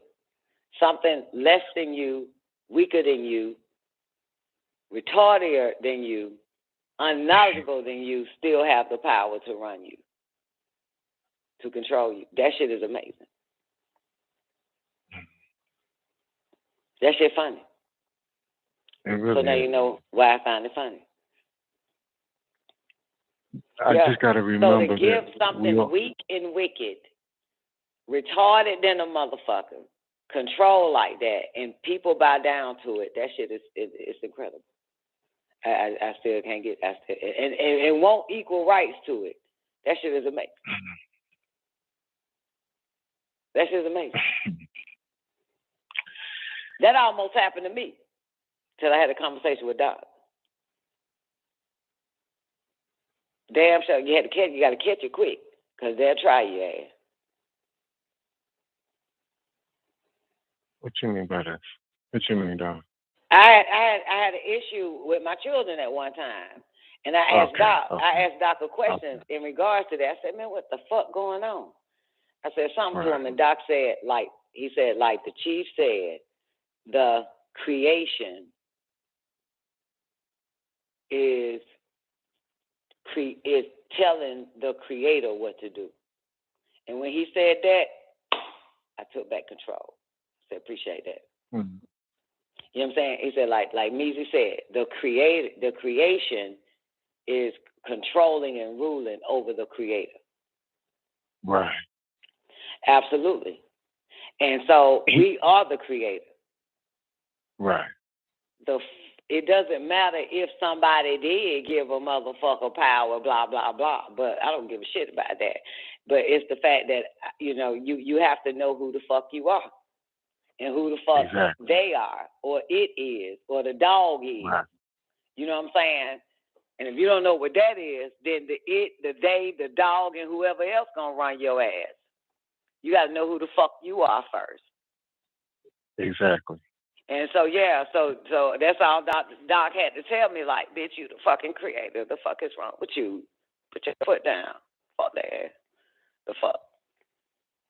Sometimes we got to be reminded. So, you know what I'm saying? Which is why I like listening to Dr. York shit, because it's a reminder, like, goddamn, the fuck. You know what I'm saying? To be reminded that you got 52 fucking ounces and that son of a bitch got 6 and the other motherfucker got 7. You need a reminder. You know what I'm saying? Yes. I need to fuck it. Yeah, so, you know, I had to be reminded, goddamn doctor, like, bitch, you created them little nigglets. The fuck? Right. Yeah, Right. that's your shit. Yeah. So to be reminded of who and what you the fuck is, you take back your goddamn righteous mind. You take back your rulership. You take back your dominion. You take back all that shit. That's right. So it's just a reminder. That's what I'm saying. So people get these fucking dogs and totally fucking forget that, bitch, that is a fucking dog. The fuck? Mm-hmm. You know what I'm saying? People got to be reminded, man. Like, you know, but hey, that's what that mean right there. That's why the shit's so funny, because I laugh now. The shit wasn't funny when I was living at, but the shit funny because I still maintain my motherfucking goddamn superiority in my fucking rule. Now the shit is funny. So just to hear that shit, eat flesh raw on fours and all that, I laugh too because the shit funny. Shit only funny because how the fuck you let this son of a bitch, you know what I'm saying, dog-ass motherfucker or a goddamn four-legged dog or any goddamn motherfucker rule you. But the shit funny. Mm-hmm. That shit funny. It ain't funny to every goddamn body because it ain't hit them yet. Because the dog is running shit. Yeah, right. The creation is running shit. Not the creator. Have you ever heard Dr. Yo say that the problem with the children and women with their children is that she fell in love with her creation? It's the son. Yeah, remember that? In the Black Book. Yeah, how she gave over her power. Yeah, through love and compassion. That's where she lost her power at. Yeah. Yes. Out of love and compassion. And then, what was another one? He said, somebody was talking to me, and I was like, yo, how can I be inferior to him that when this white man can't even come out in the sun, he'll die in the sun. He got to be It's psychological, that's why. It becomes psychological. That's why somebody has to remind you who the fuck you are. And who the fuck that is that trying to be you, but that can never be you. So you might as well be you in the presence of them motherfuckers and let them know you know. That's why he said the white man will look at you and be like, I know who you are, nigga. You just don't know. We tend to forgetful fucking beings. Right. So motherfuckers be looking at a white man with a suit on and totally forget it's a goddamn two-legged fucking German Shepherd. Yo, all I gotta do is look at their skin, and I'm reminded, like, ew. I'm like, okay, that's nasty. Anyway. Yeah. But I get the fun. It is humor in this shit because shameless, moralist, hair covering their body from ankle to shoulder, beast of the fucking field. Come on now. Eating raw flesh, running around on all fours, living in a state of bestiality. And this motherfucker gets the rule because it's tricknology. It's ruling off of tricknology. It's psychological. That's how. It's mental. That's how they get in. You know what I'm saying? That's how anybody can get in. Don't matter if it is a descendant of a goddamn dog, be a descendant of a goddamn pygmy or a goddamn Cuthite. They still know how to get in because they go to the brain. It's psychology, and you totally forget who the fuck you are.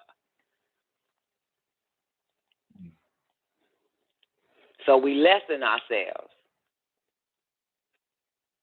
No longer the master, the slave of person, places, and things in our lives. Ain't that a bitch? Because it's psychology. It fucks with our psyche. That's how they get in. But I tell you this, Don, if you know who you are and you go amongst them, they will bow down and serve you. I swear to God. They have a sense.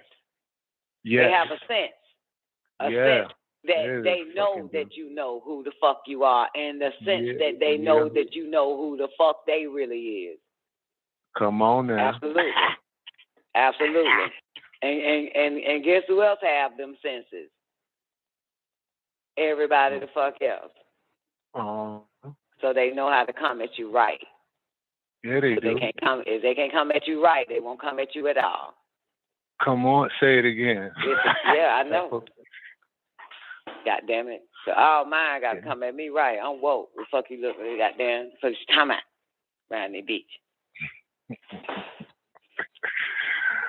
I had to set my cat straight, man. I had to let that bitch know. Hold up, broad. I think I know that bitch try to do that shit. She think twice and walk away. You better. Fuck that, bitch. I'm the one got dominion around this bitch. The That's fuck? right. Yeah. But it's psychic. It's all deal with the psyche, man. They just you lessen your fucking self. Look at Boss Lady. True story. That right. True story, right? Goddamn, fuck around and forget who the fuck we are. Like, what the fuck? Yeah, man. But And you as a know matter what? of fact, Though, I was listening to a class, right, and Dr. York just running it down about this motherfucker, right, and running it down about who the fuck we are. And I'm in the mirror getting myself together and shit. And I said, this is why I have to listen to this motherfucker every day as a reminder of who the fuck I am. Right.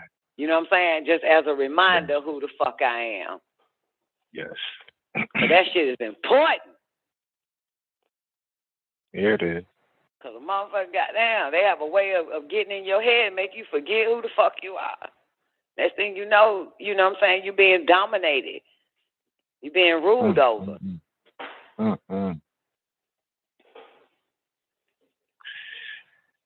I might have forgot a few other things, but that part I ain't never forget who I am amongst all these individuals and beings.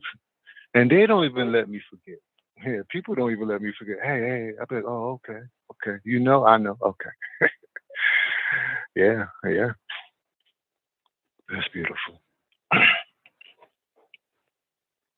All right, so after they living on all fours and after this laughter shit, 343 Noob, if you got a moment, this should spare with us. I'm right here, Don. 343. They found their way into the inner caverns of the planet. Many of them took residence there, while others in time used the technology and terrorized other innocent tribes. Those that did not jump ship were grafted out of existence. As opposed to the European fluoroids, named Europeans after their female leader that rebelled, who was also and that's named Europa, by the way. Yep. See, the Flugeroid group split up. One, the leader was Europa. That's where they get Europe from. She was a Flugeroid, right? And they split up, and that bitch just really sucked at it and shit. So boom, let's go. 346. Who is also named Europa, daughter of Angenor, sister of Cadmus, known as Zeus. This Europa gave birth to Zeus, another Z. That's the second Zig, the first being Zuen. Zeus, who had three sons, Minos, Rhadamanthus, and Sarpedon. She, Europa, eventually betrayed Zeus and remarried Asterius, ruler of Crete. At her death, she was deified as a fertility deity by Zeus. With this technology, they were given the power to rule for not less than 6,000 Earth years. Technology.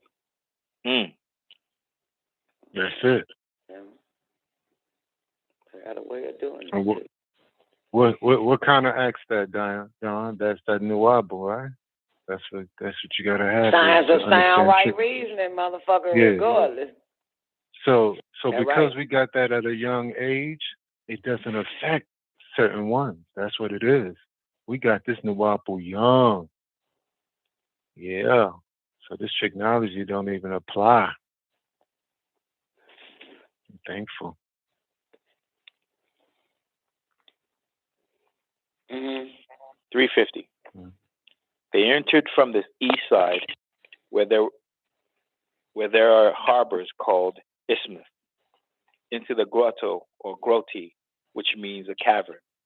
One of the entrances to the Flukeroj cavern home was called Palaskwapi. We're going to fast forward it to, never mind. Just get to that last verse before you, 354, I think. And then turn the page so we can get back on it. All right. I ain't really saying shit about that. 352. This is also where the scroll of Revelations was revealed to Yahuna Bar Zabadi. That is John, son of Zebedee, the divine, in the year 96 AD. All of these are names used today. You may find them on your maps. For the original journey, the Asiatic blacks were divided into 3 classes for this journey. They lost 95% of the people. 10% of that original 95% became betrayers, leaving 85% confused, and only 5% made it to the final destination. This is how they got their 5% nation. So you got the lost tribe of Shabazz. Now you got the 5% nation. Only 5% made it to the final destination. Oh, that's supposed to be the poor righteous teachers. Yeah, that's your 5%. Wow.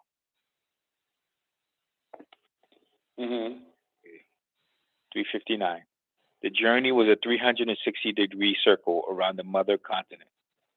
Originally, they departed with 100 ships, which left carrying 59,999 passengers, and Sheshbazzar himself, making it a total of 60,000 passengers. Yet only 3 ships arrived at the final destination, carrying 600 people on each.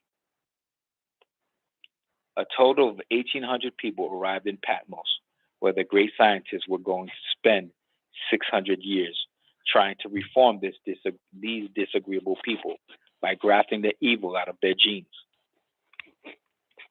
After futile attempts, they all agreed that it could not be done. For the making of the original seed, Yakub El called also Elo. There it is. He is called a god. Okay. For the making of the original seed. Yeah, that Yakub was one El, of his names, Yakub El, giving him Elo. Right. Okay. For the making of this original seed, Yakub El called El also Elo, as it says, came from Timam, the south, and the Holy One, Yishak, his father, was from Mount Paran, meaning place of caverns, that led to Shambhala. Yakub went to the worst part of the planet Earth, where his creations would live amongst the Nakashites, where the original Samael, the Luciferian, the evil reptilian, did dwell in the abandoned place of Nod. Luciferians, there it is. All of them were dissatisfied. There was no one tribe of people ruling the planet Earth in Yakub's time, so this made it convenient. So Yakub Har vowed to be their ruler, and that he would create a people who would rule 6,000 years until a savior was born. The Greeks and Roman Christians called him Messiah, Messias. The Khazar Jews called his savior Mashiach, and Muslims called him Masih. In Nuwabic, it is Masu. Yakub was helped by a group of humanoids from Lahamu, Venus. Their description is average height between 5'7" to 6'3", with a tan complexion, with black to brown, 6 ether hair. They could pass for any Euro-Arabs on Earth who had Marcabians, who are humanoids, Marcabians from Zeta Reticuli. That's where the word Mark comes from. People named Mark, Marcabians. Go ahead. People don't even know where their names originated from. It's so stupid. Crazy. 369. They have mixed with humans and have been here for many thousands of years, producing what is commonly known as little people, extremely short human beings who are neither pygmies nor midgets. Now check this, newbie. A little bit into this. This shit very important. I hope y'all don't go to sleep. But this is a little bit later. This is where he starts talking about the cow.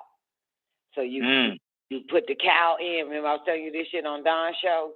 You bring in the cow with unacknowledged.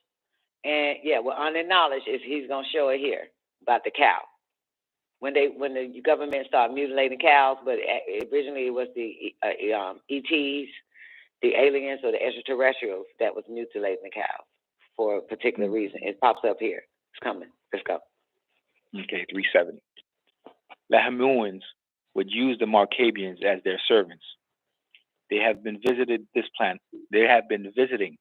planet for thousands of years. They refer to their planet as the early morning star. They vowed to send a Venerian as a savior to the new Asiatic black man. To him, he would appear in the person coming from Arabia. He's talking about who? Farad Muhammad. Yep. 372. His mother will be called Mami, who is of the Chaldean gods. They'll spell it Mimi, the Cuthites, and his father Alphonse, from the Greek Aleppo, meaning anointed, or Alphys, or Alfonso, Old Greek for leprosy, from the Alphos, meaning white absence of pigment. Albinism. Yep. That's where Alfonso or Fonz, you know, when they cast Fonz for Happy Days, they cast him like Venerian. Yeah. Yep. Fonzie. Yep. El Fonzie. Yeah. Cast him look just like a Venerian.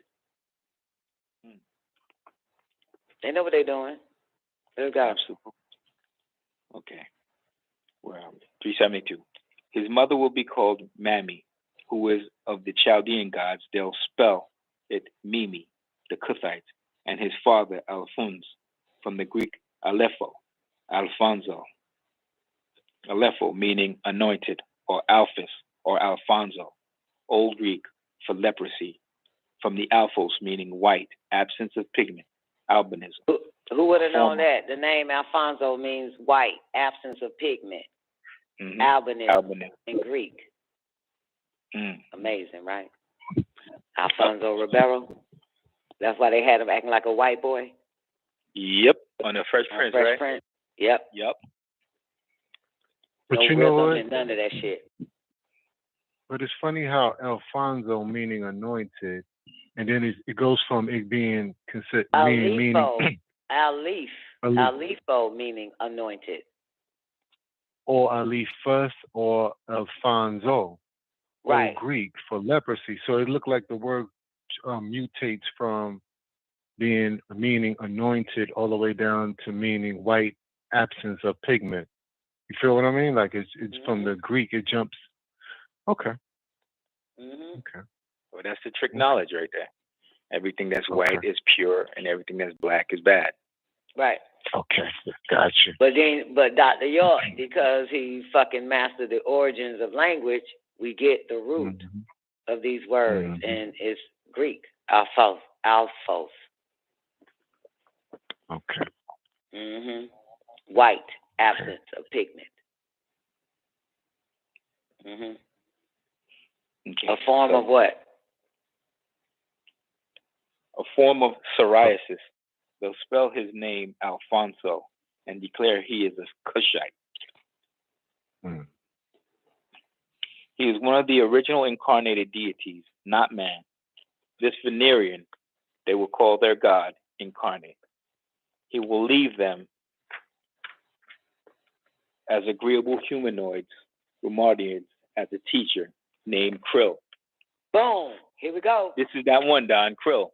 Here we go. That ain't the one I was saying, the leader of the Ashtar Commando. That's no. That's the one with Krill the bug eye. The one. Yeah. And y'all know today they got Krill all in the fucking movies now.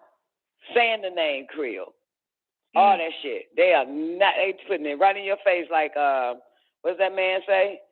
He said, we put it in your face. We tell you everything. We put it right there in your face. But you don't believe it. You don't believe it. You don't believe it.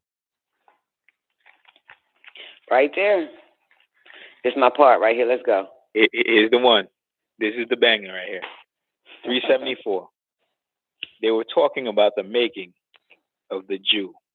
the original ones. Shespazar means worshiper of fire. The color of their flag is the sun, with the moon and the star, which is a representation of the whole universe. This seed moved behind the Caucasus Mountains on up into Russia and became known as Khazars. The woolly-haired 7 Ether Orientalists of their seed, called Asiatics, were known as the Ashkenazims. These are the grafted devils that Yakub You see the word created. Nazi in that bitch?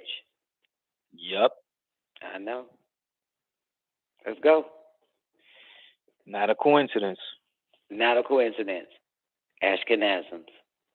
You see Nazi. Let's go. 376. They are your Flugeroids, original Khazars, and your Asiatics, Ashkenazims. Their symbol being the universe, the moon, called Kumar, also Kamar, the sun, and the bright morning star. They use a crescent moon and the pentagram, that is a 5-pointed star. The original Jacobites used the hexagram. They call Mogan David, the Star of David, or the Star of Bethlehem. They endowed their creation with 120 years of life. It took 120 years of knowledge to accomplish this over a period of 600 years of those who were under Yakub's rules and regulations. There are those that use the pentagram, 5-pointed star formed by 5 straight lines connecting the verticals of a pentagon and enclosing another pentagon in a completed figure. Of those that use the hexagram, a 6-pointed star formed by extending each of the sides of a regular hexagon into equilateral triangles.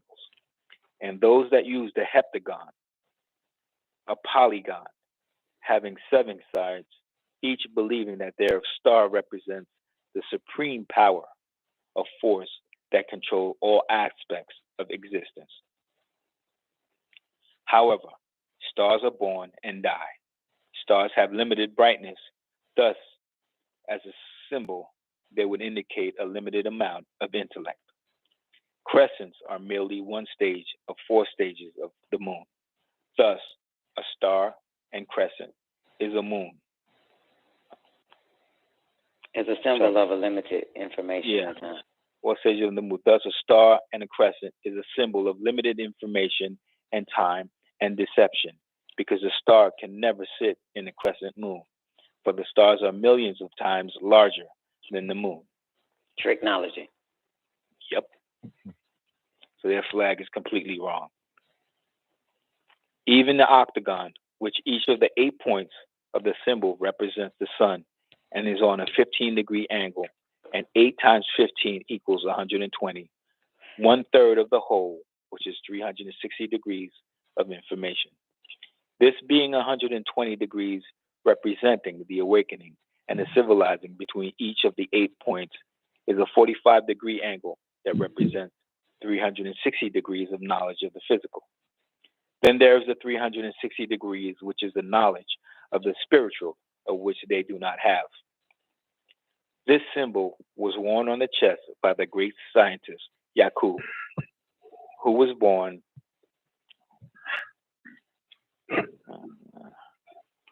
You all right back there? Who was born hydro? Yeah, I just lost myself for a minute. 383. 383. This symbol was worn on the chest by the great scientist Yakub, who was born hydrocephalic, which is having a head the size of 2 of his tribe members, the Dunakiel and the Tiros. Yakub's scientists would brand each one of his followers with a symbol called in Nuwabic Awuf, in Adamic Isra, and in Ashuric Syriac Ashara, which equaled the original symbol X, of which you already have a great understanding of, and is your modern day cross.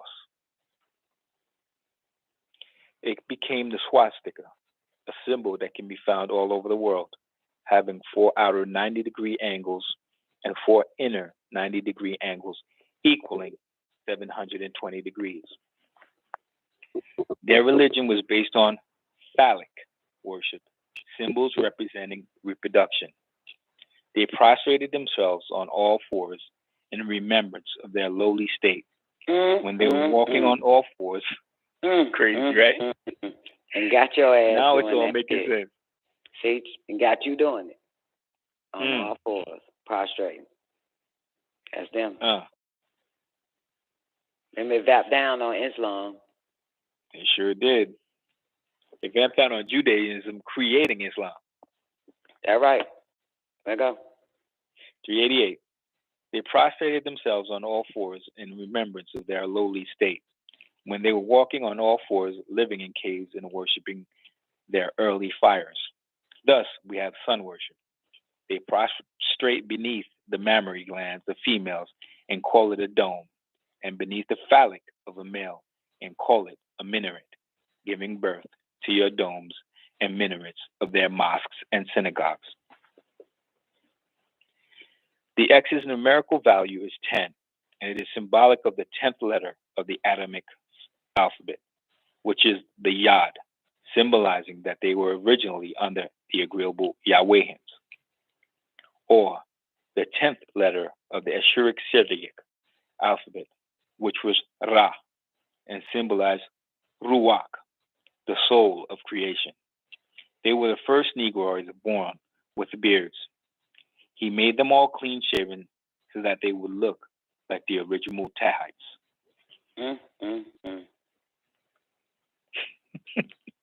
It's all making sense. That's true, because if you notice, if you ever look at the Tahites, images or pictures, you don't see them with beards. Even the oldest motherfucker of the tribe, of the Tahites, the Pygmies, don't have beards. So they wanted to blend in with them. Yeah. This all starts with the humanoids and the Markabians, because the Markabians stood about 4 feet tall. Yeah, that's what he's talking about. Yep. Uh-huh. The mixture. Uh-huh. 391. They were to mix in with the original Cushites and await their savior, who would come to them from Venus, Lahamu. There would be carefully planned breeding amongst the descendants of the Nubums under the Amorites, and of one of them would be part Nubum and part Romardian in the far west, away from the east. See this shit? There would be carefully planned breeding amongst the descendants of the Nubians under the Amorites. Didn't homeboy say something like that? He said, we send the white woman to the black man over in America so they can both breed each other out. They still carefully planned all this shit. Yep. Everything from then and now is carefully planned. So they can destroy both races. It's still their plan. Let's go. 392. They would be kidnapped and taken into bondage for 400 years. You find a symbolism in the book of Exodus of the Torah, which was plagiarized by Talmudists called Yahweh. It became the law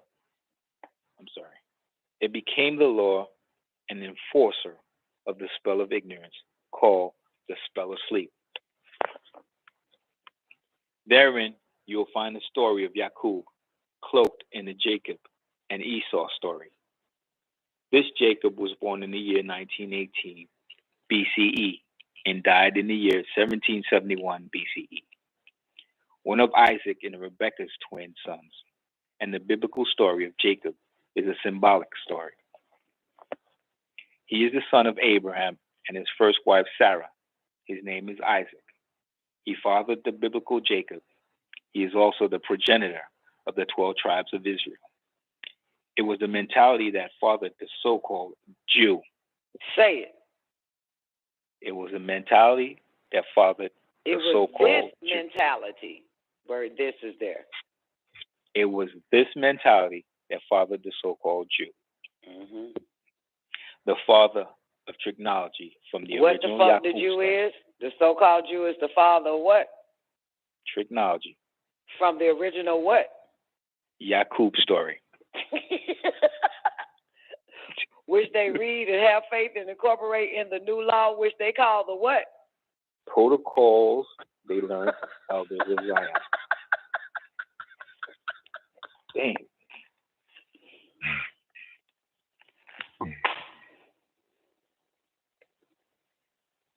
I'm waiting to see the Talmud come up. Man, we got to read the Talmud, man. We have to read it, Don.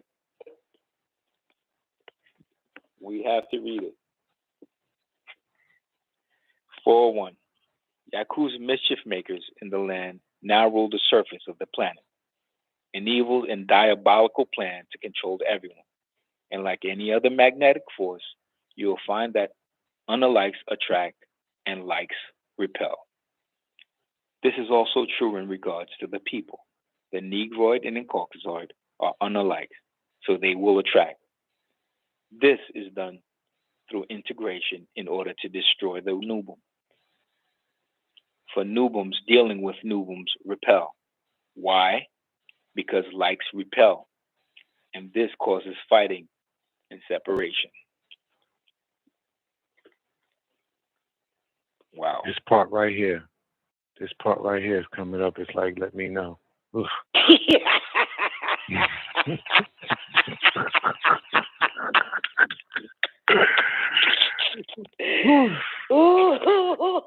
Should I say wait Don. for it? Wait for it? Yo, Don, Doobie. Yeah, Dr.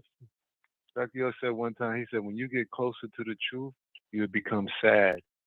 But he said the closer you get to the truth, the sadder you become. I think this is that part. 405. 405. This is one of the reasons why Nubian people, descendants of the Nubums, can never come together to unite to overthrow the devil.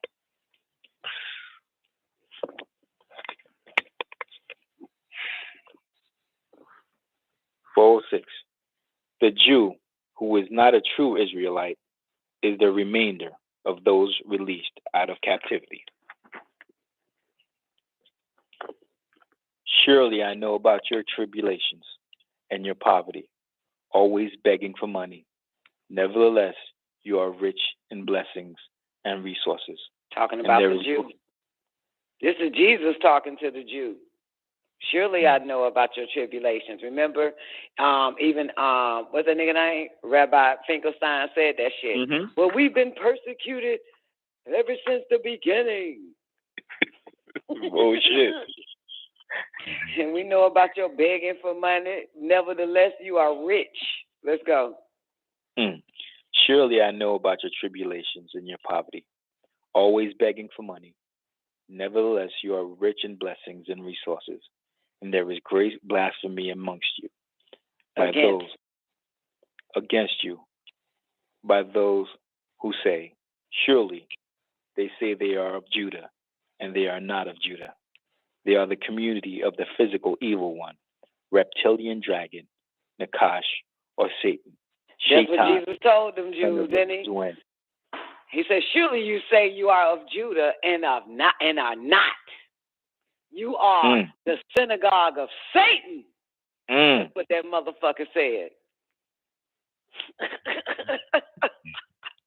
We need another Jesus in our lifetime. And goddamn, that'll say that shit into their face. And won't get suspended for 14 fucking days. You know? The fuck? Or locked down for good. All right. 407. From there, they went back to Jerusalem and rebuilt Solomon's temple, which was done by a mixed people, part original Israelite and part Babylonian. This mixing occurred during 136 years of captivity and was the start of the Jews' devilish teachings. It was predicted of him by the Magus 15,000 years ago that he would make a devil. He also named the first male of this creation Adam, and his wife was Lilith. So he was born with a determined idea. So you notice that's the Adam he was talking about on the interview. He said, we've been doing blood Passovers for thousands of years. Yeah. Even when he say all the way back to Adam, he's talking about this Adam. The Adam whose wife is with us. Yep. So he was born with a determined idea to make a people to rule for 6,000 years. Originally, there was no tribe called Sheshbazzar. This was the name of a man whose name is also. If my power cuts off, y'all won't have a show. The lights are blinking. We're having some weather issues, but go ahead. Let's try to get it. Let's try to cover it. Okay. Sheshbazzar's name was taken by the men in respect, and they called themselves Shabazz, and him they called Daddy Shabazz, who went back to Ganawa. The name Shabazz is thought to be an Arabic word. However, is actually made up of two words, Shash, which is Persian for the word king or ruler, and Baz, which is an Arabic word meaning falcon, or in Nuwabi. All right, we ain't got to deal with this Shabazz shit no more. Let's go to the making of a new race. Let's get there. Making of a new race. 41. We at verse 421, page 284, y'all. Okay. Here we go. 421. In order to breed a being with a balanced nature, the scientists saw that the Homo erectus needed intelligence and sense. By using the blood of the 6th ether Homo erectus, along with the blood of the 9th ether Anunnaki, because it was Enki's idea to make these new beings to work in the mines, it was suggested that his wife... To work in the mines. Okay, yeah, my bad. Go ahead, I'm listening. 423. It was, yeah. Because it was Enki's idea to make these new beings to work in the mines, it was suggested that his wife, the scientist Inky, use her body. Look at the goddamn Darrows. These mothers. Yeah, they look like they were killing off some Denacules. Now I see these pictures of these thick-ass motherfuckers. As a part of the experiment to create what is called Homo sapien. I think my phone is about to go out. No, plug it up. Hurry up. Yeah, hold on. Give me 2 seconds. Hurry up, plug it up. Give me a commercial break. I'm running. Hold up. Goddamn. It don't matter because I got to look through these pictures. Ammo, the Denakio tribe, and they got all the brothers in this bitch. I love the Dewites, man. And the money's going to be cool when I move to Shambhala. Then you got Joseph Smith, fucking Mormons. Consider you niggas as cursed. You got son of Horus, the other Horus, not to be mistaken with. This is the brother of Osiris, this Horus. And you got the Kachina doll. You got the moon deity, Alat.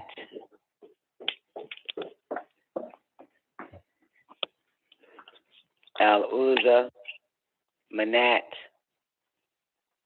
And you got Creel, the leader of the Rumardians. That's what they was using the eyes for. And 424, he should be forward now as a part of the experiment to create what is called Homo sapien. Now, this whole thing, the making of a new race, this is about how the four scientists, back to Michael and Gabrielle and Inky and Nagal, come down to be ambassadors. So this goes back to them. First, he had to give us Yakub, the whole situation, and you see the proof right there that Yakub basically created the fucking Jew, starting in Asia. That's the one. Hey, Don, that's why when we listen to that interview, don't forget what you're about to ask or say, but when we listen to that interview, you hear the white man and the Jew are basically arguing at that point where he says, you believe that you're going to be the last one standing. No, it's going to be us, the white race.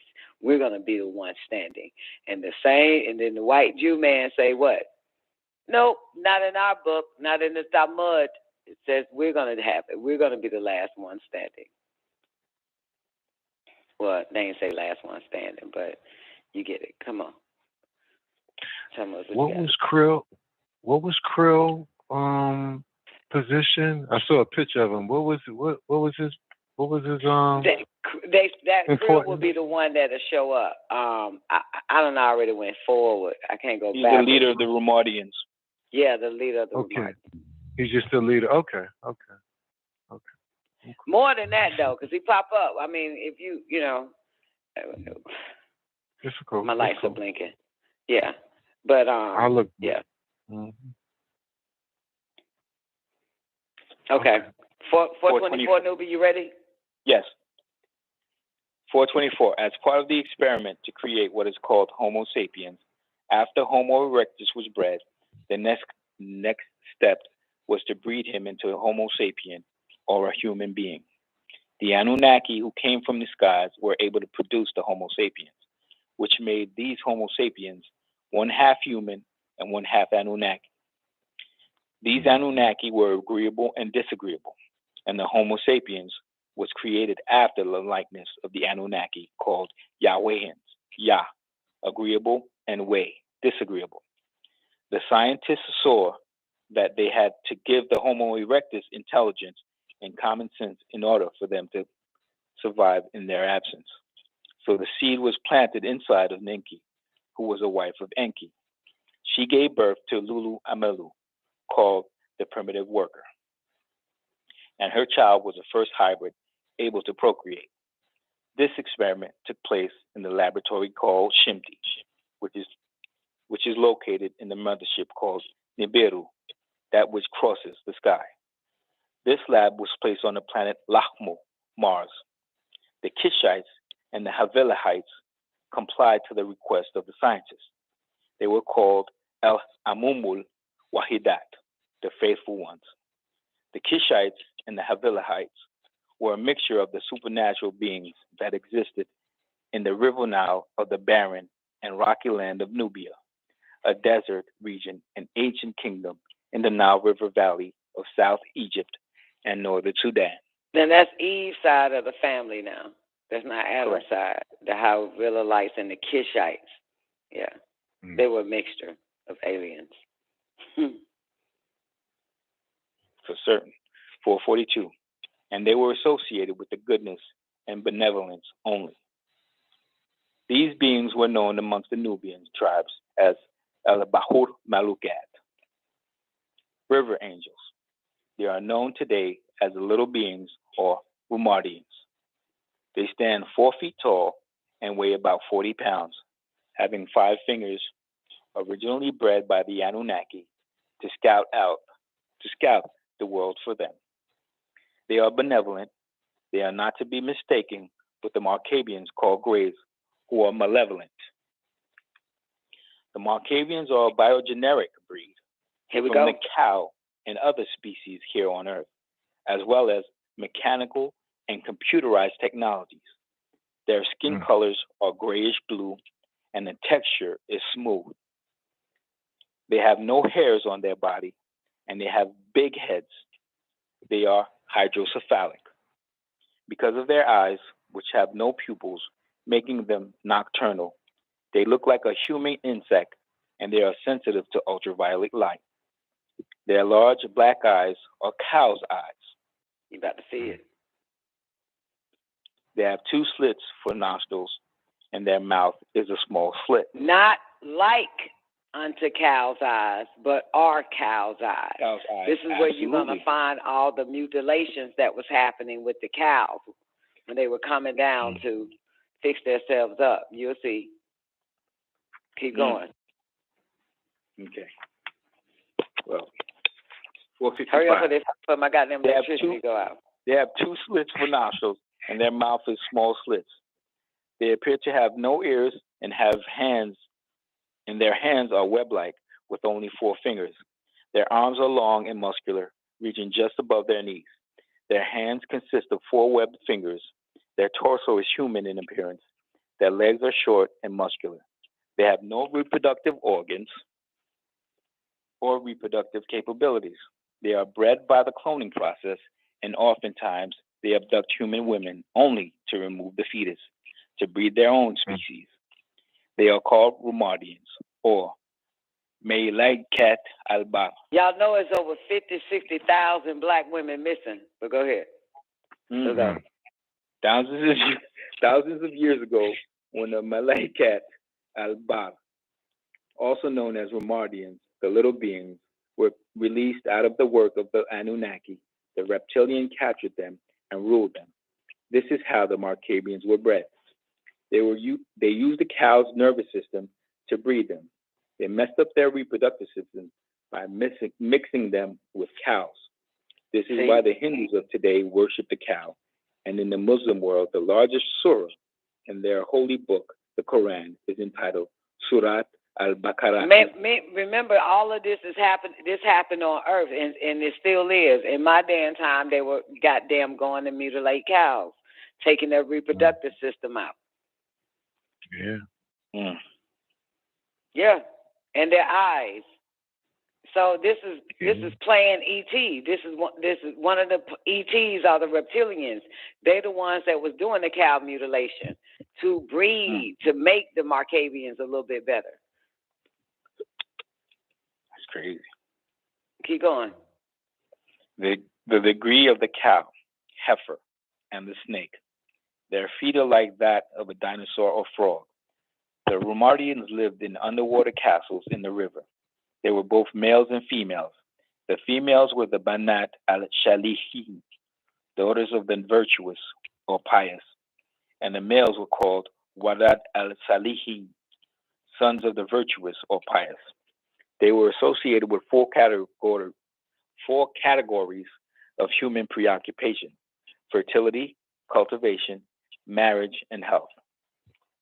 These beings mix in with the original Kishites and the Havilahites, along with the Malachi al-Bab. There were the Dogri or Dogur, who were the ugly water beings. They are known today as reptilians. They came from one of the stars and constellations of Orion. They stood 6 feet to 7 feet tall. They are greenish and their skin is scaly, waterproof, and there are no sweat glands. They have no hair on their body. The back of their head is flat, and they have an exaggerated forehead. Their face looks like a lizard, but somewhat human. Their eyes are cat-like and large, jaundiced yellow. They have gills like the rest of the reptilians. Their mouth is wide, having no teeth. Their jaw is wide in relation to human proportions. Their arms are long and thin, just reaching above their knees. Their hands are webbed to the tips, consisting of only 3 fingers with an opposing thumb.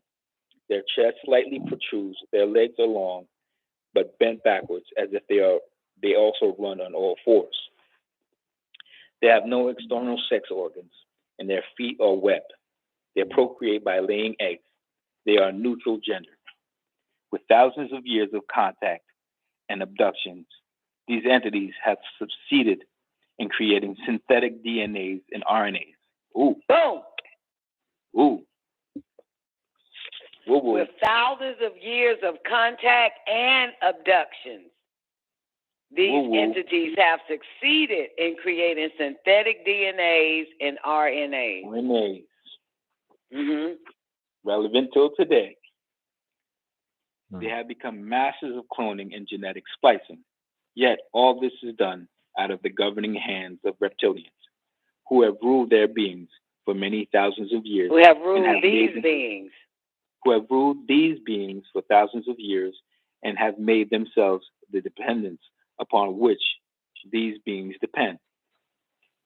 These are over 70 different species in what's called grays and 16 species of reptilians, who either visit or have made permanent residence in this planet Earth. The takeover is inevitable unless you unite. Mm-mm-mm. Is that going to happen? Well, it all depends on how many need to unite. And who needs to unite? If only 2 motherfuckers need to unite, yeah, that's possible.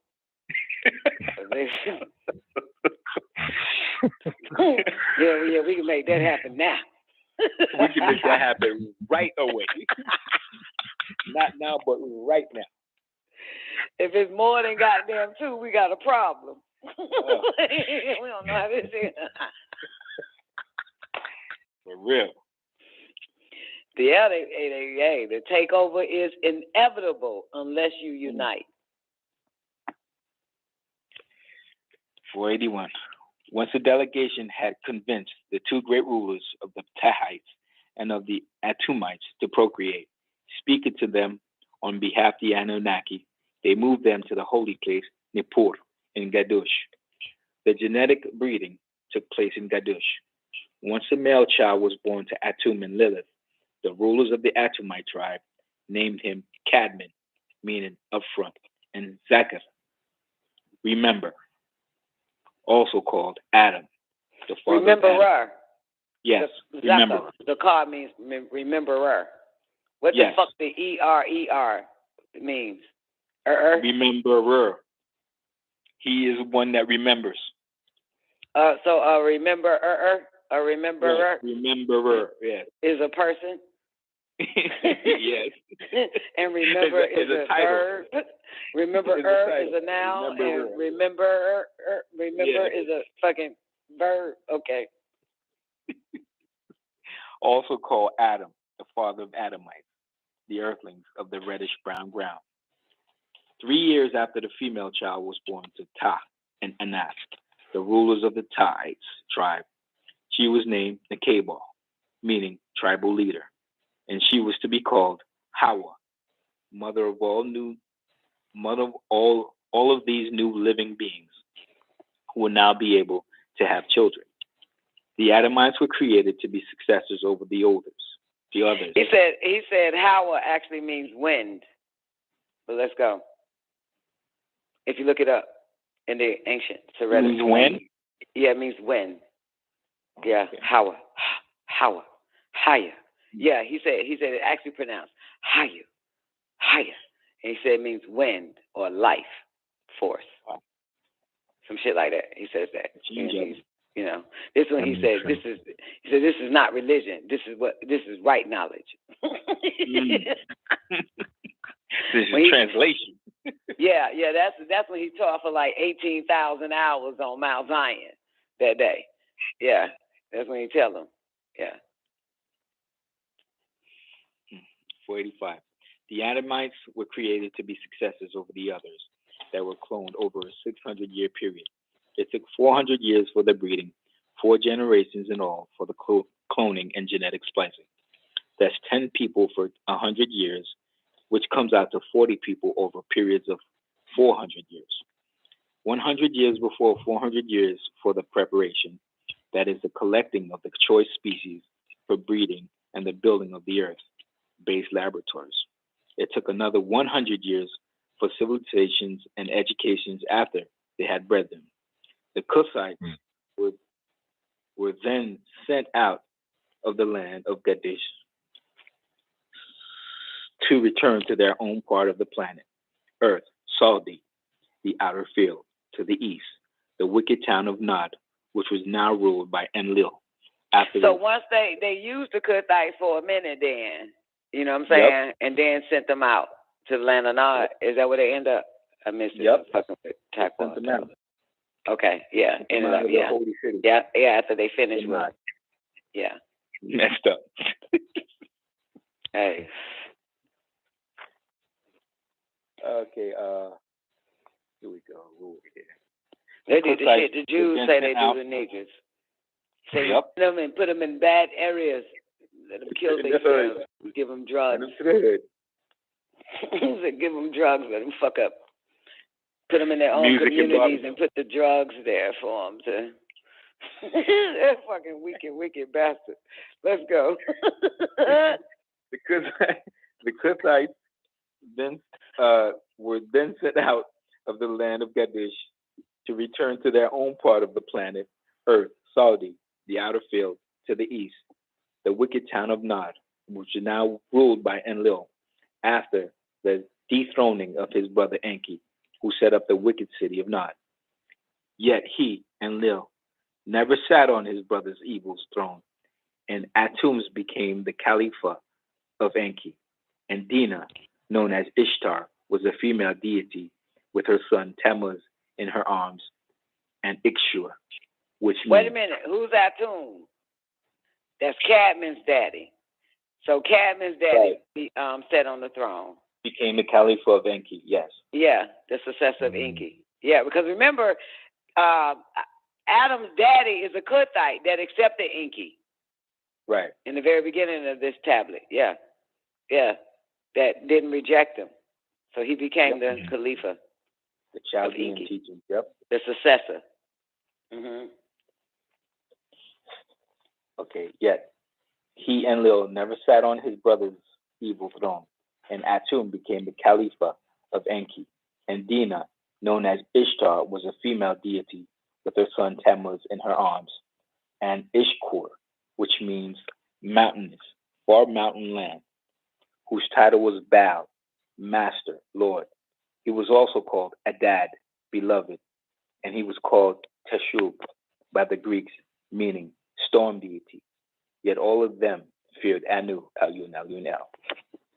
This Anu, Alun, Alun El, created Shakar, and the symbolic meaning of his name is the dawn, and Shalem, symbolic meaning of his name, is the dusk, or evening, and morning, or the sun of justice, who controls what's called time in this So planet. Anu created Halal father, the devil's father. This Anu. Shakar. Yeah, this Right. Anu created Shakar. And for Was that Inky at the time? Shakar gave birth to Halal.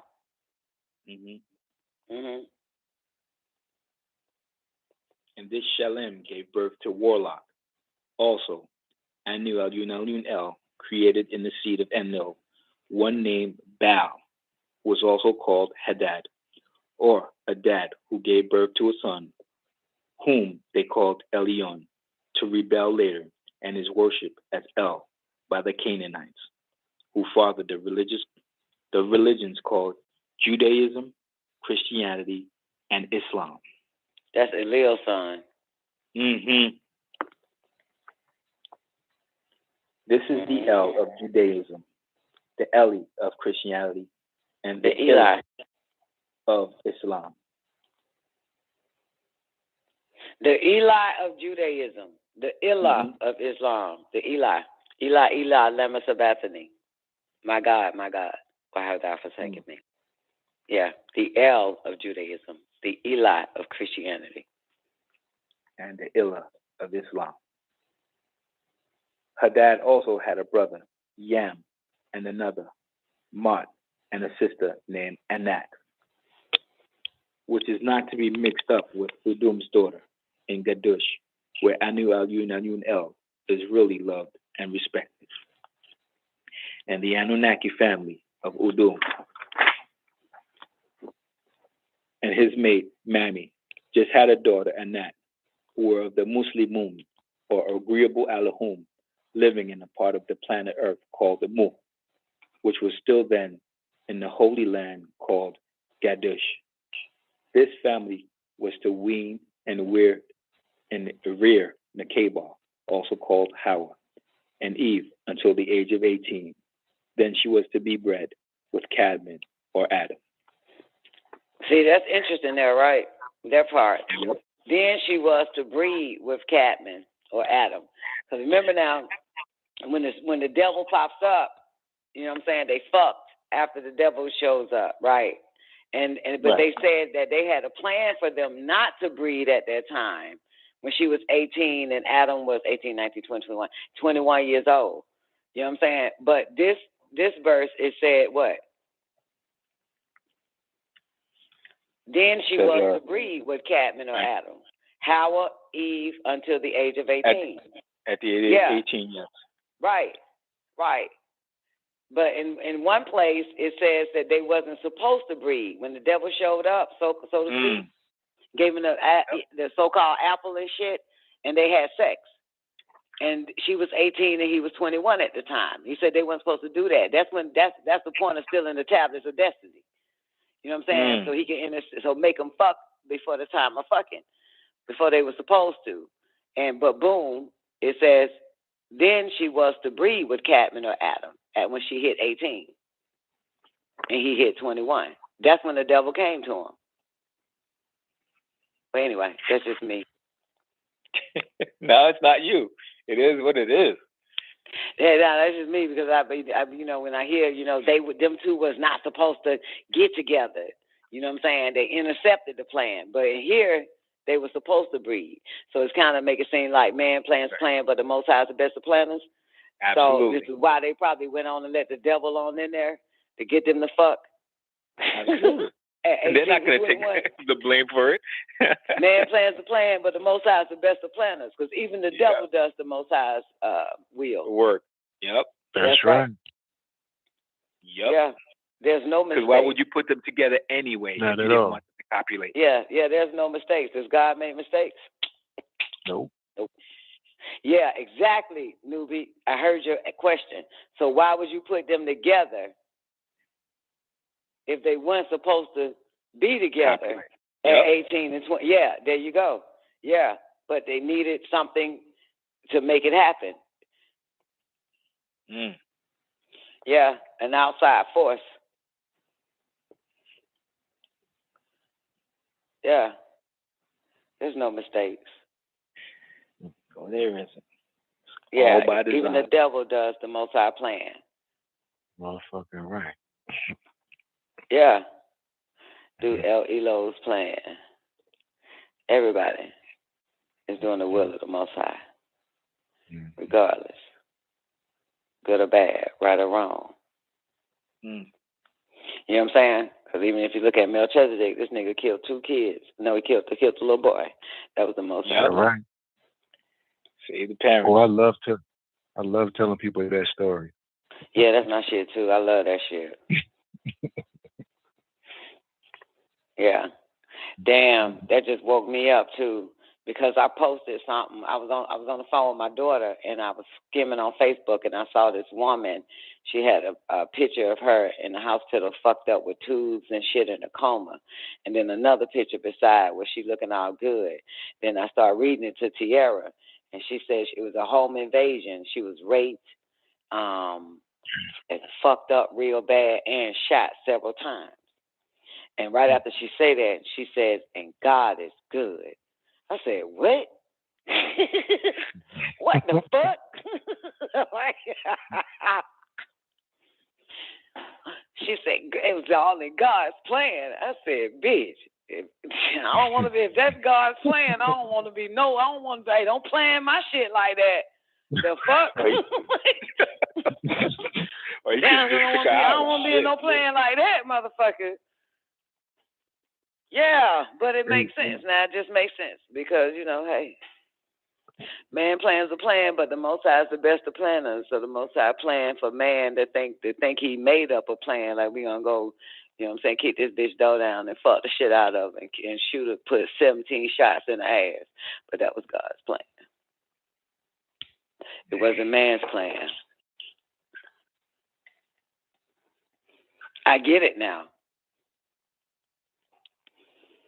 Yo, I also get, that's why now, before I go to bed, I say a prayer saying, hey, motherfucker, you better not do my motherfucking ass with that shit. I don't know what the fuck.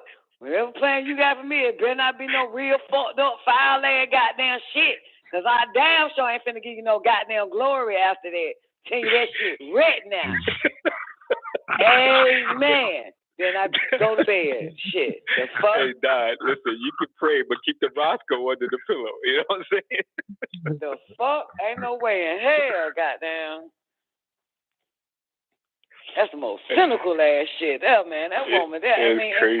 From when, listen, I'm thinking she gonna say some more other shit after she say home invasion, rape, and shot up. She didn't even know she was shot, and and I was like, yeah, a lot of people don't know because I'm reading it to Tierra. She was like, what you mean a lot of people don't know? Everybody, I said, bitch, I know goddamn gunshot people. They don't even it numbs. They don't feel it. You know what I'm saying? Yeah, but right after she said that, man, and the whole it's 17 paragraphs on God after that. I said, ain't no way in hell. What about the goddamn motherfucker that did the shit? but God did it. So that's why no goddamn 18 paragraphs after that. It was like 5-6 sentences, and then a million motherfucking sentences after that was about God. I said, ain't no way in hell. So where's the blessing? I'm still waiting to see what the blessing was. The blessing was that goddamn she was like, I give God the blessing. I give God the glory. God planned this. God has a plan. God and it started preaching to us now. I hate when people do that.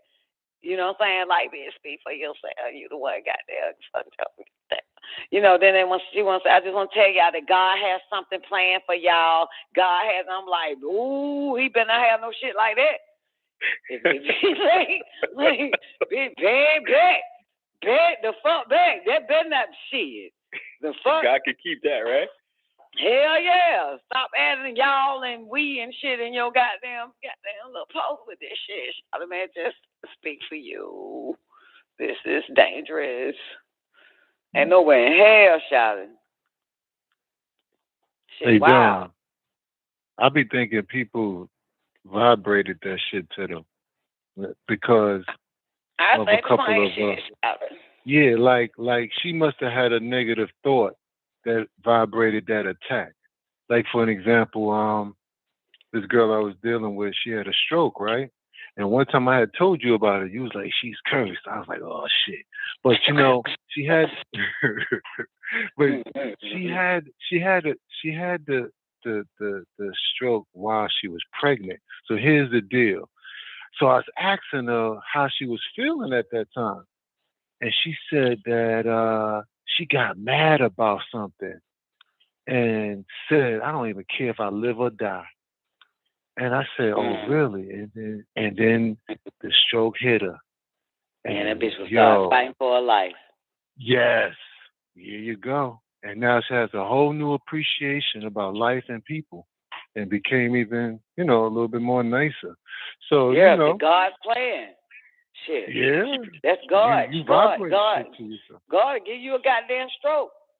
I heard Dr. York say that shit one time, and it was funny because before I went to class, right, let's say class on Saturday, and this is a goddamn Wednesday, I see my dad, and his whole goddamn face is blue and purple and shit, right? And he had a toothache or whatever, an infection in his mouth. So I went to class, right? And Dr. York was like, Dr. York said, and if motherfuckers think about their life ain't worth living, goddamn, he said, God will give you a goddamn toothache. He said, you start thinking about goddamn, you want to kill yourself, God will give you a goddamn toothache. And this was right after I saw my dad's whole face swollen and shit. I said, man, damn, maybe my dad was thinking about what's the point of living? End up having a toothache, whole face black and blue and purple and shit, man. Gotta get you.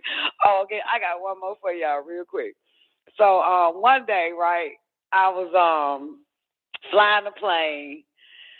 Oh man, for like 2 hours doing some maneuvers, doing all this type of shit, landing, touching goals and shit like that, taking off booms and doing that.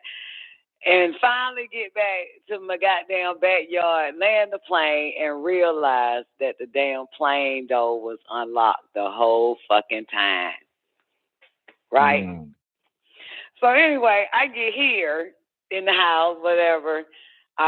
Zena is playing Dr. York like for 1,000,000 hours. And I come in and I hear Dr. York say, if it's your time, he say, you could be flying in a plane and fuck around and forget to lock the door and fall off the bitch. It's your time to go. It's your time to go. And you don't lock that plane door. Yo, I was done. God damn. That plane door was unlocked. Mind you, there's no such thing as a closed plane door. You literally have to lock it in order to close it. You know what I'm saying? Mm-hmm. You get it? Yeah. So you can, a car door, you can just close it and you ain't got to lock it. It ain't going to open. But for some reason, that bitch stayed closed while I was flying that motherfucker. I didn't lock it. Anyway. Hey, Don, one more thing before we go. You know what kind of bothered me when you brought up? But then I was like, what could she have done to vibrate that to her? Which was that incident with Tierra and someone tried to open her car door. And I was saying to myself, maybe she was somewhere in the area that wasn't for her to be around. She was pulling out her apartment. She was right there. You know how you pull out your apartment? Shit. Yeah. So maybe that area is no good for her. Maybe that area is no good for her. Man, none of that shit is no good. You know what I'm saying? I mean, that's AT hell. That's land of Nod, man. That's true. But in the words of somebody who think like my mama, crime everywhere, no matter where you go.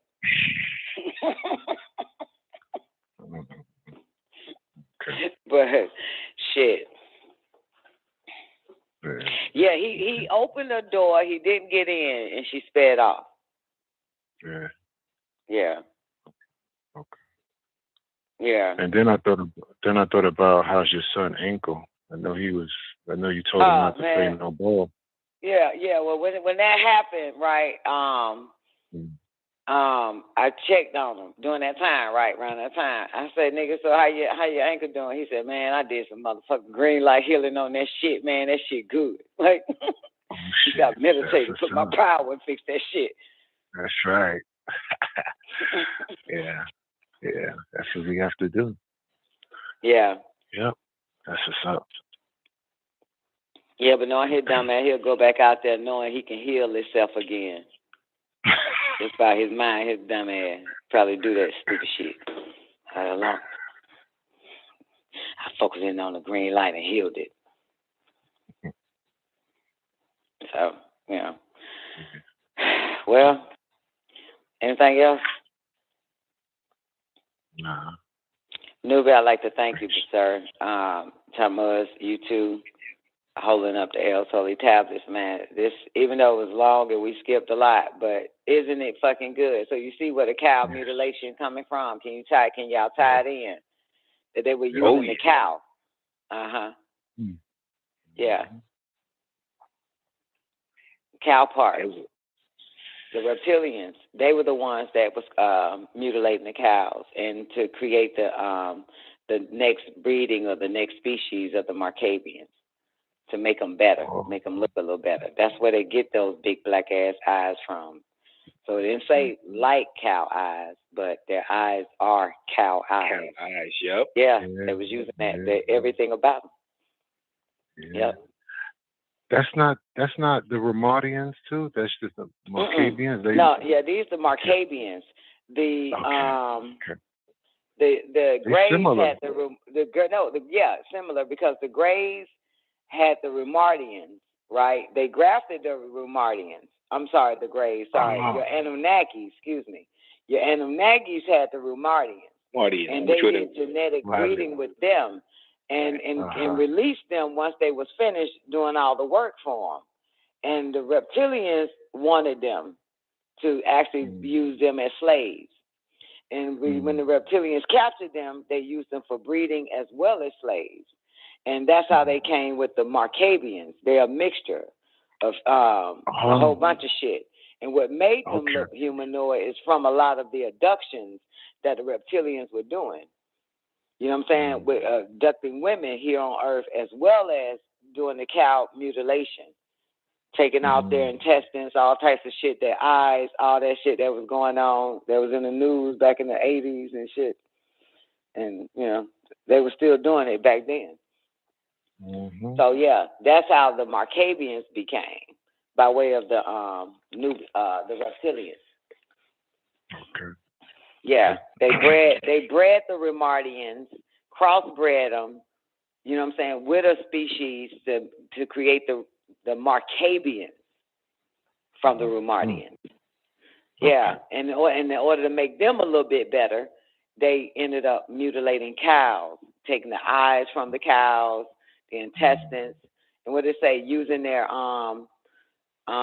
using something else from the cows, taking something else out of the cows. It's in there, and also abducting women and taking their womb out or their fetus. The fetus. abducting women on the planet, which still is happening today. Plan ET, baby. Yeah. And of course, Yakub is an extraterrestrial because they're from. He's from Risk. They came to the planet Earth. The Nakios. They're Riskians. Their planet is in the 19th galaxy. Those niggers. Okay. Yeah, they're Riskians. Yakub family, the Nakios. Right. And the Taros came from the moon and then set up shop in Shambhala. So we know from Yakub gravitation, it started.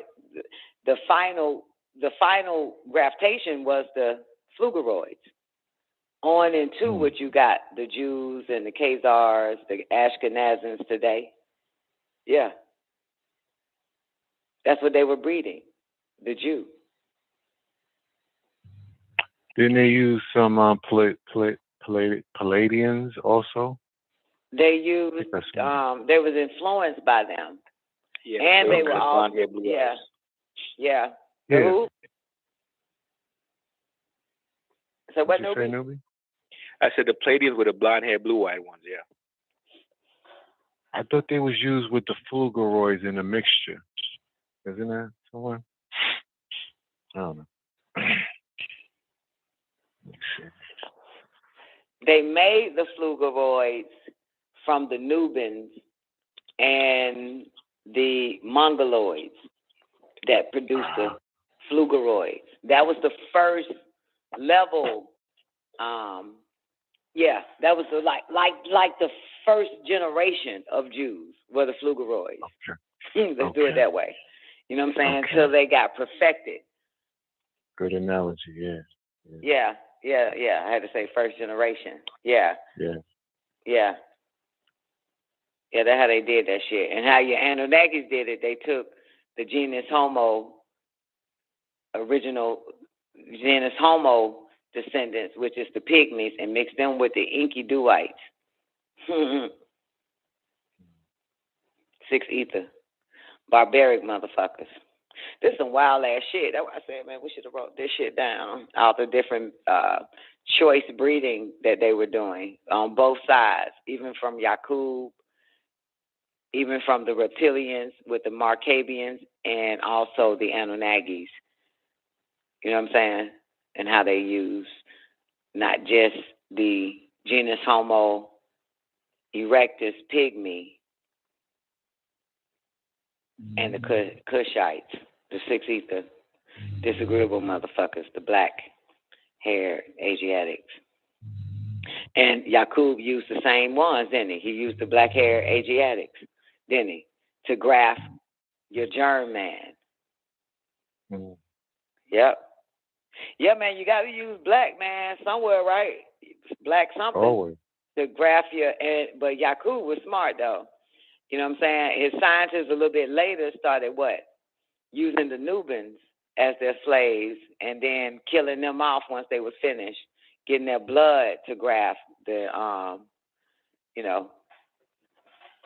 the brown to the yellow to the white. They gave you the Pflugeroids first. That makes sense, man. That's who their father is. Yeah. Good to know. Yeah. And it makes sense that Shakar or Lucifer and them, man, got a hand in it as well. You know what I'm saying? Because he says that his father is Lucifer. Lucifer came to intercept the whole perfect breeding type of situation. You know what I'm saying? To intercept the Anunnaki's plan. So the Luciferians, who make up the Palladians and the Aldebarans, started to telepathically influence, boom, your boy, Yakub. You know what I'm saying? Oh, yeah. Okay. Yeah, he wanted to create a race only because his own kind made fun of him and they killed his father. So this race was to attack his own species, the Danakios, but he didn't live to make it that happen. The altering of his mission came by way of telepathy with the Aldebarans and the Palladians. You know what I'm saying? Make it Caucasian, make it in our image and after our likeness. The Palladians are what, newbie? Pale, pasty, white, yellow hair. Yep. Blurred eyes. Blue eyes, yep. Yeah, yeah. And so that was his mission once he had was able to literally see what they would look like by way of telepathic influence of them talking to him, and plus the Aldebarans. And then the same motherfuckers that end up telling Hitler the same shit. I guess that means he had his barotheric gland, huh? Yeah. He ain't no goddamn slave to no Anunnaki. He ain't no experiment to them niggas. Mm-hmm. But you notice that it said an El showed up to Yakub named El Maluk. And they got in a fight, and he told him to stop that shit. Maluk is murder. Or, you know what I'm saying? Really? Yeah, that's murder. And told him to don't do it. Don't do it, and we'll make you an El. And that's how he got the name Israel. Which is why he says that shit is symbolic of Jacob, Sarah, and homeboy, Abraham. Shit, because Jacob becomes Israel. That's a symbolic story that the Jews made up to throw off the scent that they are the creation of Yakub and not Abraham's seed. Nigga, you is Yakub's seed. You is Yakub, the big-headed scientist motherfucking creation. But yeah, that's just throw it off with Abraham, Sarah, you know what I'm saying, Isaac, and Jacob and shit. Yep. They good at that. They throw the sin off. You know what I'm saying? And then add in the bondage and all that type of shit. Shush, really?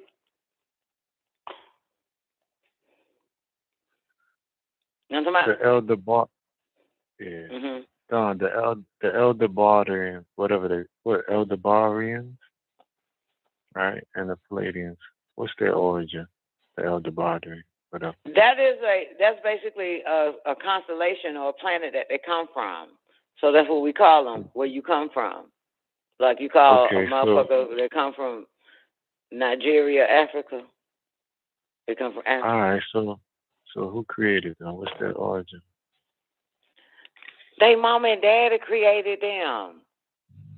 Want me to say God? Ain't none. I'm just saying, wasn't they grafted by one of the Anunnaki? No. They grew out of what they. So they grew out of the melanated race. No. Okay. So where these niggas came from? Zeta Reticuli. Zeta Reticuli. Okay. From that constellation. So are they what they 120, 360? What they know? Who they are? I don't know, but they know enough to goddamn send somebody some graftation papers, a whole goddamn plan, and they know enough to give it to the Germans too. Yeah. Now, because you know what? They gave the Germans the information to build the goddamn crafts that can cut through air. Okay. And without where they get their tech from? I just want to know where they get their information or their tech from. What's their origin? Well, interesting enough that but I'll tell you one thing. What I heard though, that the Aldebarans and the Palladians is like there's some of their species is on the Biru, the one that with your people. Okay. Yeah. Okay. They're part of Man in the Crafts as well. They work on the Biru. They're part of a fleet. So it's not just like so hey, they could have got it from the Riskians. They could have got it from all the information a little bit that they know. Yeah, from working with them niggas. As the Europeans did with the Moors, because once the Moors showed them how to use a light bulb, god damn it, they started selling us light bulbs today. Okay. Once the Moors taught them how to build a bathtub for them motherfuckers, now they build bathtubs and sell them to your ass today. They was all taught by the original non-ether beings. That's all I wanted to hear. That's it. That's it. That's all I wanted to hear. As above, so below, baby. That's right. That's right. Yeah, as above, so below. Okay, I'm clear. Once they get what they want, like the honeybee and the wasp, they move on and take the little bit of knowledge, but, you know, make the best of it.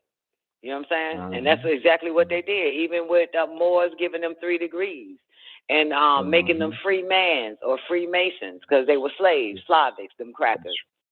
You know what I'm saying? Gave them 3 degrees, but they made the best of it. You know what I'm saying? I give you 5 cents. Can you motherfucking flip that shit? If I give you a nickel, can you make the best of it? Got it. So with the little bit that they got, they damn sure did make the best of it. I tell you that much. I mean, goddamn, they made the best of it. You ain't got but 6 ounces of fucking brain, and you made the best of that shit. You ain't got but 120 degrees of knowledge, and you made the best of that shit. And you ain't got but 3 degrees of the higher mysteries, the higher knowledge, and you made the best of that shit. You didn't get but a little bit and made the best of that shit. Made the best out of all. That's amazing. You know what I'm saying? You got a little melanin and you created goddamn sunscreen with your 6 ounces of fucking brain. That's smart. That's intelligent. You know what I'm saying? Like, goddamn. Oh, goddamn, the sun is killing us. Let's use 6 ounces of our fucking brain and make a fucking lotion that protects us from the fucking sun. That's smart. I'm looking at 44, and he says the disagreeable Palladians from Pleiades tapped into him. So, of course, they got agreeable. So, okay, got it. Yeah, and it's only disagreeable because it wasn't in agreement with, you know, with everybody of his kind. You know? Yeah. But, you know, it doesn't say that for Hitler, does it? Or do it? Well, it will go for Hitler, too, because Hitler is not blonde hair, blue-eyed. And neither is Yakub. That's how you know he was influenced. And you know anybody is telepathically influenced when you're interested in something like that to come through you. And you don't look nothing like that. So you know you're being telepathic. You know you're being telepathically influenced. You a black-ass motherfucker want some nasty-ass blonde hair, blue-eyed baby. That's telepathic influence right there. That's sick. Yeah, he had a walk. His countenance dropped. Who? Yakub. I said his countenance must have dropped. He must have had a walk-in. He didn't have a walk-in. He was already pissed. He was pissed. They killed his daddy, and they was being picked on. Yeah. And he already smart than a motherfucker. One thing you don't do is pick on a smart motherfucker. Tell it. And he got the brain the size of 2 men. So you know this motherfucker gonna think you out of existence now. Ooh. Come on now. Goddamn, that's what y'all niggas did to Bill when he was a little boy. And look at Bill now, going to Africa, fucking up everybody. Cause y'all picked on Bill when he was in school, little nerd ass boy. Stepped on his glasses, huh? Snatched his lunch money from him, all types of shit. Look at this motherfucker now. Spying on us, stealing our brain waves and our body heat as we talk now. Look at this shit. Never shit on the smart guy. Telling you. You gotta watch out with that shit. You never pick on the smartest motherfucker, man. You never do that shit.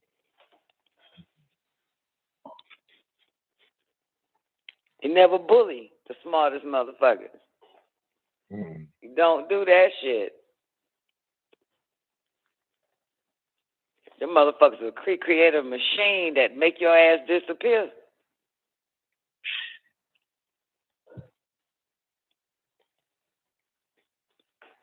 Now, come on.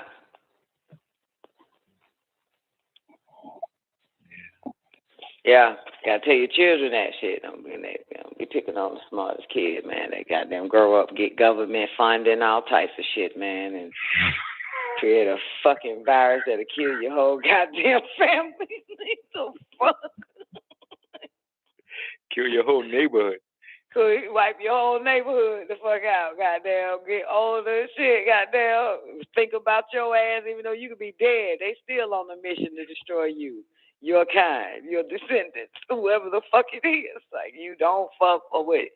Don't pick on smart people. Pick on the dumbest motherfucker, and you'll be okay. Bully the dummies. Take the dummies lunch money, but the dummies can fight. That's why they be picking on them nerds, the geeks, and shit. And what's the name got taken over?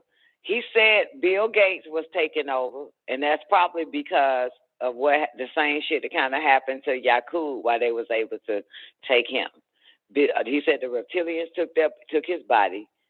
That's who's in his body. Mark Zuckerberg's body got taken over. They use bodies. They use the most intelligent ones. That's what they do. I have to get more intelligent so they can use mine. That's right. For real. Fuck. Yeah. I need to be reading the book goddamn Bill used. So I wake up and get a little lizard tongue sticking out every now and then and have to hold it back. Hide that shit. I would love to be used by a superior fucking ET species. But they only go after the highly intelligent ones. You know what I'm saying? And then the low vibrating. I think he was more like bred, though. Huh? I think he was more bred than anything. Who? Bill. What about all the rest of them? Them too. Elon Musk. That ain't the point. They got a brain, man. They sure do. Yeah, it ain't about bread, because you can come through your mama and your dad, and you come through that bitch. You ain't got to come from that hoe. It's your intellect, man. They use your intellect. They always go after the highly active brainiac motherfuckers and possess them. You better go listen to Dr. York. Too bad Zena ain't around yet. Goddamn, that shit'll be on right now, motherfucker. Yeah, he said that way back in the late 90s or early 80s. He said they took his body. They've been using Bill Gates. He said they took over his body because his brain capacity. Yeah. You know what I'm saying? Because of what they into. That's the same reason why they fucking tapped into on your boy Yakub. Because of his fucking brain capacity. You know what I'm talking about? Absolutely. Yeah. Shit. Motherfucker, remember now, Yakub got funded. You remember that? In that conversation? Or did y'all skip it? We did skip it. When he went to that town and the goddamn, I'm going to make it up, the mayor locked his ass up and his followers. No, yeah, I remember that, yeah. Motherfuckers. Remember that? He told him what he needed, yep. And they said that the man that we got in the streets that we about to motherfucking goddamn hang is this man. He said, no, it ain't. That ain't him. And then he went to Yakub, who was in a prison cell. He said, we know who you are, because he fucks with the mad guys that predicted him. He said, what can I do? How can me and you come to a mutual situation where you can just leave our town and get the fuck on? He said, pay me. Fund me for my scientific shit. Set us up for these good, set us good for 20 years and we'll be out your way. And so he paid him 20 years worth of fucking money. Sound familiar?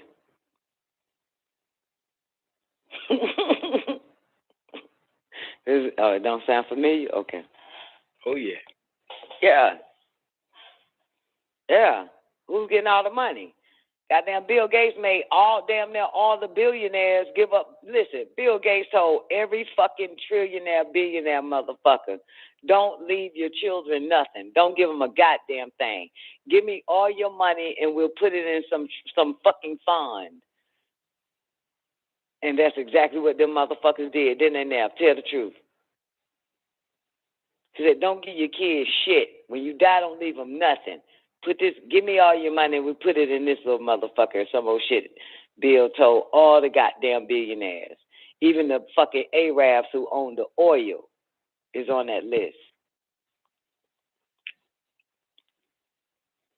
And that's all.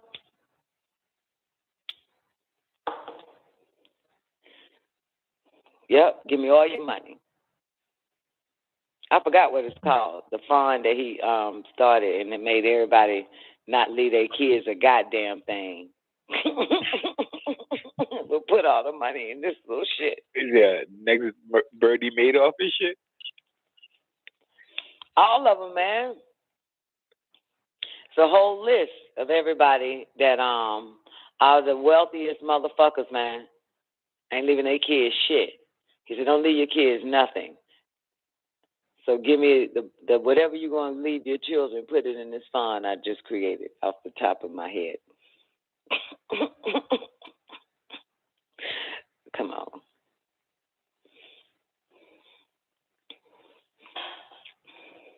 You honestly think it's breeding, newbie? Do you honestly think it's breeding? I think he was bred, yes. I mean, we're all bred, but do you honestly think that breeding is towards breeding? Specifically. Nope.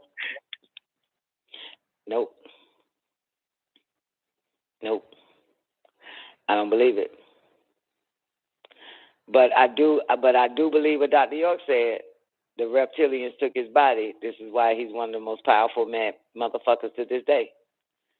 Took his body when they saw him. You know what I'm saying? That raised an eyebrow because they need bodies. Took his sleeve. They're wearing his sleeve.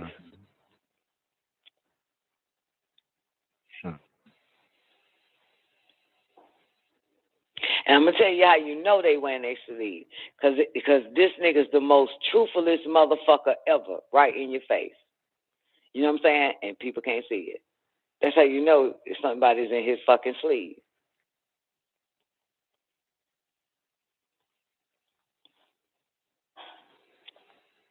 You know what I'm saying? I can see you can't. You telling it right in their face. You know you've been inhabited. No fucking way. And everybody, I ain't gonna say everybody, but everybody knows what he has done, what he is doing, and what he is going to do. Come on now. This nigga said, I'm gonna block the fucking sun. So that means he's going to block the fucking sun. He tells you what he's gonna do. You get it? People that are normal people that ain't inhabited by these powerful motherfuckers is not afraid of a human. So it will tell a human exactly what the fuck it's going to do because you ain't going to do a goddamn thing to stop me. You hear me? So the only thing so when this nigga Bill said, I'm going to block the fucking sun, you know what the so-called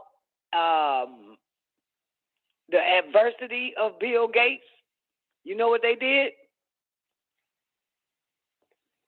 What? Like the scientific community and shit, all they did was like, I don't think that's possible. So they like news people went to visit all these big-ass astrophysicists and then, what's your comment on it? I don't think that's possible. It'd be fucking difficult. It'd be difficult. I mean, he would have to have this, that, and the third. That's his adversary. Really? Not like we need to stop this motherfucker from trying to block the goddamn sun. Nobody said that. None of these astrophysicists, scientists, motherfuckers, whatever the fuck they into, they didn't say we got to stop this motherfucker. You cannot stop this motherfucker. That's when you know there's a problem. Well, I mean, he would have to have this in order to do that. This how all of them came together and spoke about him blocking the fucking sun. Not that they're gonna stop this nigga from blocking the fucking sun. The fact that, well, it would take a long time and how he would pull it off, he'll probably have to use this, that, and the fucking third. Like, because they're humans. Your scientists, your astrophysicists, they all fucking humans. You cannot So you think they're in disbelief? You cannot stop something powerful. You're not going to be able to stop it. You can disagree with it. You know what I'm saying? You can try to figure out how the fuck I'm going to goddamn do it, but that's the end of that. You're not going to be like, we all need to band together and prevent this diabolical creature from blocking the fucking sun. There's a big difference. That's how you know. That's how I know these people are inhabited. Same way fucking listen to fucking Rabbi Finkelstein. You know what I'm saying? Like, nigga, you ain't finna block, you ain't finna just, the guy just let him run the fuck off. Because there's nothing you can do, you human-ass white man. Ain't nothing you can do. Damn near, I'll say 80% of the world probably know about Rabbi Finkelstein and the Jew situation, and there still ain't nothing they could do. It ain't nothing they can do. They got rid of a bitch that said, basically, Jews and goddamn Germans are white. They got rid of this bitch. Ain't nothing. You can't stop them. That's the point. They reptilians. Get in your fucking head. They're reptilians. They're not humans. You don't think more so that they're in disbelief, Doc? Who? Because which part of anybody, the scientific community. Nah, they ain't say they in disbelief. They didn't even say it's a crock of shit. It's impossible. They were literally entertaining the fact that it can be done. Well, my point is, but they're suggesting that he does not do it because certain parts, certain species on the planet depends on the sun, like plants are photosynthesis. They were saying shit like that. Everything on the planet. But they couldn't say, we need to stop this motherfucker. They was complaining like humans in the interview. Well, your plants need to survive. Everything on the planet needs the sun. Meaning they know that it can be done, but he will fuck up life as they know it. But nobody can stop this motherfucker. Nobody. This nigga is powerful. Period. And he's not a human. That's all I'm saying. So where's the disbelief? Read the article. No, I'm just saying that they must be in disbelief because anybody knows that if there's no sun, there's no planet. Well, that's not true.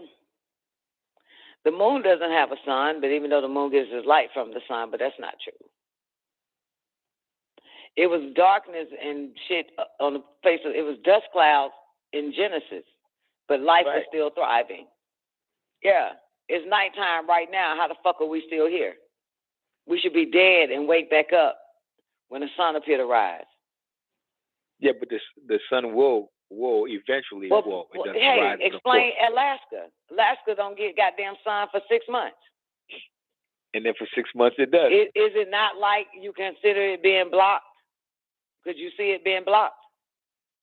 Right now, we're on the East Coast. We're talking. And right now, the sun is being blocked. You're talking about an area of the planet. I'm talking about the whole planet being void. And the whole planet, according to Genesis, wasn't no sun shining. And don't tell her how long that took. 1,000 years to clear the dust away. 1,000 years. That's why they not saying that it can't be done. It can be done.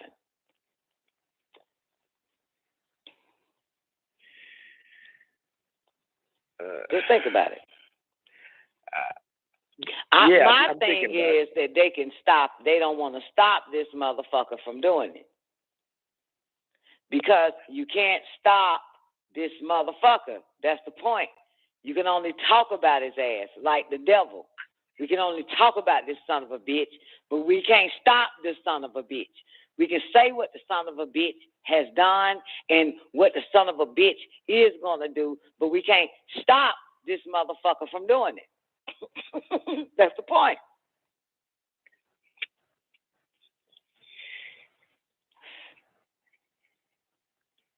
Right? There was people. I can see There your was point. people who knew about 5G was coming before everybody knew about 5G was coming. The people that knew about that 5G was coming could not stop 5G from coming. All they could do is tell motherfuckers that 5G is coming, but couldn't stop the people that's responsible for bringing the 5G because they're aliens. That's the point. You can't stop these motherfuckers. You can stop a human. You can stop a human. You can stop a human from doing anything it loves to do. You can stop a human. But you can't stop a diabolical motherfucker from doing any goddamn thing. You can tell people about that motherfucker, but you can't stop it. That motherfucker gonna keep going. You can't stop that motherfucker. That's the point. That's what I'm trying to say, newbie.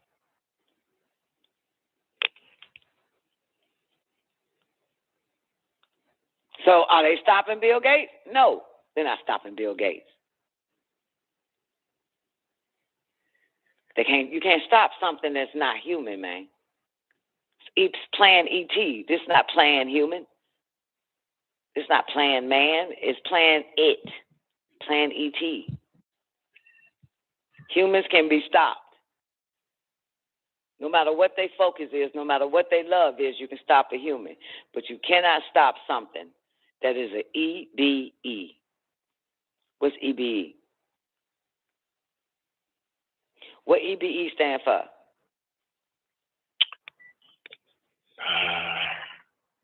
What is that? Extraterrestrial biological entity or something like that? Damn. Motherfucker. You can't stop that shit. Okay? You can't stop them. I'm an EBE. Can't stop me. No matter who you are. Can't stop me. I'm an EBE.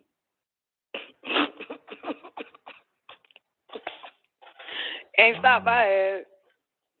Come on now. Yeah. EBEs, man, you can't stop. You can talk about them. You can tell them what they going to do, what they about to do, and this shit crazy, man. But you can't stop them. There's nothing they unstoppable. You know what I'm saying? They're unstoppable. All right. But you can stop a human. You can stop a mammal. But anytime there's a extraterrestrial biological entity, are you sure the E is for extraterrestrial? Yeah. EBE. You can't stop an EBE, man.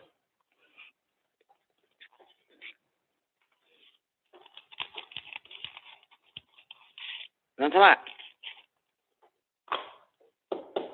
They take the body. That's it. Remember, it's only one mission on this planet, to prepare your body to be what? Inhabited by what? It don't matter. Agreeable or disagreeable, but as long as it's an ET. These motherfuckers know that shit. They got 3 degrees. They know that they need to prepare their body for another entity to come in and take over. You understand? So you get it ready. Remember, I tell y'all about disembodied, all them motherfuckers. When we talk about that, the moment you change your life, something else takes over. Something else gets in your body. You know what I'm talking about? No matter what it is. If you change it, for the better, something else comes and take that body. You understand? Mm-hmm. You got me? Exactly. Oh, yeah. And these motherfuckers been preparing since birth type shit so that they can be inhabited by a higher being. The higher being doesn't necessarily mean good for everybody, just good for them. You understand? That's right. Absolutely. You know what I'm saying? Maybe bad for you, but good for maybe what they call an elite few. It'll work, be part of the elite or be part of the elect. That's the 2 sides right there. Prepare your body for the elite or prepare your body for the elect. That's it. By changing your lifestyle. You know what I'm saying? Either way, you win. Right now, these niggas winning. They changed their body for the elite, the Illuminati, the Luciferians, the Illuminati. They're both of the red and the green house. So what are you preparing your body for? To be a slave, to work, be addicted to fast foods or drugs or TV or whatever the fuck it is. Or, you know, for another being to take over, that's part of taking over this fucking planet and other planets, one or the other. What spirit is in you now? The igigis are so small they can get inside your heart and run your whole life for you. They are also an extraterrestrial, the igigis. They ETs. You know what I'm saying? So even all through religion, or particularly this guy Jesus kept saying, prepare your body. Get the body ready for another motherfucker to be inside that bitch. Prepare the temple. You know what I'm saying? That's right. That's all it's about. They've been doing that shit. You cannot be taken up. Because remember, the mission is to what? To receive a whole light being, right? Right? Yep. Right? Some of y'all know that, right? To be to let a whole light being in your life, in your body, in your being, right? And if you look up the word light, you see the word luminate, luminati. Which one are you? What are you preparing for? Don't matter. While the rest of these humans is going to be destroyed, because it's only going to be the light beings running this shit. Or the last one standing to whatever the fuck going to happen. You know what I'm saying? But the humans are going to be destroyed regardless.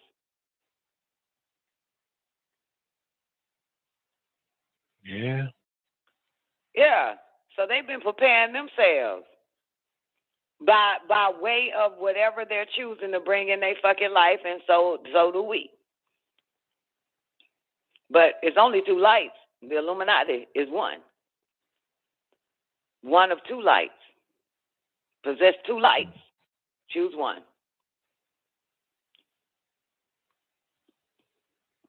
So they can use you. You know what I'm saying? Yeah. Yeah. Then you have disembodied spirits that just linger. They just want to use your body as a vehicle to run it the fuck down. You know what I'm saying? But if either of these two lights is not finna use you like that. You pay attention.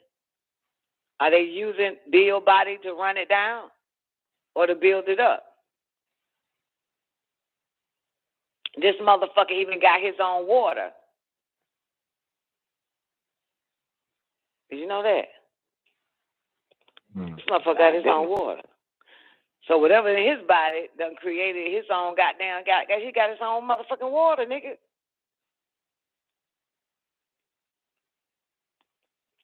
I don't think y'all understand what the fuck I mean. I posted it some years ago, right when all hell breaks loose during COVID. This motherfucker never drank any of the water that we get from grocery stores or mountains. This motherfucker has a special company that brings him some fucking water. Real water. You know what I'm saying? Like, it should be called real fucking water. That's what it should be called. Y'all got smart water. Y'all got distilled water, spring water. What's that other shit y'all be using? Alkaline water, all that dumbass shit. This nigga got real water. So obviously the beings that took his body gave him the formula for real water or some more shit. I don't fucking know. Yeah, they have machines for that now. Atmospheric water generators. Yeah, well, do you have one? Did the being in your body tell you to get one? That's the point. That's the point I'm making. We need one of them whole light beings, man. Shit. We need something other than whatever the fuck in us now. Just some disembodied motherfucker that's now an embodied spirit, just, leeching off us based off our normal, boring ass, fucked up ass habits. They got some good ass habits. That's what I'm saying. They use a lot of their brain capacity. So you know them beings gonna use them and take possession of their bodies. That's my point. And bring them higher. Now this motherfucker and everything. And the Jews and everything. It's some other shit. I'm telling you, man. Telling you. That's why this little nigga came from Risk, trying to tell us this shit. Trying to tell us we got to get the body ready for a whole light being. Because this is what them motherfuckers did. It's Illuminati against the Illuminati. Now, if you're not the Illuminati, you already wiped the fuck off. You part of Depop plan. Okay. That's the point. That's what I'm saying.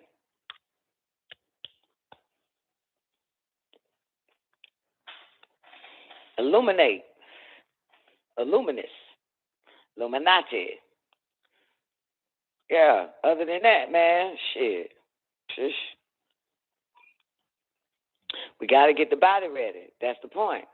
So we can be inhabited. The fuck? You know, you want to stay the way you are? Then stay the way you are. I don't want to stay the way I am. I got to get the body ready, man, for one of them light beings. Give a fuck, red light or green light. I give no fucks, long as it's one of them. Long as it ain't the white light. Not to my.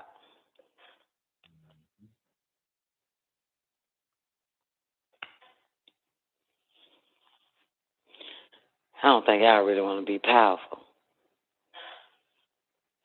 Brian said the white light is a trap. Damn right. And everybody walking around with a white light inside their ass. That's the process of moving up. Taekwondo, exactly. How else we gonna get up? Come on, man. How are we gonna get the fuck up? Man, you gotta get the body ready for one of them motherfuckers. I'm about to start reading some astrophysics books. I'm about to have a diabolical thought process, so at least the Palladians or somebody can goddamn talk to me, man, because this is not it. This is not it. You gotta use more of your fucking brain. Telling you. You gotta use more of your brain, man. All right, I'm about to get the fuck up out of here, though. So you can be inhabited.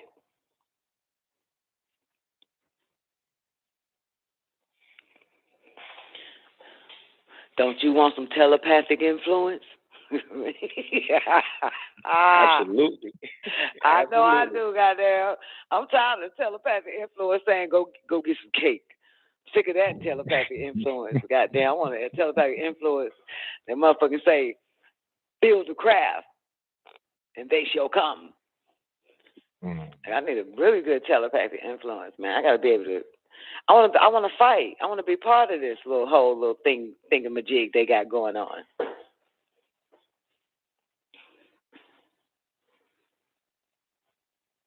Yeah. No, come on. Well, anyway, man, y'all motherfuckers. All right, well, I'm about this bitch, man. That's it. The Disagreeable Cuthites is one of the best tablets so far. So good on the L's Holy Tablet Show, man.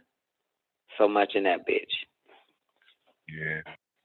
And listen, if you ain't take anything today from this show, next time y'all plan on fucking, have that bitch of yours or that dumbass nigga of yours to focus on creating a race that is wicked and strong and shall rule for 6 trillion years before you bust a nut in it. Okay? Instead of having some regular ass, human ass child, you gonna name it something great, but it ain't. And that happens every day. Every fucking day, don't it? Sure does.